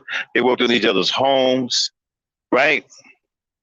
And back then, we didn't have women talking about they want to divest or go their own way or they want to abort our male black babies because we had black love going on. It was in our music. And that's what we taught back then. So we didn't have black women talking crazy back then. See what I'm saying? So I don't know what these guys are talking about. The old teachings work. The old teachings can work today. It's just that these guys don't want to do it. They don't want to do it. They want fast money. They want fast coochie. And they don't care about nothing else. They don't care about no kids, nothing.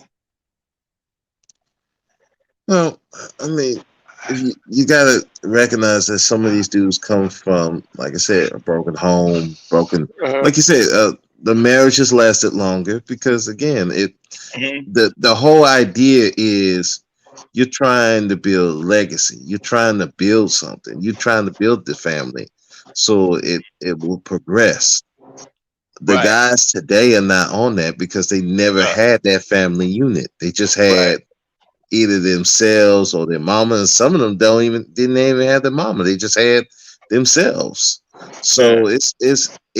So it's kind of hard to teach guys who never had that unit to all of a sudden flip the script and be about a community and stuff like that. So Hmm.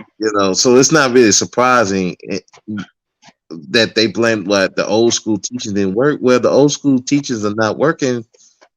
It's because the environment has changed from then to now.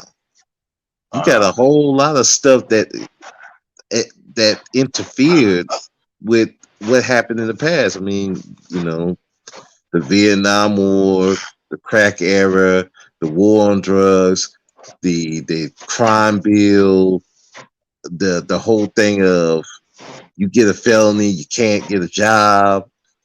I mean, there was so many different things that outside of the black band that really interfered with what the old school teachings would have done. And the thing of it is, you just have to adjust. It's not the teaching that is bad. It's just you have to adjust it to what you're dealing with now. And the guys either they don't, like you said, they don't want to or they don't know how. Hmm. And you have to look at what I mean. Again, you have to look at what worked, adjust it to today, and like I said, I think a lot of guys don't want to do that. Like you said, like I said earlier, it's because they never had that family unit. They never seen it. I'm like, nah, I've seen both sides. I've seen ones where they didn't have the unit, and then I've seen ones that did. I mean, I'm like my ex wife and her family. That her mother and father been married as long as I've been alive. Uh-huh. 40, 42, 43, 42 years. Gonna be, I think it's 43 years this year. Uh, And you and if you look at, you see how they interact with each other, it's like it's a whole different thing than what you see the interaction between some black men and some black women now. It's a whole different feeling. And so that's why I never was against marriage, pro or against, because I've seen where it can work, where it can't work. And it just really depends on the people who are doing it. So right. it's just, But see, my whole thing is just here, right? You say these guys say, well, the stuff didn't work. It did work for us. I'm not even sure what they're talking about, right? You got nothing working for you today. You sitting up there hollering on the social media bullhorn, calling black women ghetto gaggers with some kind of delusional notion that if you holler and scream at them and disrespect them, they somehow going to shape up. hmm This is the mind of a delusional person. Now y'all don't today. You don't have anything working for you. You got everything working against you. Your women are talking crazy. They're talking about they don't want to have your children. They're talking about divesting. You're starting to have contingents of women pop up everywhere that's dead set against being with you. That's what you've accomplished. Okay, on your watch. Your women don't want to have nothing to do with you. And you don't even love your women. So you ain't got nothing working for you. So how you gonna sit up here and criticize something that did work and say it didn't work for us when you have nothing going for you right now? You need to try something. Why not try the old school teachings and see if they work? I have no doubt they'll work if Cash is really into making them work. And like I said, that village stuff, I grew up on that. I know that that works. You see, the black men cared about the children in the community because their mindset was, if we leave our children in the street, either going to be raised by gangbangers, or they're going to get picked up by the state. They're going to be awarded the state, and where they're going to be subject to going to the foster homes, to where they may, be raped and stuff like that. So the men in my community, they didn't want that to happen. So they went out.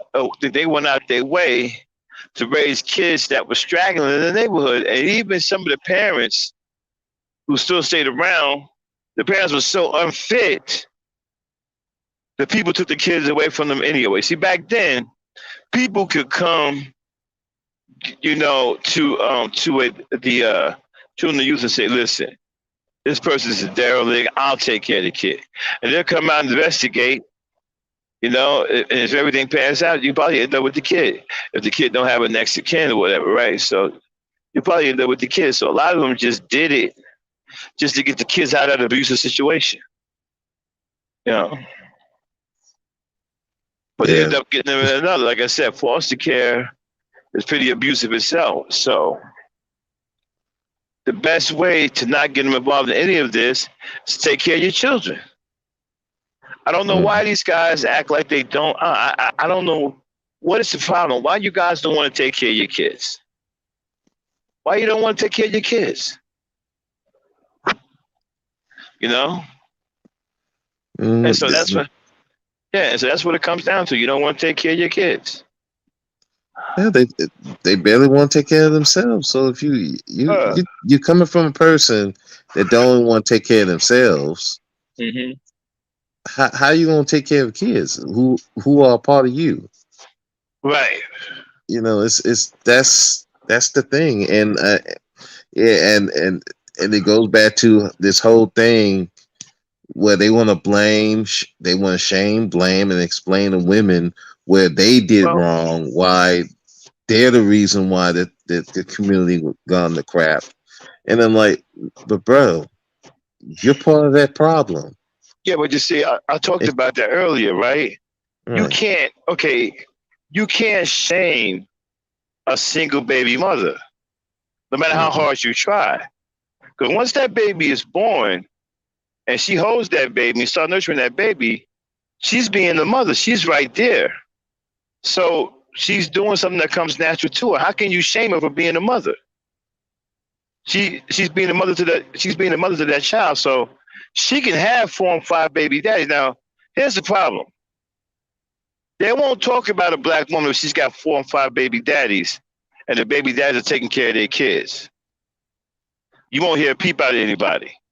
But if she got 4 or 5 baby daddies and they ain't taking care of their kids, you're gonna hear all of this mess about, well, it's her fault. She should have closed her legs, and vice versa. I'm sorry, not vice versa, and so on and so on. Okay, it's not until there's a negative issue to where the black woman has a problem, or she can't raise the kid on her own or whatever. You see what I'm saying? And so they keep effectively removing the men from the equation. Mhm. You can't do that. And you can't shame a single baby mother because she's right there. She's not an absentee mother. But we can't shame you for not being a father. Well, You it's the know? thing, even even the worst thing is they still volunteering to be baby daddy number 5 or 6. I'm Well, like, oh, and that's even the funniest part. I'm like, okay, you see this woman with 4 or 5 kids, all mm, right, but then you volunteering to be baby daddy number 6, and not right. like taking care of the kids and you they want to come in and make it a family and take care of the kids. No, you want to be baby daddy number 5 and then bounce. What? Come on, man. You So can't you think can't do about it stuff like is, this. what they don't understand is the problem is on their end. Like I said, you can't shame a single baby mother. There's nothing to shame. She's being a mother. You can't shame her. It's just a cover up for you not wanting to be a father. That's the cover up. And so you shame her and try to make all of the blame out to be on her end. When you can't really shame her, like ain't no such thing as shaming a baby mother unless she's unfit. Now, if she's unfit to be a mother, that's one thing. But Right. other than that, there ain't no shaming. You can't shame her because she's doing what she's supposed to. She's taking care of that kid. Now, where would a lot of us be if we didn't have shaming? Okay, but and then they trying to do it with sugar. Yeah. You know. My thing is, you can't shame nobody who is confident in themselves and they know they're doing the thing they supposed to do. Like That's I. the fun. Uh huh.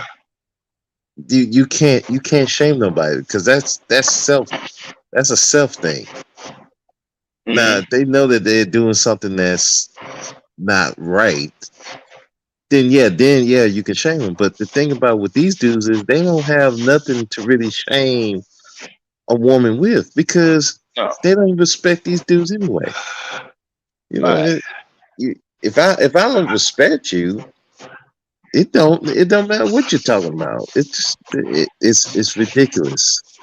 And it's like the better thing would be to do is focus on your end of the situation.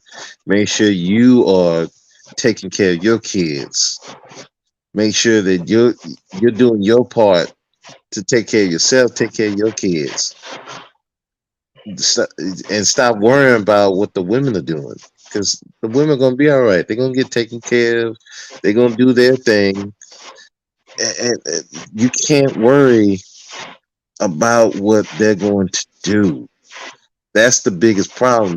These guys they're so obsessed with what these women are doing, where they divesting, they being good mothers, all this, who they sleeping with. I'm like, man, I've never seen so many dudes care about who a woman sleeping with until I got online. Yeah. And I'd be in circles where it's like there's well, I'm not even gonna get into that part, but let's just say I'd be in circles where it's not really a big issue, and nobody Uh. talks about it because Uh. it's like it's it's not a big deal. But these dudes, they just so harped on it. It's like he's like, man, dude, really? This is what you're gonna focus on all day, every day? No, I can't do it, man. I can't focus on what women or who they sleeping with every day. Yeah. And it's like it's one stream after another. Who they sleeping with? One stream after another. Now they got the ghetto gagger thing going. Okay. You want to take the situation where you have a handful of black women who obviously has lost their way participating in ghetto gaggers. You want to paint black women with a broad brush. You know, I I don't even resent like. that. Yeah, huh? I don't even like watching those. I watched maybe one or two of Nah, those, I can't. I don't want to and see that. I'm like, bro. I don't want to I'm see like, that. why are you even focusing on that crap? I'm like, hey, they lost. It's Absolutely, they sad. lost. It's tragic. But dang, that ain't the majority of black women. They ain't doing that. Nope. I'm like, so what's the focus on that poll? Okay, I just nah. Like, hey, it. But if you have a situation where it's desperate, you don't have a community to take care of you. Yeah, women going women going to do some strange things for change. Just like any other woman will do something when they don't have a community behind them. They're going to do some strange things for change. That's that, the black woman is not exempt from that. But to put your whole focus at paint all the women in this brush, and that's your focus on these women, they okay, dude. I don't give a I don't care that much. I'm All I still care trying about to, the video. Yeah, yeah. yeah, Go ahead, man. I'm still trying to figure out what exactly do they think is going to happen. I heard Red Supreme talking about, well, this is the way you got to deal with it, and you give it the truth, and shit shape up. Oh, really? When is it supposed to happen? When is this shape up supposed to happen? So I don't see it shit. Matter of fact, I see it getting worse. More and more women are grouping up, clicking up, going against these guys. Okay, Red Supreme got a big pull last night. Oh, one second, y'all. Yeah. Hello? Yeah. Yeah, so Red Supreme got his car pulled the other day, his channel, because he didn't want to talk to any divestors. And when they asked him I'm sorry, man. When they asked me, did I know what it was? I said, yeah. But they said, okay, green guy is to go first. That what they told me, green guy, because I had on green the other day. And so, hold on one second, y'all. I'm distracted a little bit. I'm losing my chain of thought. I'm over here distracted. I'm trying to get past something. There's an accident out here. I'm trying to get past.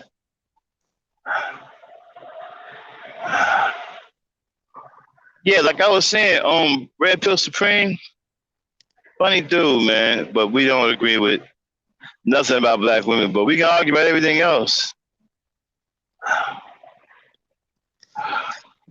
Yeah. That whole it's really pointless to focus on that thing. It's like the thing should be focused on getting black men straight. Well, the thing about it is, they got the numbers to make a difference. They just don't want to do. They don't want to do anything with the numbers. They rather exploit those numbers. Like Red Supreme, right? Red Supreme was a businessman. I don't even think Red Supreme was truly Red Pill. I don't. I think he done found him a gimmick. It's paying dividends, and he riding it. Because there's something he said that I caught that they weren't paying attention to. He said that he gonna take his girl out. They're gonna have a nice time after this. After y'all finish hitting these cash apps, gonna take my woman out. We're gonna have a nice time. So that tells me right there, that's got my red flag going up. Okay, dude, are you a red pill or not? I don't think he a red pill dude. I think he a dude that's pretty much exploiting red pill, which I don't care nothing about because they deserve to be exploited because they ain't nothing but pieces of crap as far as I'm concerned. But they're exploiting these guys. He's exploiting these dudes. Every time I turn around, is hit them likes. I'm gonna need some cash apps.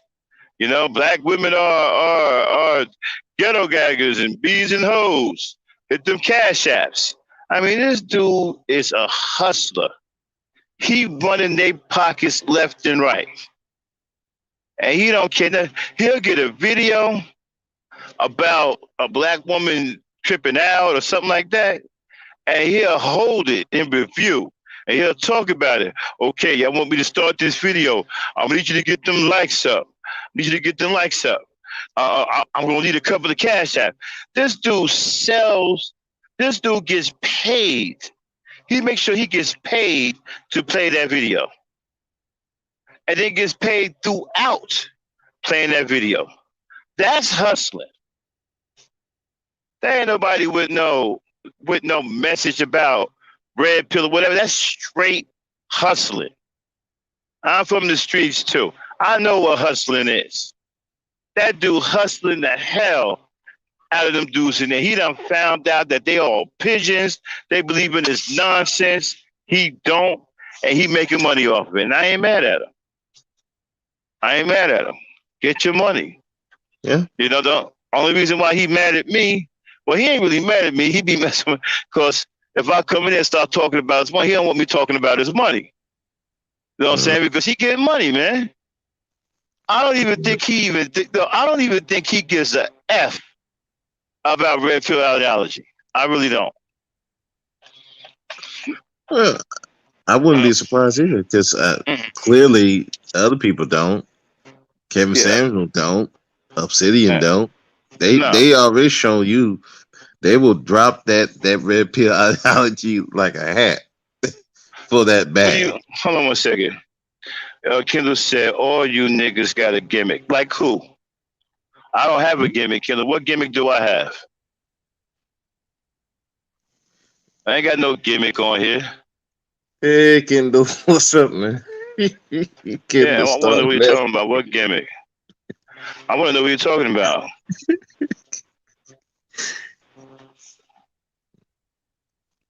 Yeah. No, I ain't got no gimmick, man. I just come on here and do me, man. I'm just me. You know, see, here's the problem, man. God's got a problem when you see somebody. I notice like a lot of the brothers that come on this channel, they don't have any belief in themselves. They don't believe in nothing else, right? They're caught up in a lot of negativity, and that's what they're used to. And so they tie everything to that.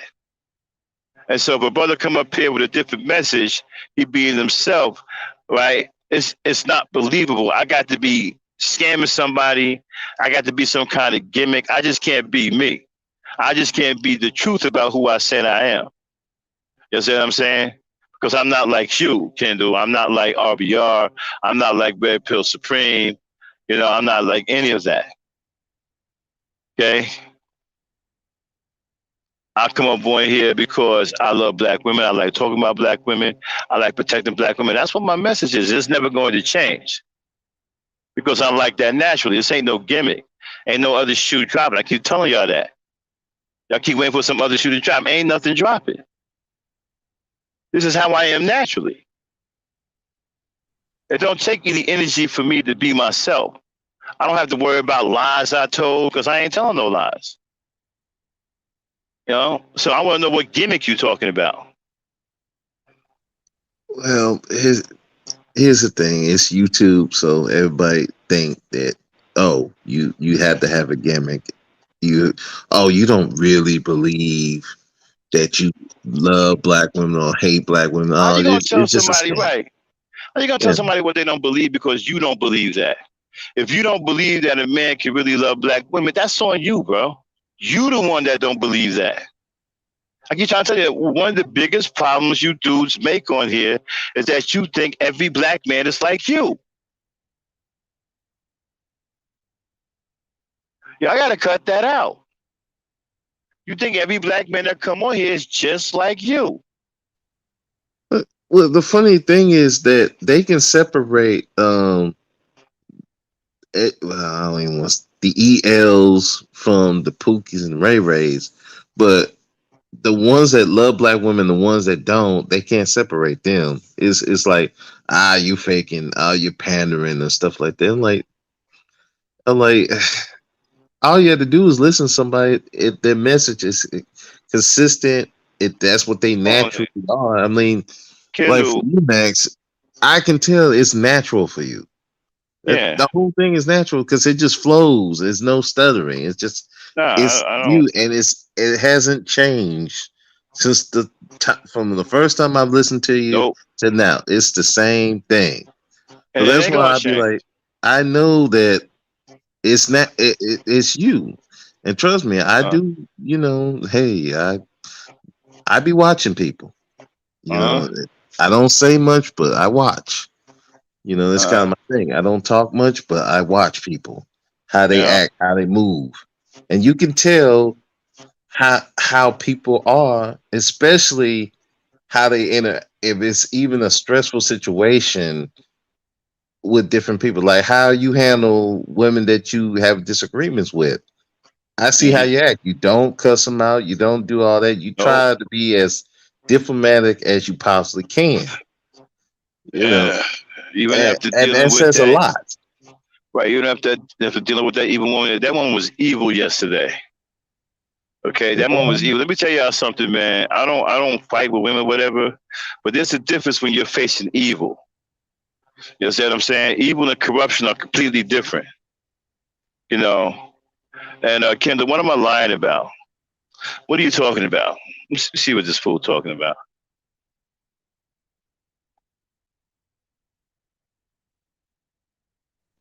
Phoenix is it? Phoenix saying I was romantic. love Hey. I love it, Phoenix. Hey man, I'm with it, man. I'm old school. We was Mm, taught romance. You know what I'm saying? So we used to buy. I remember the first time on I think it was Valentine's Day.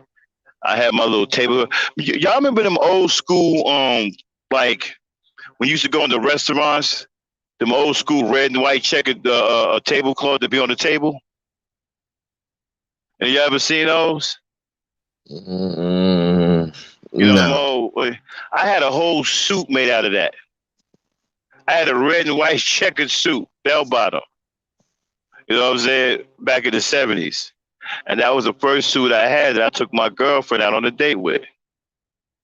When I was a young kid, we had this big ass giant corsage and shit. I had like $5 in my pocket because back then, you know, everything was cheap. The movie was 99 cents. You know what I'm saying? So you got $5 or $10. You cook it with gas, yo. And the bus was like what 35 cents. Okay, so I can get, and then the bus, when you put the dollar in there, it gave you change back. So you could put a dollar in there and you get change back. So it was 70 cents to get me and my girl up to the movies and 70 cents coming back. So eight, nine, $10, man, you go out on a date with $10. Yeah, you can't do You know that what I now. mean? You went out on a date, I know, man, murder man. burgers. That's a long time ago. Shoot, $10. Can't you can't even get a woman's attention with $10. Like, man, it's but yeah, man. That is romantic. Um, I guess I would say I'm kind of a romantic in the I you know I try as much as I could to be Can y'all hear me? romantic and you know and that's Or not something I was even taught. I guess it's more or less looking at movies and stuff. Oh, oh, hey Max got dropped off. Yeah, I mean, I know me. I was, but that was from looking at movies and stuff, moving TV shows and movies. I was more or less romantic, So at least tried to be. But so nonetheless, since I've been here, well, I think. Oh, there you are, Max.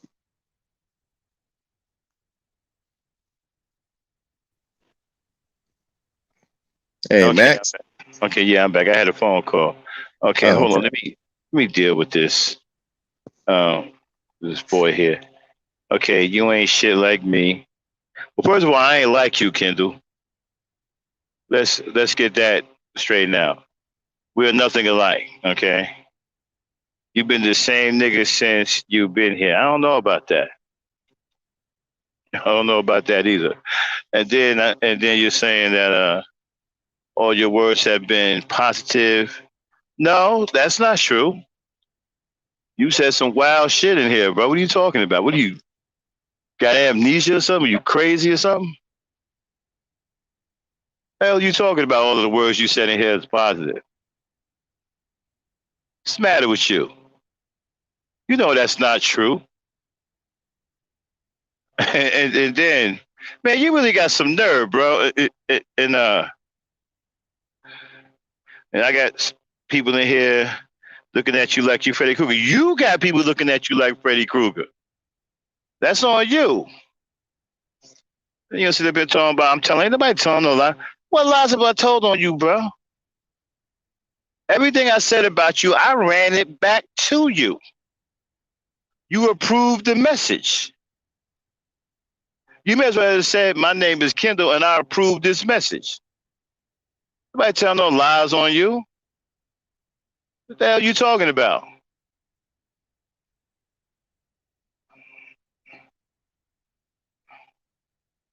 Uh,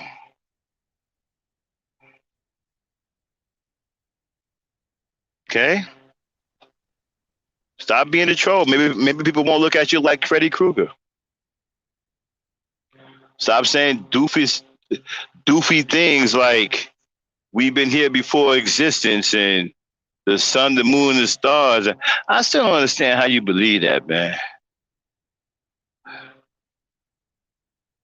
I don't know what book you read that at, or read that from, or who told you that. How could somebody possibly know that, man? That we've been here before existence. We've been here before space. We've been here before time. We've been here before the sun, the creation of the universe. Black people have always existed. Where? How can you believe something like that? Aren't you too grown to believe stuff like that, man? Okay, I'm not touching that. I'm staying out of that one. I'm staying out of that one. Yeah. Find the negative words you type. What, in this podcast? None yet, except for some of the obscenities. You know what I'm saying? That they can be construed as negative, but we'll let it go because we are adults here. Now, as far as your other escapades and other chats, no, I can't recall. But I remember addressing you at the time when some of the things you said was stupid, and you and I went back and forth about it. Okay. I remember a couple of times calling you out on a few situations. It's like you got called out on talking about aborting male black babies and female black babies, and you said you've been saying it since you've been in here. So we want to talk about negative. We could point to that.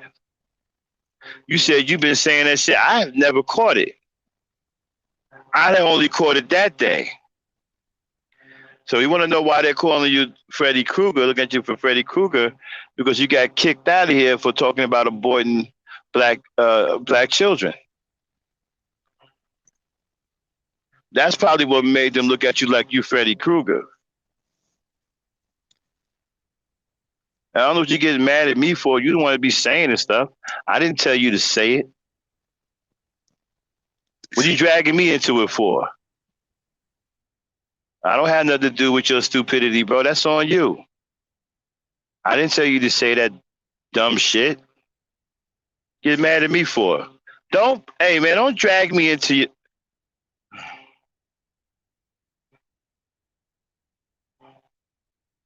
No, you said more than that, bro. You said more than the sun, the moon, and the stars, and you was tripping one day. Let's not get started with the Yakub and the big brain scientists and all that other ridiculous stuff you said. That was pretty bad too. I don't know how you go around here as an adult. If you are an adult, I'm hoping you're an adult. I don't know how you go around here as an adult believing some nonsense like that. You know? Was it you drunk that night anyway? But stop dragging me into your foolishness, man. Don't be, what you do is on you. Okay, how many times we got to say it, Kendall? We done said it already. We done said what got you blocked. How many times we keep saying that what got you blocked was that you was talking crazy about aborting black children? How many times do we have to say it?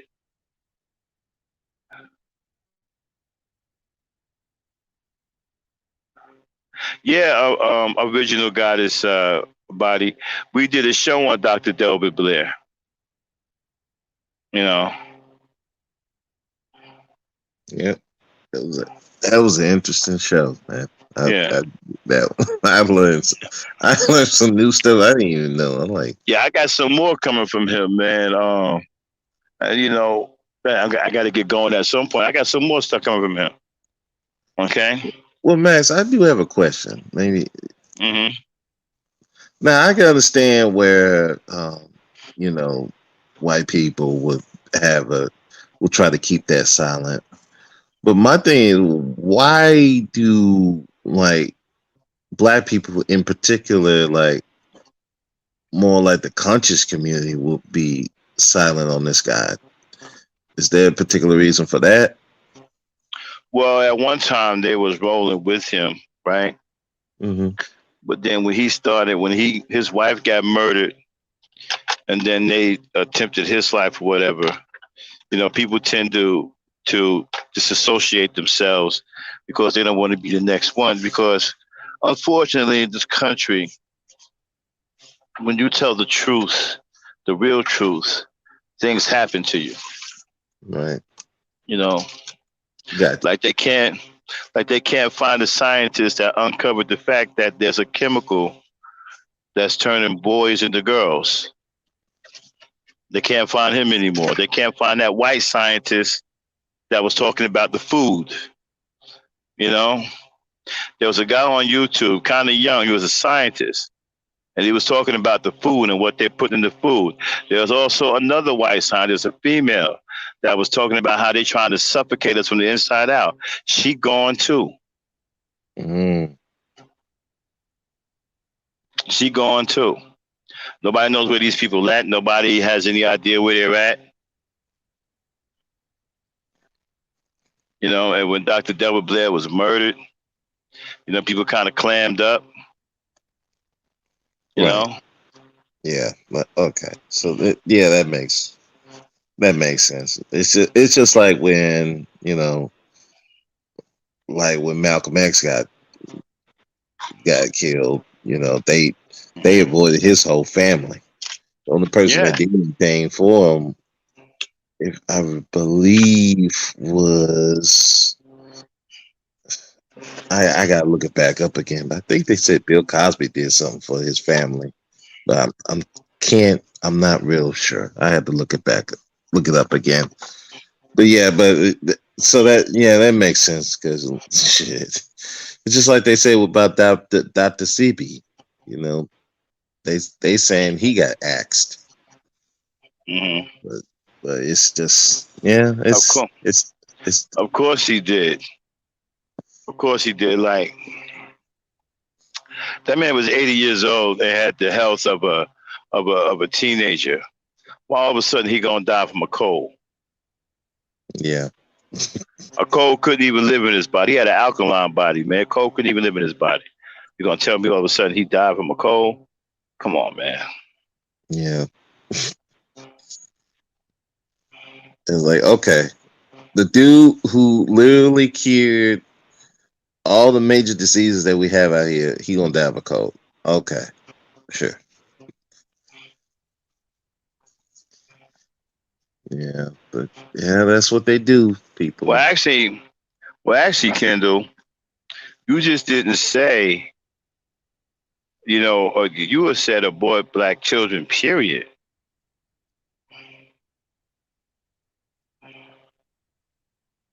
I mean, you were talking about aborting black children. Period. Okay. Everybody keeps saying Cynthia said all of this. I've never heard all that. And you're probably taking her out of context because I know Cynthia G. I know, the traps that she laid for y'all, and she's just usually going off of the rhetoric that y'all already putting out there. If y'all saying that you don't want to take care of your kids, if you're saying that you don't want to pay child support, and you're saying that you want women to get abortions any old way, what are you getting upset when they don't want to have your children? I mean, do you know who pays for more abortions in this country? Black men do. Black men pay for more abortions than any other man in this country. Did you know that?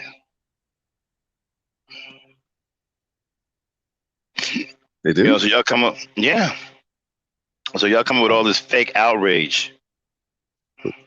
I would have thought white women pay more per Now, se, but black, as far as men, is black men. oh, you talking about men? Okay, Yeah, as gotcha. far as men, is black men. Okay, gotcha. Yeah, I guess that White would. women, it ain't no telling what they paying for. They probably paying for dog euthanizations too. Oh, yeah, like that's a whole different rabbit hole that Well, nobody wants to go down. Well, actually, Kendall, I'm not. I don't think what Cynthia's doing is fucked up because I understand where she's coming from. She don't hate black babies. She don't hate black kids or black people. Kendall, you gotta understand.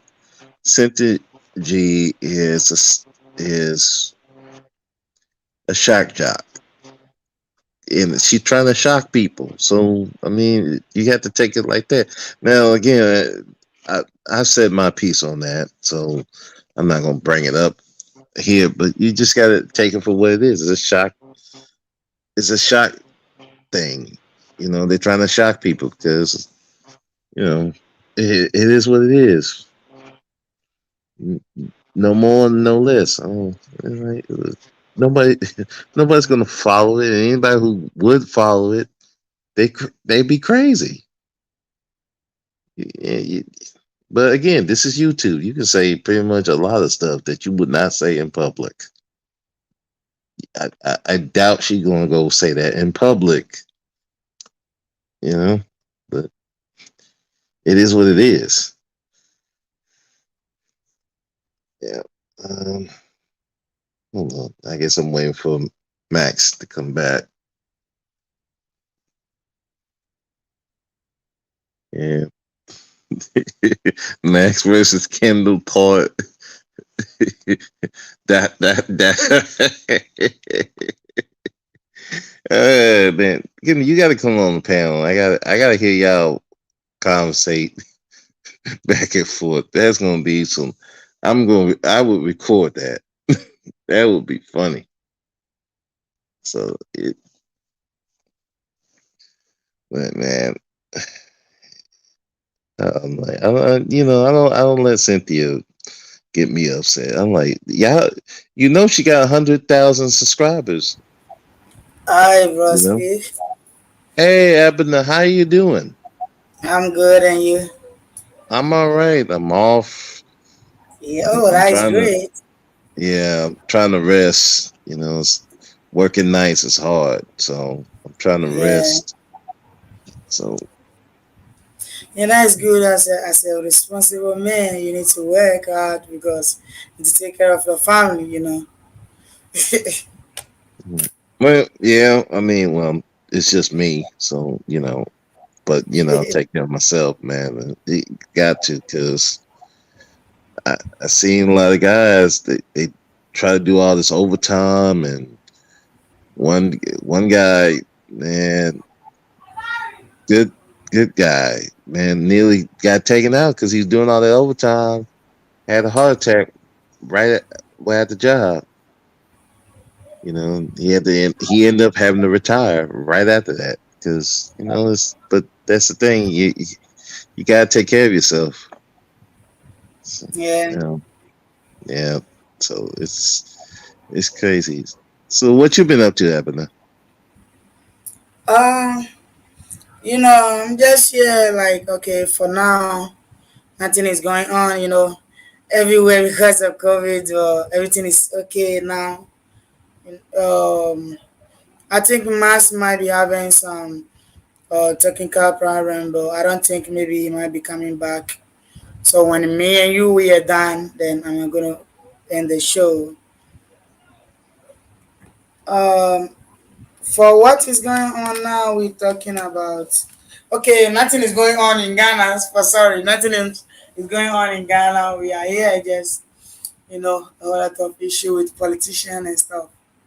We don't want to talk about politicians. So we throw that one off or to keep it somewhere. Hmm. Yeah, I Yeah. understand that because politics can get very tricky, especially on Yeah. YouTube. It's like, well, they'll fight you to Yeah, they're the tripping death everywhere. on politics. That's why I try to stay out of it. I'm like, yeah, well, hold on, like, okay, why are you wasting time talking to this? Well, Kendall, I don't think Max is that dumb. He just That's what he believes, and it is what it is. Uh, Hold on. What do you do? Is he saying? Okay. You No, that's Kendall. Him and Max. You know how they go back and forth all the time, and yes. and one For one of them, those that things is yeah, and one of those Kano things is and about Mas, Cynthia nobody G. can say anything about it. They can fight. All of the two of them know, and they can talk about each other. So for me, Kindle and Mas, that's none of my business. They can talk. They are men. They Yeah, have no that's. problem. If I it is think a it's woman entertaining. attacking Mas, that's fine. Yeah. Yeah, it's entertainment for me. You know. Hold on. I was reading something, sister. Um, Phoenix Jean. It's not for shock value. The problem with the black family is that the women say they're leaving. The men don't believe until the moving truck pull up. Well, yeah, I mean, because the thing of it is, you got some of the women who are playing. They playing that game. They say, "Oh, we're gonna leave. We're gonna do this," but oh, I don't like these dudes saying this stuff about us. We B's and HOs, but then you got the women going to the same this a different guy who's saying the same thing. So it's pretty much you playing games, and you're picking Yeah. and choosing who can say what and and like I said one time on a panel, I said, look, if you're gonna divest, divest, but stop playing the game. You know, if you're gonna divest, divest completely. But if you're not gonna divest completely, nobody's gonna take you seriously. It's just like I'll say it with the guys. I'm like, if you're gonna SYSBM, you have to do it completely. If you're not doing that, you're playing, and people are not gonna take it seriously. You know, Yes. you know, so not to saying that I want black men and black women to be separated, but if you you have a like you can't get over your issues with black men and you can't get over your issues with black women, then yes, you need to separate. You need to get away. Right. It's but if you keep playing this game where okay, well, or I'm just gonna troll black women and I'm gonna troll black men because I hate them though, but I'm gonna be on their chats and trolling and stuff. I'm like, you're playing, and people are gonna see that, and they're not gonna take you seriously. That's why they Yeah, don't you take want divestment seriously because that's the reason why you're playing. You got too many people playing games. You know, so yeah. that's what it is. It's a problem of everybody. I don't know why black people we are like that, and I don't know what is going on with black people, especially. I don't know what is going on with us. It seems like we need to sit down and we need to find something about ourselves, or we need to fix some of the potholes within with the black people because we have a lot of potholes within us. And we're talking about we ourselves fixing it. How am I going to fix it if we don't love ourselves? How am I going to solve that issue if we try to throw other brothers, other sisters, calling them names and stuff? It's not going to be okay. And then we're just going to be in the same place without moving forward as black people.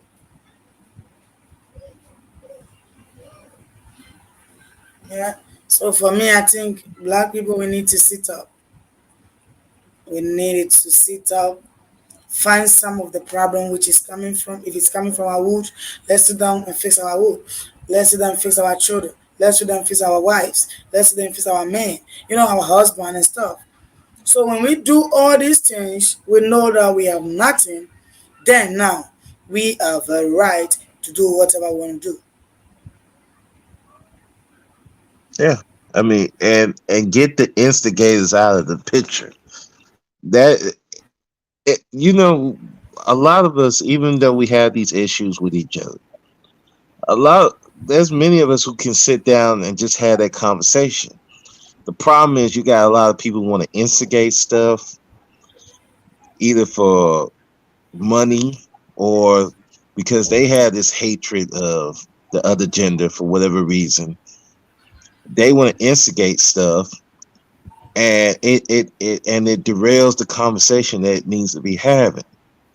You know, that's why I've said that it's only certain people who can have that conversation and without them getting easily triggered or have some kind of agenda with it, alternative agenda with it.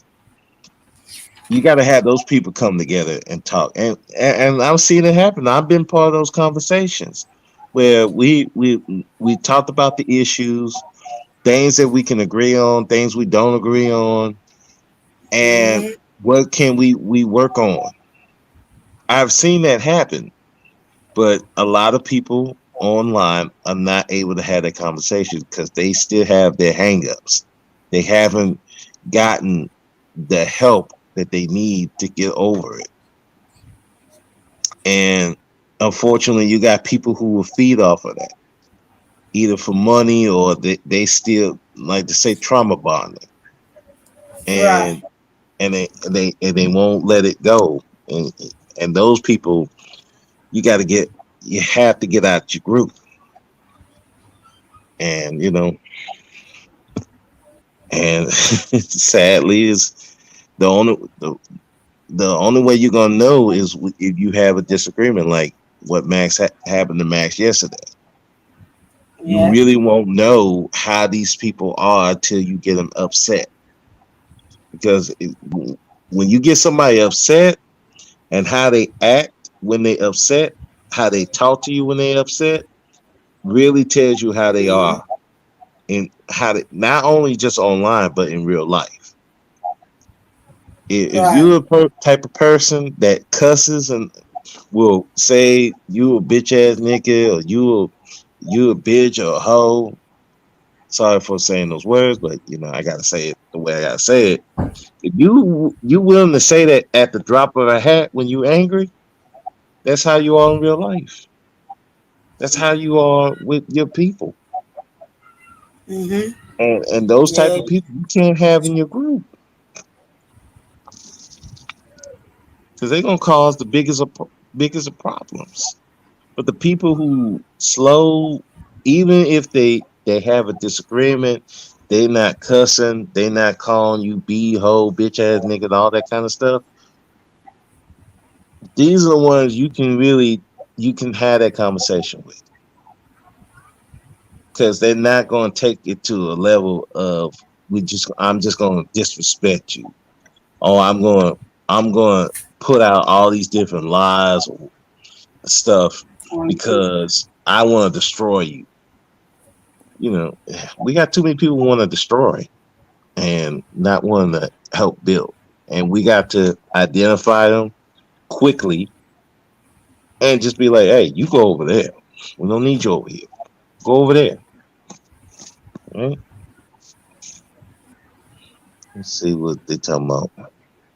Thanks. This dumb shit, and he didn't say shit. Brother Speak asked his stupid ass that question. What is that? You asked his dumb ass question.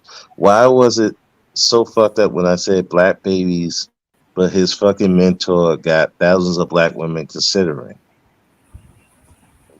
Okay, I don't think Cynthia G is his mentor. Well, I mean, I don't know what to tell you. I mean, I can't speak for Max, but I think his opinion on that is it's not. How do I put this? He's not concerned with what the women say. Now, I don't necessarily agree with that, but his opinion is the men are the leaders. So it's more men have a more influential it's more influential when they say stuff than what women do. I don't necessarily agree with it. So if Cynthia G saying that, black male babies, well, yeah, I think it's dumb. That's just my personal opinion. I thought it was dumb to say that, but it's not going to be as damaging as what a black man saying, well, I don't want to have children. I don't want to take care of these bastard kids. And, that's his opinion on that, so I don't know. What do you think The happened? reason why, okay, I think the reason why women also are talking about they're gonna bought a black man, black babies. That means the babies we are male because now the men have done a lot, and men is not doing nothing for them, and you see, assuming you have a pregnancy for a man, then the man will tell you, "Oh no, I'm not a father of this child. I'm not going to take care of this child." You see, it's very painful, and we have black babies who are very female, and they kill them. So if you kill the female, what do you want the men with the women also to do? They're going to tell you that, but that is not what she should say, because we don't need to abort any baby at all. We don't need it. We have to save those children. They are our lives. They are the children who come into our life to help us. So if they are coming to build us, we don't need to abort them. I'm not going to agree that anybody should abort no babies. No, nobody should do that.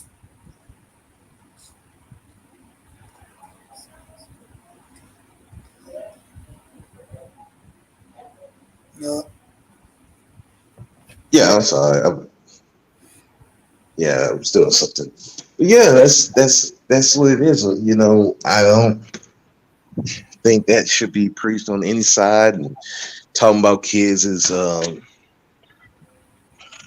bastards and something like that. But if you hear stuff like that, people gonna respond. And again, I mean, I think somebody said the best. What people? Which one you would be worse? Women talking about it or women actually doing it? Because let's face it, it's been happening. I'm like, it's been happening.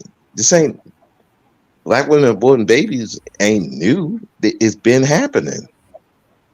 So, and for whatever reason, you're more concerned about what they say than what they're doing. I'd be like, uh, I'm I'm more concerned if they're actually doing it and doing what I can. So if if I get a woman pregnant, that she's not going to abort my baby. Because I'm like, no, you're not about to abort my baby because you think that I'm going to leave you in the dust and not take care of my kids. No, you're not gonna. No, not here. I'm gonna make sure that's not gonna happen. So I Yeah. think that be the more of the focus. Make sure you're not with a woman who will even think that. I don't. You know, even if it don't work out, you know, at least you'll be willing to see you. She gonna have your child. You're gonna take care of the child. And you're gonna do what you need to do so that child is going to prosper. Yeah, So that's what we need to do. Because if you tell the woman that, hey, I'm going to take care of this child, I'm going to support you, none of a woman is going to tell you that I'm going to go out to. But it's the men who have been telling you, go and abort this baby. I don't need it. If you don't abort it, I'm not going to take care of you. You see, it's the men who pushing the women to do that.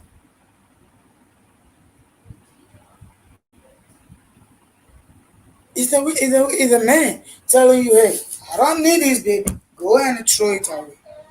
But don't you think about it, she going for abortion, she can lose her life? Don't you think that she can have different kind of infection? Don't you think that she can come disabled because of abortion? You don't even think. If you're not ready for any baby, just protect yourself. If you go, you wear your condom so that you're not gonna pregnant any woman for any baby. You're not ready for a baby. But here's the case: you're not gonna protect yourself. You go ahead, pregnant this woman, and say, "Go and abort this baby." Yeah, and that's the thing. And make sure if you as a man, you make sure that this woman actually wants a child. And the only way you're gonna know that, you have to have conversations with her. You can't be thinking everything. You have to talk about stuff like this. The thing I see, like, a lot of people, they don't want to have conversations no more. They just assume, well, she's with me. She wants to have my baby. Not necessarily. That's same with the women. It's like you assuming that this guy want to be a dad. No, he may want to be with you for whatever reason, but the Right. baby, yeah, that's a whole different ball game. So we have to be able to talk to each other about that before that comes about. I mean, I remember me and my ex, we talked about that like forever. And one of the things that why we wasn't trying to have children, because I was more concerned about our health, because she had a heart condition. So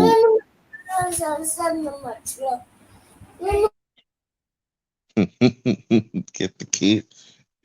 Yeah, but that was the main thing, because I didn't want to be a single father, you know, and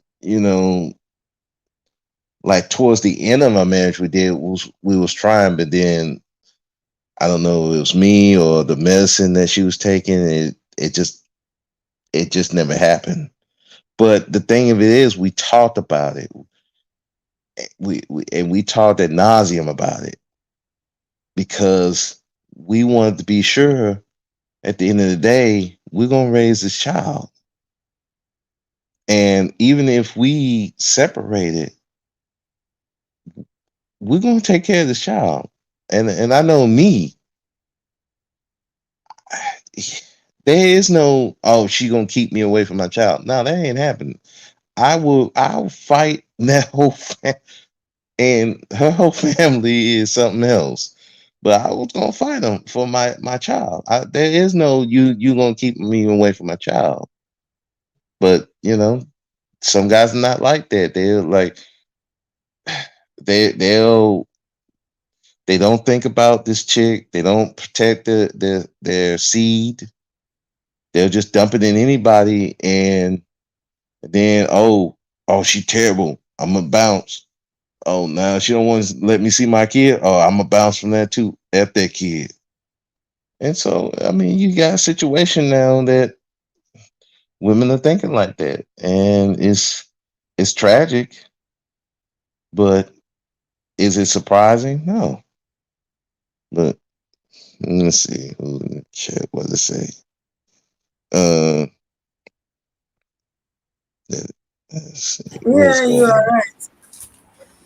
You are right, and I agree with you, Bosby, because sometimes I think it's not that the women want to do that, or they just want to stand that I want to abort this baby. The women don't agree. Most of the women that we have in single parenting, that they don't have a husband or a father for their children. Some started like this. Oh, go abort the baby. I don't want to abort it. Then if the man said I'm not going to take care of that baby, then the woman will say, "Oh, don't worry, I'm going to take care of my son or my daughter." And this woman will take care of this baby. Then later you go ahead and blame this same woman that why are you taking this baby, or you're not taking good care of this baby. He's a man or a male, you have to take care of a male. A woman cannot take care of a male. What are you trying to say? But you are not there to help the woman also. You should be there. You should help her to take care of that son that you give birth with. You run away, then if the woman do her part, you still go ahead and blame. Those are some of the things that I hate it. Yeah, and that's the thing. You're gonna criticize the woman how she take care of the children, and you're not there. I'm like, nah, bro, that's not how that goes. If you ain't there, then hey, you have no say in what happens to that child. She could be the greatest mother in the world, or she could be the worst of the worst. But you're not there. You got to be there to protect your child. And if you ain't there, you can't speak on that. I remember my dad tried to do that. Speak on how my mother raised me. And I'm looking at him sideways. I'm like, bro, you wasn't there. You wasn't around. You wasn't around. You wasn't teaching me nothing. You taught me a few things, but for the troubling times that I needed you there, you weren't there. So she was there. You may not like how she raised me in certain aspects, but you weren't there. So what you got to do, it don't matter. And that's my thing, man. If you're not there as a man with your children, and however she raised her, you can't say nothing. You weren't there. So what you saying bullshit. At least to me. Oh, she was a terrible mother. Well, did you try to get your son from her or your daughter from her? No, because I didn't have no money. Well, then, motherfucker, you fucked up. So fuck you. You left your child in that situation, motherfucker. Fuck you. That's why I be looking at like I've seen women who have killed these children, and you see this dude up there crying, and I'm looking at this dude like, where were you at? Where were you? Didn't you try to get this child out of this situation? I'm like, but guys don't want to see it that way, and that's why I like I don't have no sympathy for dudes who just say they don't take care of their kids and leave their kids in these horrible conditions and they ain't doing nothing. I'm like, man, get the fuck out of here. And then have the nerve to talk about baby mamas, man. Dude, you left your child in that situation, and you ain't trying to get him out of that. Man, I don't have no respect for that. Yeah, but let me see in the chat what's going on. Different channels telling niggas to block me. Man, Kendall, damn. What are you doing in these channels, Kendall? What are you doing? Oh wow, man, Kendall, how much hate can you possibly garner? Oh man, it's wild in this chat. Let's see. Truth is, I'm sorry, I was going to look at that. If I if I'm not the type to ever get a woman, even though I'm not the type that would ever get a woman pregnant out of wedlock, if it would happen, I would definitely take care of my child and own up to my responsibility. Truth is, that's a good thing, man. I mean, take care of your children. They are your legacy. Black men got to be more. You got to be more concerned about your legacy than anything, because your children are part of your legacy. And what do you want people to know about you? That you didn't take care of the kids. You didn't do shit for your children. You didn't leave them nothing. Or do you want to be the man that said, hey, the kids, man, my dad did this for me. He was a real dad. He wasn't a sperm donor. He was a dad. I mean, I would want that if I ever do decide to have children. I want my children to say, my dad did a lot for me. Instead of, well, I don't know who he is, or well, yeah, I know him, but uh, uh, I'm like, nah, man. Yeah, so it's like, man, yeah, yeah, protect yourself. Truth is, man, because out here, man, it's something wild. I feel sorry for people trying to be parents today and going forward, because you got a whole society now against you right now. They want these kids to be wild, and if they ain't wild, they want them to be the opposite gender of what they are. It's like, wait a second, why is why a little boy want to be a girl or a girl want to be a boy? What, what are we doing here? But that's the kind of chaos that people want, because you know, either for financial reasons or for they just don't they want the world of chaos. You gonna say something happened? Oh, no, I'm done. I don't know if you also done. Then I'm gonna go ahead and end the show. Then maybe later on, Mars and them will be coming back. Oh, you need to end it. You can go ahead. No, I you. was trying to wait till Max come back, but if you need to end it, we can go ahead and end it. No problem. Okay. Yeah. Thank you, everyone. Peace, power, unity. All right, peace, power, unity, y'all. I will probably be doing a podcast. I think later today. Um, talking about Max and this whole Max and Chantel situation. So check that out. I'll probably be later today. So, all right. Peace, power, unity, everybody. Y'all have a good one. Good afternoon. Peace, power, unity. Good afternoon for everyone.